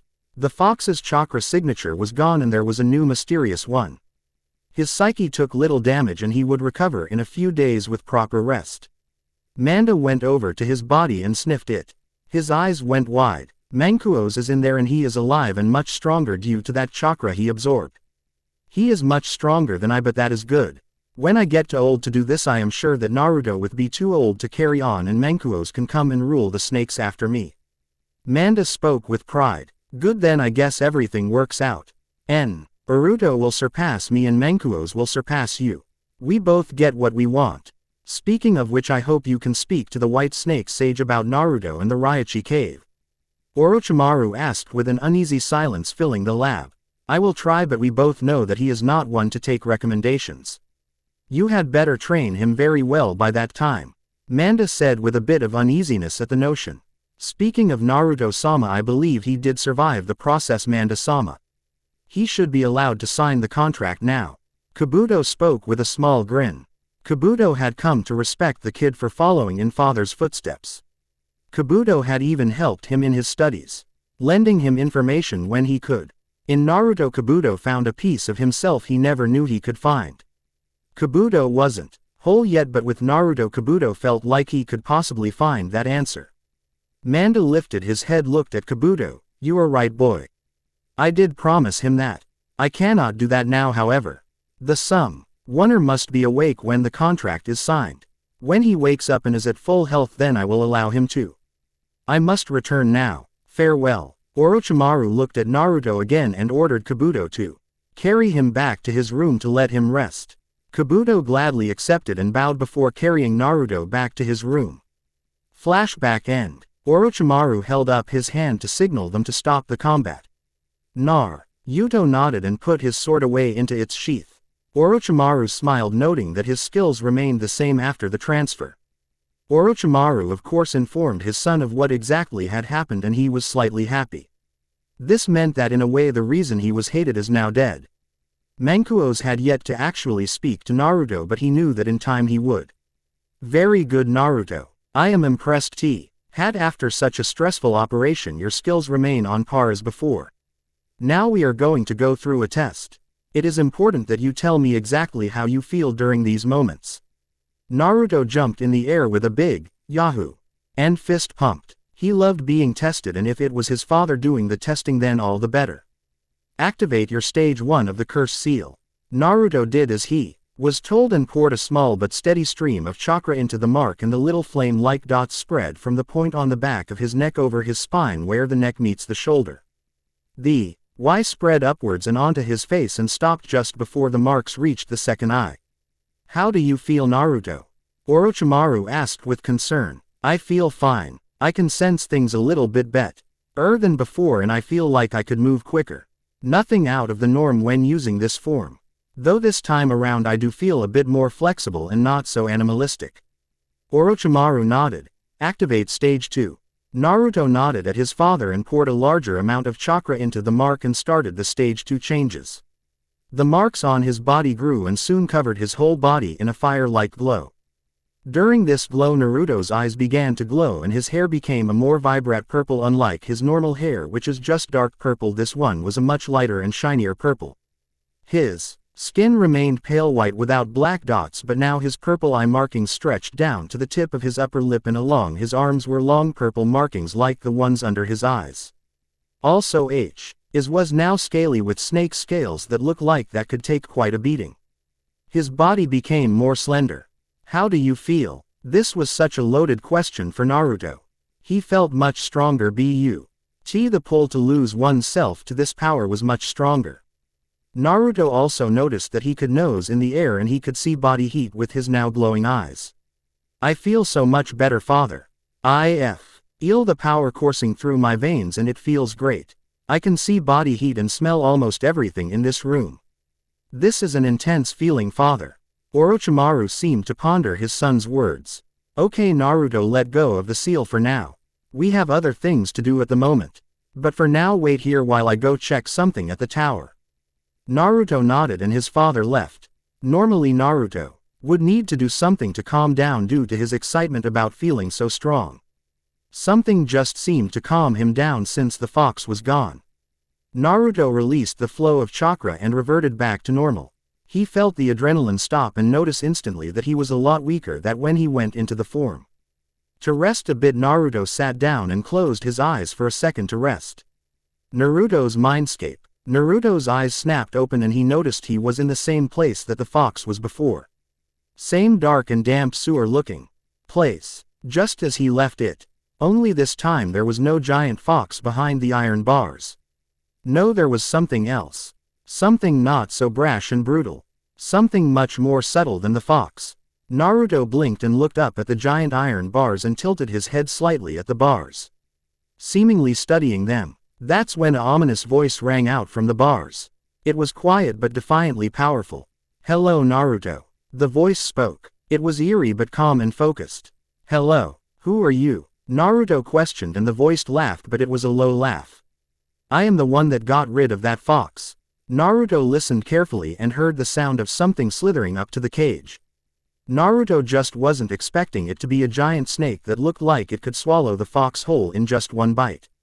Oh, so you are Manda's brother then? The large snake seemed to nod at this as he was happy his brother had not forgotten about him. Yes I am. I am Mankuo's, the snake of discord. The large snake proudly proclaimed as it slithered into the light, revealing its massive features. He was most certainly a match for the Kyuubi now. Naruto nodded. Well, now that we met, what exactly happens now? The snake seemed to assume a thinking pose before opening its mouth to speak.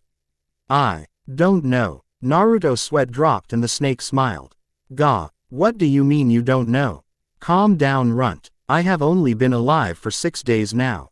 I know as much as you do about this. I am only SSSSSSSSLOWLY absorbing the Kyuubi's knowledge on these things SSSS. Cut me. SSSS some SSS slack. Naruto calmed down a bit and realized that he was right. Now return to the world. Your father approaches SSSUSSSS. Mankuo said before booting Naruto back to the real world. Outside, Orochimaru looked at the scene with interest as his son's eyes suddenly snapped open and he was mumbling something about skinning a snake. Orochimaru took this time to run through the hand seals and yell out, Kuchio's no jutsu.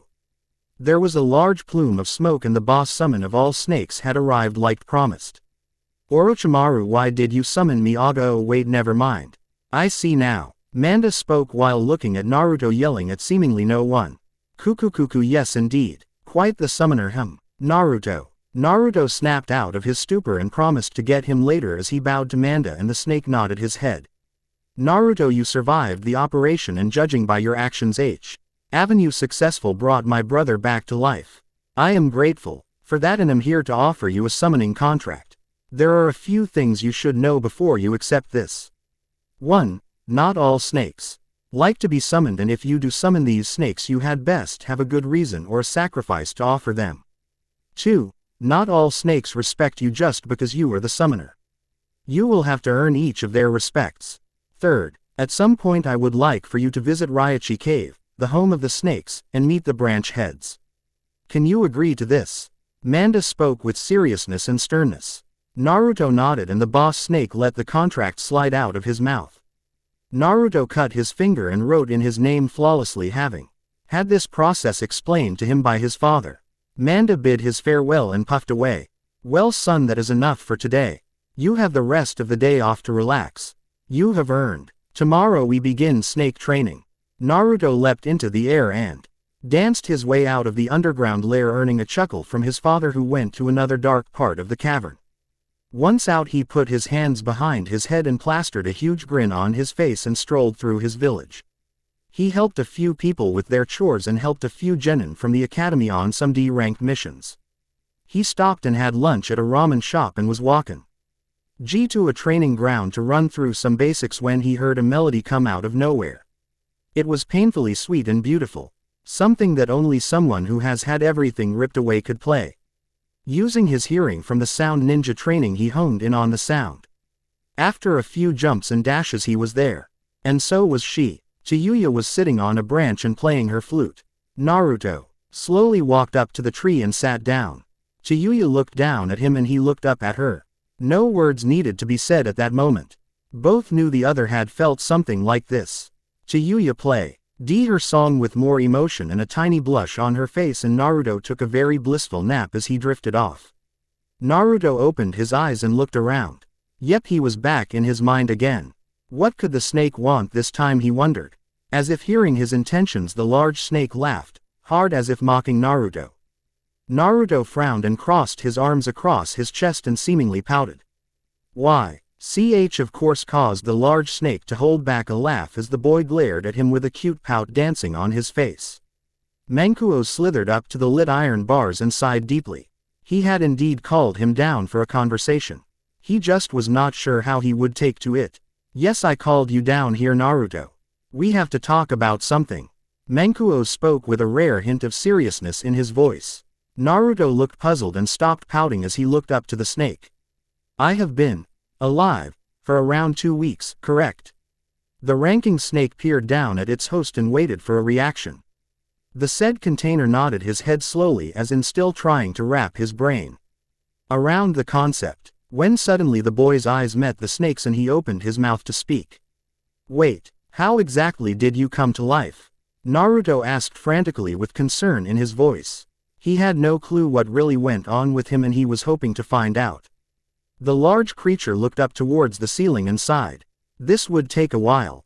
Look, my physical manifestation took residence in the SSSS seal via chakra provided by external SSS sources. Through this process I was temporarily revived as long as the flow of chakra was there. My physical being could not be sustained without a proper soul to conduct along the pathways. That was the SSSS spirit of the fox was required. Through the fox I gained all of my SSSS strength through the cellular manifestation of the physical combined with the SSS spiritual. Once that was accomplished, I had partaken in the use of the new chakra and called out my spiritual self and recalled my host SSS soul. Once the host soul found the anchoring corpse, I willed it back into my newly formed body. There a tug of war between the two souls was initiated and combat ensued. On a normal plane my soul would not have the necessary willpower to attempt a hostile engagement with the fox. Circumstances allowed me to gain the upper hand.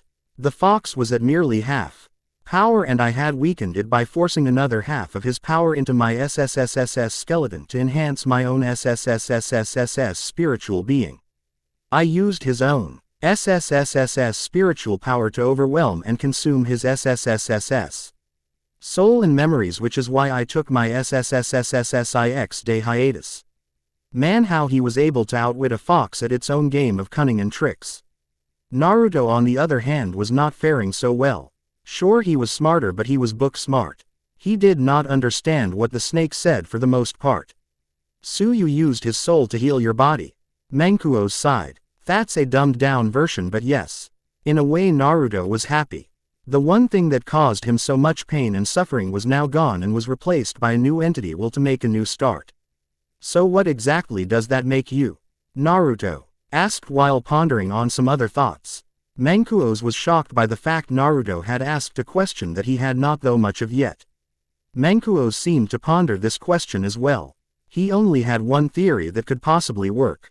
My guess is that I am now a member of the Biju family, and since I was released from the snake summons family, I would guess that could make sense. I have absorbed a part of Kyuubi and thus have been granted his power. I can only guess this means we have the host Biju relationship if I am correct. Naruto looked up at him in shock but nodded. Mankuos closed his eyes and thought for a little while. He slowly opened his eyes as now he had a new question to ask. Naruto, what about you has changed since I was brought to life? Naruto didn't have to think long before a whole slew of information came crashing into the forefront of his thoughts. Well, my hair is purple and I see more clearly now. I can also see body heat. I feel more slim in Ender and I have a much easier time staying calm and controlled despite the situation. This all seems to be heightened when I use my curse seal. That seemed to get the snake's attention as his eyes angerously narrowed on Naruto when he mentioned the seal. Tell me more about the SS seal. Mankuos demanded. Well, it has my father's senjutsu chakra in it and allows my body to become physically enhanced. Father said I truly didn't need the seal, but that it would allow me to handle enemies that were far above me for brief times should I actually need a boost of power. He also said it would limit the flow of the Biju chakra in my body so that I did not shorten my lifespan when I needed to use the chakra. Mankuos nodded before speaking again. That is a problem indeed, Naruto. That seal limits my own chakra as well. Though I would not worry about that now. I have to purge the fox chakra from your system. This will take a few years. Also, I think you should know that water is not your only element. You also have the affinity for air as well. Naruto literally jumped to the roof of the place with excitement at the prospect of being able to work with another type of element. The large former boss snake just shook his head. Well, Naruto, if you are going to be my container, then maybe you ought to use some of my skills, yes. Naruto's eyes sparkled and twinkled in the HT at the sound of using snake jutsu and taking another step to follow his father in his style. The snake slammed its massive tail onto the ground to get his attention and point across to Naruto. Naruto stopped celebrating and looked up at the snake, who just chuckled. Sorry about that, I still get carried away at times. What are you going to teach me? Naruto asked with a settled expression on his face. Mankuos smiled and moved on to explaining things. The first will be to shed your skin and regenerate from seemingly impossible injuries. Naruto's jaw slammed on the floor. It comes with a heavy drawback. The amount of chakra it consumes is almost enough to make it not worth using. Lucky you have large reserves, but still, I doubt you could do this technique more than once in a long drawn-out fight. Maybe 2 times in a short fight with you will have no chakra after such. Naruto nodded fast and understood the risks. Using this jutsu was a last resort, and doing so would leave him greatly crippled in a fight, but he could survive. How you do it is to focus chakra through your skin. Every part of it. Then when you have built up enough, you force it all out through your mouth, carrying your skin with it. The chakra copies the cell information, and when forced up and out with the chakra causes it to replicate itself, thus shedding the skin. Oh, and don't worry about the cloths. They come back too. Mankuos spoke with a matter-of-fact tone, and Naruto understood almost instantly. He loved to be taught new things. But he also had a question. Hey, wait, if you said you are now a Biju, doesn't that mean I get traits of yours? Ah yes, I remember I was going to talk about that. Yes, you get some attributes. That is most likely why your hair changed colors and now you can see heat. Most likely also due to the body changes as well, if I am not mistaken. Naruto nodded before feeling the presence of someone stirring him in the real world. He waved to the large snake. Had brought his tail up to the light and waved back while giggling like a little boy. Outside in the real world, Naruto was resting a bit before his second training session with his father began for the day. They went solely on taijutsu for the first round. The second one would either be ninjutsu or kenjutsu. They did not quite reach genjutsu yet. Not until the seal could get his massive chakra storage under wraps and in control, as was its true purpose. Orochimaru came back to Naruto to rouse him from his meditative slumber. Son, it's time for the ninjutsu sparring session. Are you ready? Orochimaru asked, getting into stance. Naruto got into his own stance and prepared himself. Behind him was a pool of water. Excellent. Just was he needed to get the dice rolling. Begin. Orochimaru commanded and Naruto leapt back several feet to land near the water. He ran through several hand signs before calling out, Mizu no Tatsumaki. Tornado of water, and from behind him the water rushed out to swirl around its master and defending him from harm. Lucky for Naruto, the jutsu came just in time as the fireballs smashed into him and dissipated. The force alone caused Naruto to get launched into the water below. Within mere seconds Naruto came lunging out of the water. Naruto stood up and ran through some hand seals and almost finished them if it weren't for the sword in his stomach. Naruto looked down and mentally cursed as he exploded into water. Orochimaru's eyes widened in shock as he looked to see Naruto directly behind him, finishing a long series of hand seals, and called out, Yano Kuchi. Serpent mouth, and a large torrent of spinning water swirled up behind Naruto and took the form of a snake with its mouth opened and lunged towards a stunned Orochimaru. Naruto felt a large chunk of chakra leave his body as he completed the jutsu, and time slowed down for him when he heard a voice. Hello hatchling. Mankuos spoke through the mental link. Mankuos, how are you talking to me? Through our mental link of the Biju. Thought I'd take the time and tell you a trick. Sure. What is it? By using air you can make water hit a lot harder. Try this one. Futon. Datapa. It creates a strong gust of wind. Pour the rest of your chakra into it to make it stronger, since you haven't trained this element at all really. The hand seals are tiger, ox, dog, rabbit, snake. Thanks a bunch. Naruto refocused into the main battle and concentrated the last drops of chakra he had left inside of him. He ran through the hand seals just as the snake was getting ready to hit Orochimaru and called out, Futon. Datapa. Great breakthrough, and instantly Naruto dropped to one knee and started breathing heavy. Using a B-ranked jutsu followed by a C-ranked jutsu drained him completely. He was no Superman. He did have big chakra reserves, but not large enough to keep going like this. The immense gust of wind smashed into the water snake and forced the impact to hit twice as hard. Oh, Orochimaru soon found himself pelted underwater with the wind smashing him up against a wall in the cavern. Both jutsu eventually let up and Naruto was beyond exhausted with what had just happened. Akimaru on the other hand seemed with pride and joy. His son had not only taken on his water affinity, albeit that is the weaker one, but also his stronger and more dominate wind affinity. Orochimaru could now train him much more fluently. Well done, Naruto. If I were a careless jonin who underestimated you, I would surely be dead. Most chunin could escape from that and survive. I doubt any genin could handle that. And all jonin could escape, but you thought ahead and caught me off guard. Anyone would have been killed. Tell me, how did you plan it out? Naruto had to think for a minute and catch up on his breathing. Once that was done he explained it. Well, I started my calculations when you said begin. The moment I jumped back I knew the hand seals you were performing, and as expected you launched the fireball at me. I did my best water defense jutsu and waited. I knew you would overpower the water and launch me back. I planned to fall into the water. Once there I made water clone and sent him out while using my chakra to remain underwater. At the same time I used my sound ninja training to hear what was going on through the vibrations of the water. I slowly crept to the surface right as you impaled my clone. Standing perfectly behind him I discreetly ran through the hand seals. Once done I launched the jutsu at you, knowing that with the sword sticking so far out of your mouth it would be harder for you to dodge. The Futon jutsu was improvised. By the end of his explanation Orochimaru was clapping. He was proud that his son had planned to win the battle before it even began. It made him happy to see his was beginning to think like a leader and a snake. He would need them if he was to survive this horrible and ruined world. Orochimaru smiled as he knew now his son could handle what was to come next. Naruto, go and rest. Tomorrow you have a mission to complete with the Sound 4. Naruto nodded. He was glad that he could go to his bed and plop down to sleep.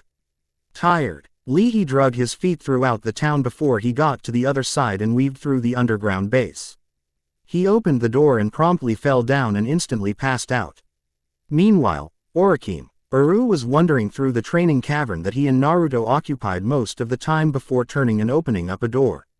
Orochimaru pushed through the door and let out a nasty-sounding cough. Taking a few seconds to recover, he looked up and grabbed the pills that Kabuto had in his hand that were customary around this time.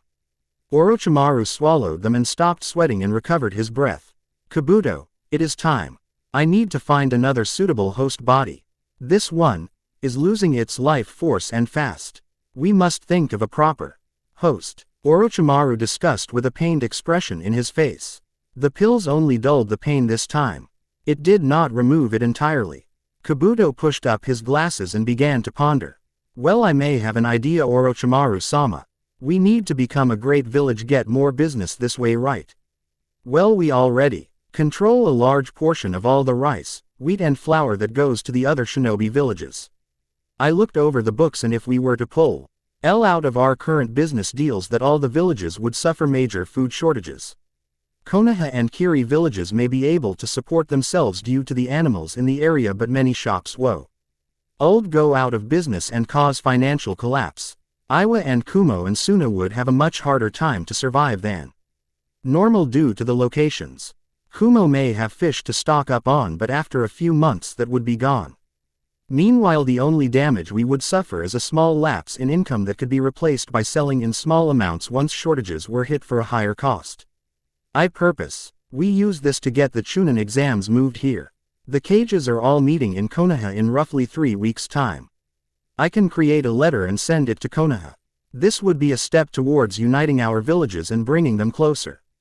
I am sure Naruto would love this idea and would want to accompany you to the meeting. Also, with the Chunin exams held here, you would be able to scout out the skill level of up-and-coming ninja and find one body suitable to your liking. Kabuto finished as he pushed up his glasses. Orochimaru pondered this to see if he could find any loopholes in his plan. When he found none, he simply nodded, and the two began to discuss the building plans for the exams. Naruto was having a case of deja vu as he once again woke up in his mindscape. The snake this time was watching for him and didn't bother to snicker or giggle at him. Instead, he had a serious look on his face. Naruto, did you feel any different before you went to bed? Mankuos asked in a serious tone that did not go unnoticed by the former blonde. No, I was still suffering from that chakra exhaustion. The large snake lowered his head and began to think deeply about something. Though what it could be about was anyone's guess. That's what I expected. Until I remove the fox chakra, I am unable to help you in most forms. I cannot replenish your chakra or use my own to heal you faster. The fox's chakra still does that of its own accord, but a much weaker version since it does not contain the actual spirit with it. Mankuos finished in a quieter tone than when he started. Naruto nodded before a question popped into his head. Wait, why would you ask that if you already knew the answer? Naruto asked while giving him a quizzical look. Well, I tried to use my chakra to refill yours and was met with heavy resistance. If you had told me you were in pain, then I would know that it was because your body was not used to this foreign chakra. Alas, you said you were but tired. So I concluded that this must be the primary reason. Mankuos nodded to give his genius merit and pride before looking down and noticing Naruto had vanished. Must have been woken up. Either that or he is having another dream about the red-haired chick with the flute. If it is another dream, I can't wait to watch. Last time was vulgar. Who would have thought he had it in him? Then again would have, though a snake would be talking to himself. I'll just rest now. Stop talking and rest now. Yeah. With that, the large, imposing and slightly delirious snake went back to sleep and Naruto awoke from his exhausted slumber. Outside, Naruto awoke with a start.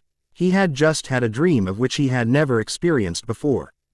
He was on a bed with some girl with long flowing red hair, and what was worse is that he was naked. He couldn't shake the feeling that he knew this person, or that he could have swore someone was laughing at him when he woke up. Shaking his head, he got out of bed and noticed he had an warm feeling in his stomach that was slowly leaving him. Shaking his head to remove the pleasant sensation, he got dressed and went to the tower to meet his father. He traveled much faster due to high pulse pounding excitement and arrived in what felt like seconds. He traversed the stairs with practiced ease and gently opened the door. The Sound Four were there along with Orochimaru. Ah yes, hello Naruto. Glad you could join us so early. I was just about to brief everyone on the mission and tell you when you arrived, but since you are here we can begin. 3 nights ago there was a break-in at a secret vault that I had hidden throughout the land. Luckily for us, this vault was merely a decoy that had rare-looking items and false research data. Each one of those items had a tracking device planted inside the item itself or in the folder in the case of the papers. This is very important because I want you all to track this signal and bring it back here. I am going with you to retrieve it and kill the man who stole it, but I will not help unless something absolutely major is required of me that the rest of you cannot pull off. I want this done silently. Naruto is in charge and he is fit to plan this mission out accordingly. You are all dismissed and you will meet up at the gate to the village in 7 hours from now. 3 days later, at the border of Oto and Konoha, members stopped and looked over the city. The trees were tall and gave them the perfect lookout to scope the city with. Naruto scanned the area with his eyes, picking out anything suspicious that he could. Naruto poured a small amount of chakra to his eyes to get them to glow and sense body heat. He scanned the area and found several signatures. Naruto relaxed the flow of chakra and turned towards the group behind him. Alright, I found our target. He is on the 3rd story of the building directly in front of us. 4 guards are on the roof and 3 on the ground. 1 is guarding the front door and 1 guarding the back door and 1 traveling between the 2. The 4 on the roof are in the 4 corners of the building and are also watching over the guards below. The building is clearly well lit and it would be nearly impossible to remove them all without raising the alarm. The best way to do this would be to simultaneously remove all the threats at the same time. This will be a challenge, but I think we can do this. There are 3 power boxes that are all connected to each other and to the alarm, I am guessing. The only way to remove that is to shut them all down at the same time. The biggest problem is that they can only be shut down from the inside lever. So we will have to open the boxes and pull all 3 levers at the same time. Kitamura, Jirobo and Tayuya, you guys will go to each of the boxes and await the signal. Sakin and Ukin, you guys will ascend the wall and wait for the power to drop. Once the lights are out, you will kill the guards up top. I will handle the bottom floor 1s and ensure the doors are locked and sealed so that no one can get out. Everyone know what they are doing. Earning nods and grumbles from the group. Alright then. Wait for just 1 more second. Wait for it. Now. The group dashed off towards the objectives. Kitamura, Tayuya and Jirobo all went their separate ways to the boxes and waited for the signal. Sakin climbed up the wall with his brother Ukin and waited before getting ready to leap into action. Naruto opened 2 bottles of water he was carrying and made 2 water clones. All 3 Narutos drew their swords and waited a moment till E-guard made his round to right in front of Naruto and his path of travel. Naruto flared his chakra and the lights went out. Before the 3 guards knew it, they each had a sword through their chest and collapsed onto the ground. Naruto dispersed his clones and left seal tags on the doors so that they wouldn't open. Naruto looked off to the side to see people flying off and landing on the ground with sickening thuds. Naruto shook his head and opened the door he was in front of, then applied chakra to the seal to activate it. He walked slowly up the stairs till he got to the 2nd floor. Sitting at a table were 3 guards of various sizes who stood up and instantly drew kunai upon seeing Naruto. Hey, what the hell are you doing here? The biggest thug asked. Who cares? Get him. The shortest one, who was around Naruto's height, belted out the words. He charged at Naruto in a simple and straightforward path. Naruto leapt over him and grabbed him by the collar before throwing him in to the medium-sized thug, thus knocking them to the ground and sending them tumbling. The heavy-set thug came charging at Naruto. Naruto slashed at his knees, causing him to fall. Naruto quickly appeared behind the disabled thug and plunged his sword through his back, killing him instantly. The other 2 thugs got up only to find 2 kunai firmly planted in their skulls. The 2 thugs slumped down on the ground and died from the injury. Naruto kept his sword out and walked up to the 3rd floor where his father was having a conversation with the man who stole the item. Naruto noticed that the man who was guarding the door had not noticed what was going on inside the room. The man sure did notice Naruto though. He drew his own sword and it was instantly encased in flames. Ah yes, I heard noise downstairs and I thought the other fools might be dead. Turns out I was right. You must be the reason that they did indeed croak. I look forward to our fight. My name is Abbott. I don't need to know your name as it is insignificant. With that, Abbott charged at Naruto and the two clashed swords. Naruto delivered a powerful kick to his stomach and slowly broke down the battle in his head. Alright, so to be able to ignite his sword he must be a Kaiden nature. Great. My food and nature will be no good here, but my sweet and nature will be perfect. Unfortunately for me, this is a closed hallway and the windows are shut. With that burning sword I won't be able to pull any type of water at all. He most likely has more experience than me. I can use that to my advantage. In a straight up sword fight, he will eventually overwhelm and fatally wound me. Knowing his arrogance, he will leave me to bleed out. I will shed my skin and get him when he isn't looking. Let's go. Naruto lunged at Abbott, who simply sidestepped him and brought his sword down in a decapitating motion. Naruto quickly swept his legs and brought his sword down to chop at his chest. Abbott rolled out of the way and stood back and charged at Naruto. Naruto brought his sword up to block a vertical slash from Abbott, who copied Naruto and kicked him in the chest, sending Naruto back a few feet. Abbott closed the distance and had to defend from a horizontal strike from Naruto. Naruto quickly spun around and did another sideways strike. This time Abbott was prepared and jumped back before lunging and planting his sword firmly into Naruto's ribcage. Abbott smirked as Naruto lay limp against the floor. I told you your name would not matter in the end. All will fall before my blade skills. With his small victory speech hurt Ned and smiled as he looked through the window to observe the forest.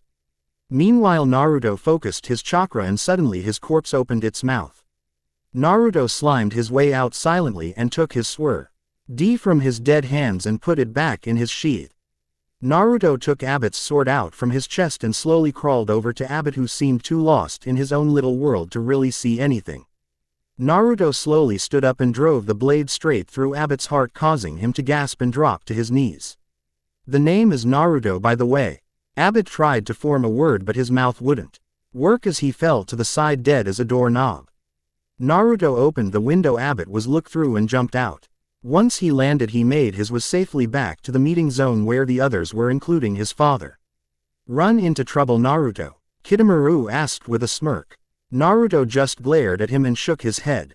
Nothing I couldn't handle. Just some arrogant thug on a power trip. Orochimaru nodded and they all left for Oto. 3 days later, the sun had just come up from traversing the globe and once again shone brightly over the land of rice. A tried group of ninja made their way to the tower, in which they would be debriefed and assessed on their mission performance. Naruto, of course, was the last one to arrive. Welcome, Naruto. Let's get started, shall we? Earning a nod from the group, Orochimaru continued, Tayuya, Kidomaru, Jirobo, Sakin and Ukin. You all performed your jobs to a T and executed them perfectly. I would applaud you, but I expect these results every time I send you on a mission. Naruto, I am most impressed with your ability to draw out a battle plan. What surprised me more is that you adapted to the situation once you learned of people inside the building that you did not sense before. I can see your training is paying off and I am proud of your advancement.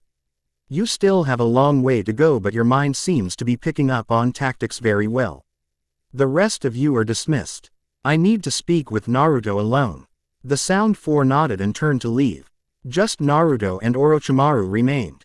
Son, something very important is coming up and I want you to go with me.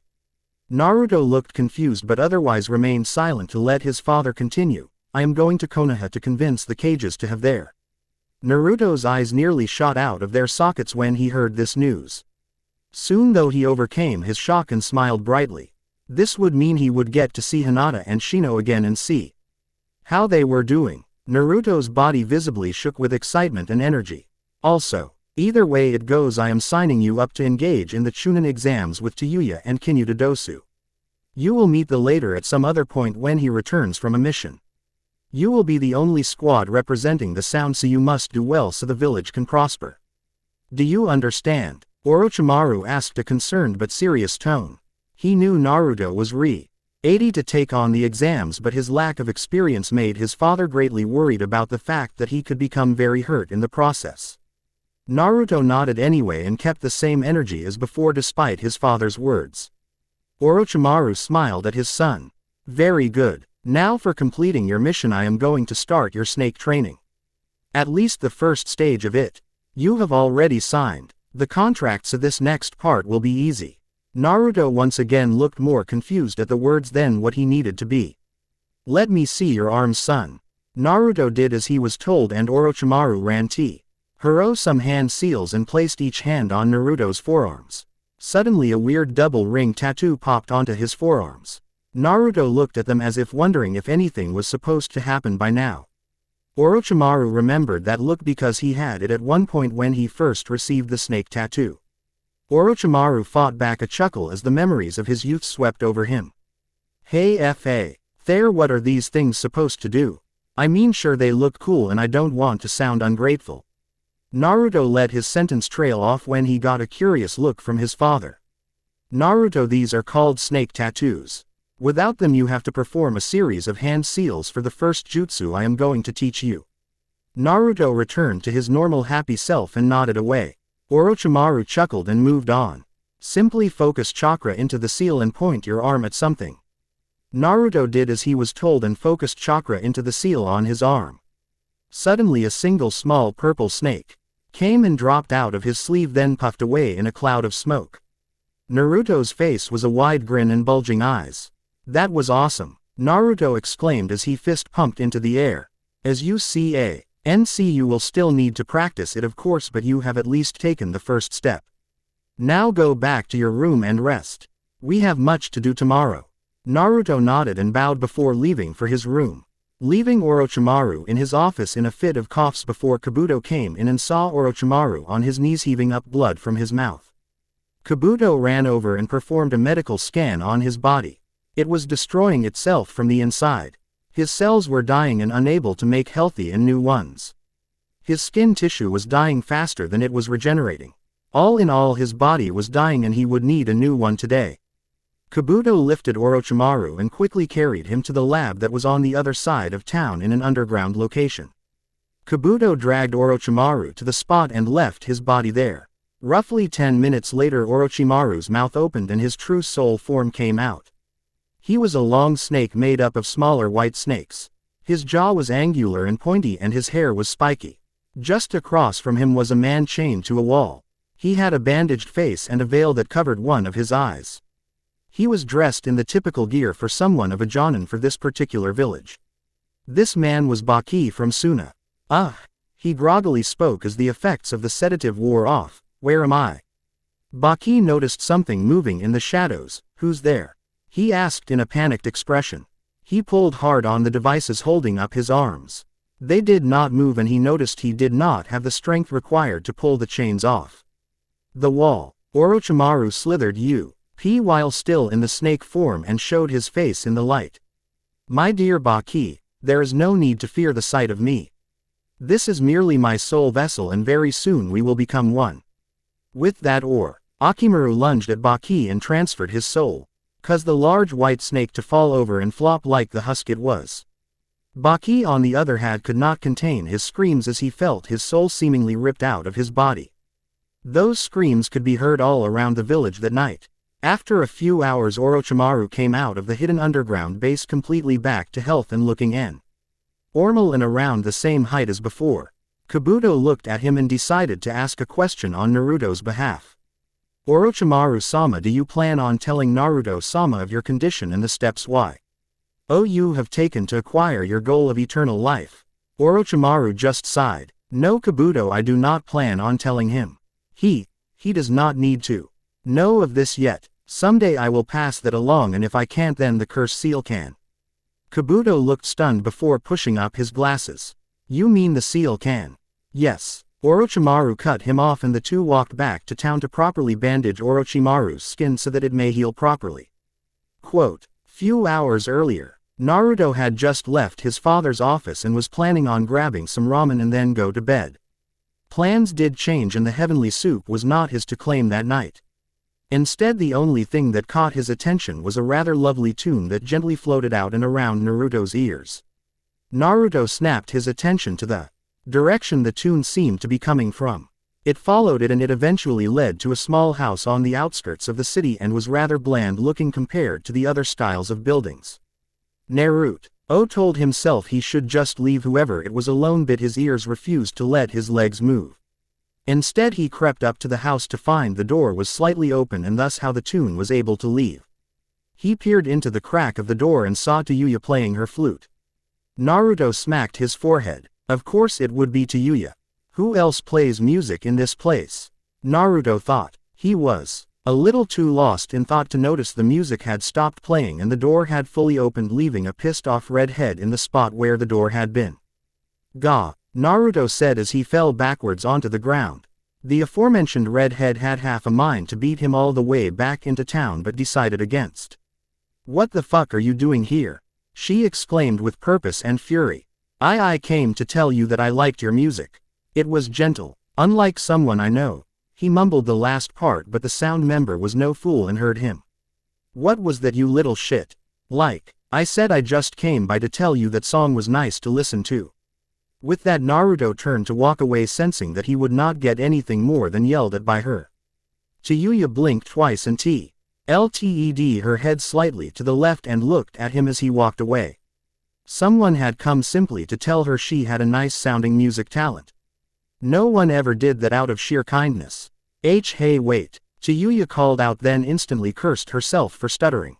She fought down a blush and quickly moved over to him. Would you like to know the name of the song? Naruto raised a brow at her, then slowly nodded his head. Snake Charmer. Quote. Tayuya sat down in the grass and began playing.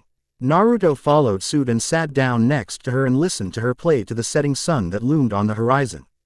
She played for several hours before the two awkwardly parted ways for their respective sleeping arrangements. Although the day may have ended strangely, the two could swear this was the beginning of something that would save both of their lives in the future. Gah, blasted snake. Why can't you just make sense for once? Naruto belted angrily at his inward companion. It's not my fault you are dense sometimes.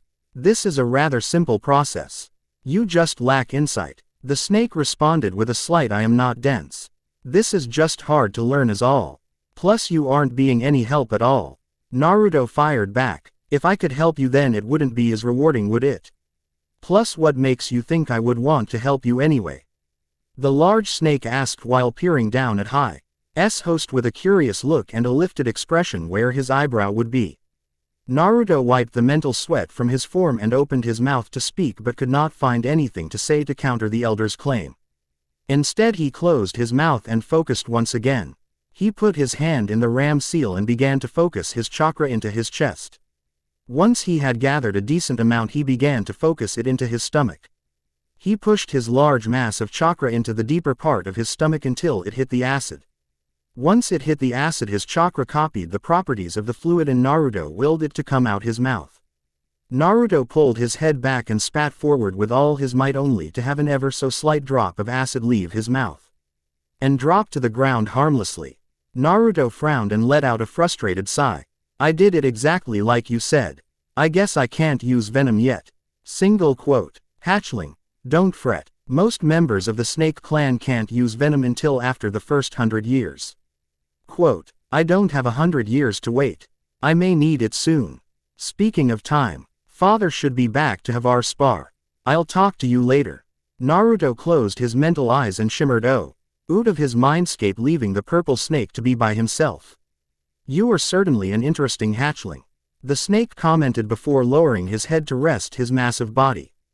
Naruto opened his eyes to find himself back in the training center he and his father used so very often. Naruto was near a large body of water and Orochimaru was near the large vat of oil that could be set on fire in an instant. Enjoying your conversation with the tenant? Orochimaru asked with a smirk. Naruto frowned at his father's question. Ever since the Naruto and Menkuo started mentally training, they had trained their relationship, and it often made Naruto tired and sloppy by the Sanin's measures. As well as could be, I guess. Naruto spoke and Orochimaru nodded. Naruto, I need to tell you something. You remember how about a few months ago I was covered in bandages? Naruto seemed to think about it and nodded to him. You see, before I left the village I discovered something. My body seemed to be decaying at a fast rate. Faster than normal. So when I left I began to search for a cure and to study what was going wrong with me. I did a lot of research and found a few others who had this throughout history. Turns out they all died from this sickness. This left me with no options at all for survival. I refused to let myself die without seeing you at all. So with that in mind I began to think of a new way to stay alive. I figured if the sickness only hurt my physical body, then that must mean that if I transferred bodies I would have no problems. So that's what I did. I created a jutsu that would allow me to transfer bodies to a new host. The process would be long and painful for the host body. It took time, but I finally got it to work properly. I have transferred 3 times, with the same time being the one you saw a few months back. After I mastered this jutsu, I made my goal eternal life so I could be here for you when you need me. There is a drawback. The sickness is attached to my very soul and is slowly eating away at it. I do not have very long. Around 20 years left. I am sorry, son. Orochimaru finished and looked down at the ground in a rare moment of sadness and pain. Naruto was on the verge of tears by the end of the story. Naruto sniffled hard and spoke with a shaking voice. Even if you transfer, you will still die. He asked, though he knew the answer to his question already. Orochimaru looked up and nodded at his son. Promise you won't harm anyone by transferring again. I know you did it to be healthy and such for me, but I am here now. Naruto, my body will die out long before my soul does. In about 3 years I will need to transfer again, or else I risk being crippled and stuck in a dead body. Couldn't you just put a seal on the body to make it loss? Till you died or something of that manner. Orochimaru looked at his son with a stunned and somewhat surprised look. Sure, he had thought of doing that before, but the way his son spoke with such hurt in his voice made him seriously consider the boy and his words. Naruto sounded like he truly was hurt of his measures to survive. Orochimaru decided at that moment to seriously look into making a survival seal to keep the body alive till it was his time to go.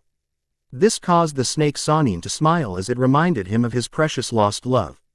Very well, son. I will work on it. Now how about a spar before we rest for tomorrow? Naruto perked up instantly and nodded vigorously, using everything you can to win. Ready? Orochimaru asked as the two readied up. Begin. Naruto launched from his stance and ran to his father with his right hand cocked back. Naruto threw his right fist at his father and found it was instantly blocked by a forearm. Naruto instantly brought his knee up to hit Orochimaru's ribs, but was easily blocked by his free hand. Orochimaru brought his own right hand back and threw it at Naruto's head on the side. Naruto quickly did a back flip to dodge the punch. While jumping backwards, Naruto ran through some simple hand seals before he landed. Once landed, Naruto held both palms up and from his sleeves a dozen snakes launched out and poised themselves at Orochimaru. The snake Sannin jumped back and quickly drew his sword. The snakes kept on their path and shot after Orochimaru with deadly speed. Orochimaru quickly and systematically cut them apart with speed and grace. Once the snakes puffed out of existence, Orochimaru looked around for Naruto. Naruto, on the other hand, had disappeared in the confusion and teleported to the roof quietly. He quickly analyzed his situation at hand like he was taught to do. He narrowed his eyes as he focused on his target. Time slowed down and the thoughts began. Let's see now. Target has superior skills in every aspect of the ninja arts. He has superior height and weight. Now how to bring him down? He is very observant, so he will be hard to trick. Genjutsu is not my strength, so that is out. I have the edge in ninjutsu due to my supply of chakra. He has the edge in taijutsu and kenjutsu. Now let's see. What do I have an edge in? Smaller. Harder to spot. Harder to follow. Wait, that's it. I can see body heat if I push chakra up to my eyes. If I set the oil on fire and let it burn for a while, I could get it really hot. But I'll need another distraction. Clones will have to do for that job. Then I'll use the water and put the fire out with a light sprinkle to create a lot of smoke. I'll have clone hold a wind jutsu to keep the smoke down low but without blowing it away. I'll drop down low and use speed in my at vision to attack swiftly and from all angles without making noise. He will have a lower heat than the rest of the steam, so that will make him easy to identify. Once he catches on and removes the saint, I'll use the water in the air to create a giant water prison and trap him. That's it. Naruto smirked at his plan and began it. Time slowly sped back up and Naruto launched his plan. A large plume of smoke erupted from the roof and several Narutos dropped down to combat their father. While the clones do their work, Naruto made another clone and left him up there as the real Naruto fell down. He fell. Naruto casted an ever so small fire jutsu at the oil, causing it to ignite in a hurry. Naruto smirked and turned around just in time to see his last clone puff out of life and to feel the rush of memories come back. Naruto ran through the hand seals again and sent another small army out towards his father. Orochimaru for his part kept cutting and slashing the clones with brutal efficiency. Naruto quickly took his chance and shot a stream of water that broke into a typo theme started to rise. Naruto looked up and signaled to his clone. The clone began to use the gentle wind jutsu and held to steam down. Once the area was covered, Naruto activated his eyes and used them to see in the dense steam. He locked onto his father and sped off without a sound. With a kunai in his hand he made several cuts and slashes on his target before Orochimaru jumped out of the steam and stuck to the ceiling and killed the wind using Naruto. Orochimaru looked down at his son and smiled. Very good plan, son, with the water and fire. If I was sloppy or careless I would have been dead. Naruto smiled at him and relaxed from his stance. Will I ever be as good as you? Naruto asked his father, who looked down at him with a slight frown. No, Naruto, you will likely be much better than I am. You have the raw potential to surpass all the Sannin. Naruto seemed to brighten up at this with his purple air flowing slightly behind him and his green eyes glowing with fury. Now let's get cleaned up. We have a long way to travel today and I want to get there on time.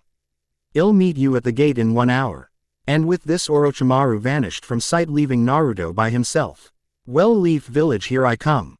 Roughly an hour had passed since the training session and Naruto had cleaned himself up and was beginning to ponder his father's words. Did he truly believe he would be able to best all the Sannin one day? Would he be able to accomplish such a feat? That's when it dawned on him and he felt rather ashamed he never asked before. His father did always say, understand your enemy before besting them. Naruto moved with a little bit more purpose in his step as the question burned in his head, just who were the Sannin to his father? Naruto redressed himself and went off to the direction of the gate. After a few quick rooftop hops and a rather unpleasant encounter with a bird who felt threatened, he made it to the area he was supposed to meet his father. His flowing purple hair, now a mess thanks to the encounter, came back and settled behind him peacefully despite its messy look. Naruto frowned and was going to meet his father when an Anbu dropped down in front of him. Apologies, honored son of the Otokage. As per orders I have to scan you to make sure you are indeed the son of the Otokage. Please stand still. Naruto complied with his instructions but could not hide his blush on his cheeks from embarrassment. He could never get used to people treating him like Kami-sama walking the earth. The way people addressed him was a certain change. No longer was he trampled over and beat for no reason. Now people couldn't do enough for him. Time and time again he told them they didn't need to do this, but they genuinely wanted to be nice and help it. A refreshing change for sure. Naruto was brought out of his thoughts when he heard the Anbu signal him that he was clear. He walked forward and was met by his father in his cage robes with the matching hat with the kanji for sound written on it. Nice of you to join us. Are you ready to begin the trip? Orochimaru asked his son with a mix of excitement and dread in his voice. Of course. Let's get going. Naruto thrusted his hand in the air for added emphasis. Orochimaru chuckled at his son before dismissing the Anbu and heading into the forest. Orochimaru looked down as his son excitedly trotted ahead, dreading what was coming next. Let's see just how much things have changed. It had been several long hours since the duo had left their respective village and Naruto was getting antsy. He had been thinking of a way to bring up the subject without upsetting his father to the point of not talking and creating an awkward silence. He quickly took in a breath and began to speak. Hey father. Orochimaru lofted an eyebrow at him. He had noticed the boy to be squirmy as of late and figured something was occupying his mind rather intensely. Yes, this was it. Time to start learning more about his father. What are the Sannin like? What do you mean, Naruto? His father narrowed his eyes at him. Time to tread lightly. What were they like? Did you like them? What was your sensei like? How did you earn that title? I have heard the legend and the stories, but I wanted to hear from you. He said the last part in a hushed whisper more than a statement. Orochimaru for his part was deep in thought. Of course he knew the boy and his curious nature would cause him to seek answers about his past. This was a hard thing for him to talk about, but luckily he had not asked about his mother quite yet. His reputation as the Sannin was easier to talk about, but still a hard topic. Very well. As you know, we were par T of the 3rd Hokage's team before he was the Hokage. Sensei was a fair man, if only a little short-sighted. Not like his rival Danzo, but that is beside the point. He took in a deep breath and noted Naruto was listening intently. We were tested under the bell test. He paused upon seeing his son's confused look. The bell test is used to demonstrate teamwork. The sensei ties 2 bells to his Saint and tells the Genin team to get them, and the one that doesn't has to go back to the academy while the other 2 move on. So in their desperation they lose themselves to their pride and abandon teamwork.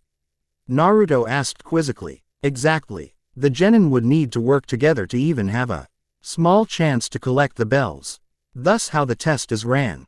If the team could work together, then they would pass. If they couldn't, then all of them would fail. Simple really when you think about it. Either way, we passed the test and went on as a team. Orochimaru had a distant look in his eye as he recalled memories together. Naruto felt bad for bringing up the subject, as it seemed to be very sensitive to him. At any rate, we began to do our missions and started gaining fame for it. We did countless missions for Konoha and gained enormous fame over the years. It wasn't until a trip to AIM that earned us the titles of Sannin. Flashback. It was raining. No, it was pouring down buckets of water, but this was typical of a Megakure. Alas, Orochimaru didn't care. Sure, it was getting him colder the longer they stayed in it. On the plus side, it washed away all the sweat that was no doubt coming off his body at this point. Orochimaru spared a quick glance to his side and noted the sight. There stood his 2 teammates, Jiraiya and Tsunade, with Tsunade having her arm around Jiraiya's neck. Oh, Orochimaru looked back forward and tensed at the sight he saw. Standing on top of a salamander was Hanzo, their target. He seemed worn down and weakened, but still looked ready to fight.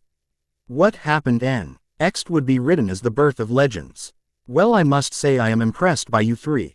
You have certainly pushed me to a limit. Hanzo paused for a moment to let the sound of rain sink in along with his words. The aforementioned 3 said nothing, but instead kept their gaze focused on the man before them with the intent to move if need be. Hanzo simply chuckled at them and waved his hand. This fight has begun to bore me. You have no need to fear me any longer. Ninja like you do not come around often. I dare say you could even rival me if you had more time. Hanzo gave a slight curt nod to the group before finishing. Good luck, Sannin. You'll need it. End. Quote ellipsis dot. And after that he left and we took our belongings and left as well. When we made the report, the name kind of stuck, and that finishes that. Naruto was looking at his dad in awe. For such a simple moment to lead to the title that so many respected or feared. Of course we were just the Sannin back then. As we did more NCR easily difficult missions and pulled them off. Each of us are famous for different things too. I am infamous for my ninjutsu and snake summons. Tsunade is famous for her incredible strength and medi cal ninjutsu along with her drinking and gambling plus her slug summon. Jiraiya is famous for his toads and rather unpleasant spying on females. Orochimaru sighed at this last part and pinched the bridge of his nose. Well, how were they as teammates? NT all that bad, and we worked together nearly perfectly. Although as we got older our goals in life shifted. I fell down a dark path and Tsunade lost her love and little bother, and Jiraiya just seemingly lost interest in the village and life in general. They were decent people. The war changed them. It changed us all. He trailed off quietly. ND seemed to be saddened by the words which struck home for Naruto. For the snake Sannin who had murdered countless people and done horrendous things in the name of science. For him to show remorse was almost unheard of. Thank you. I know it must be hard to talk about, but thank you for sharing that with me. It means a lot. Naruto smiled at his father, who in return smiled back. It was rare for E2 to share tender moments with the training and all. It's good to share that sometimes. Helps remove some pain. Anyway, we are here. Naruto looked away from his father and his eyes lit up with joy. They were back in Konoha. The pair strode through the village. Each were hit with a nostalgia special to each of them. Naruto got the fond memories of his team. And Ramen and the Hyuga, Orochimaru, was hit with war memories and his old team and his distaste for the wretched place. Naruto wore a big smile which may have looked bright and sunny if he looked like his old self. With his new look it made him look far too sinister for someone his age. Orochimaru was fixed into a more permanent scowl of disgust. Once they reached the quasi-center of town, Orochimaru stopped them. Naruto, I have business to attend to here. Stay out of trouble and meet me back here in 4 hours, okay? Naruto nodded wildly and took off into the village. Orochimaru smiled at his son, then turned his attention to Th. Hokage Tower and frowned before setting off after it at a leisure pace. Orochimaru entered the tower with no resistance as he was expected there. He found this slightly odd but walked up the tower anyway and was guided into the room where the others were meeting.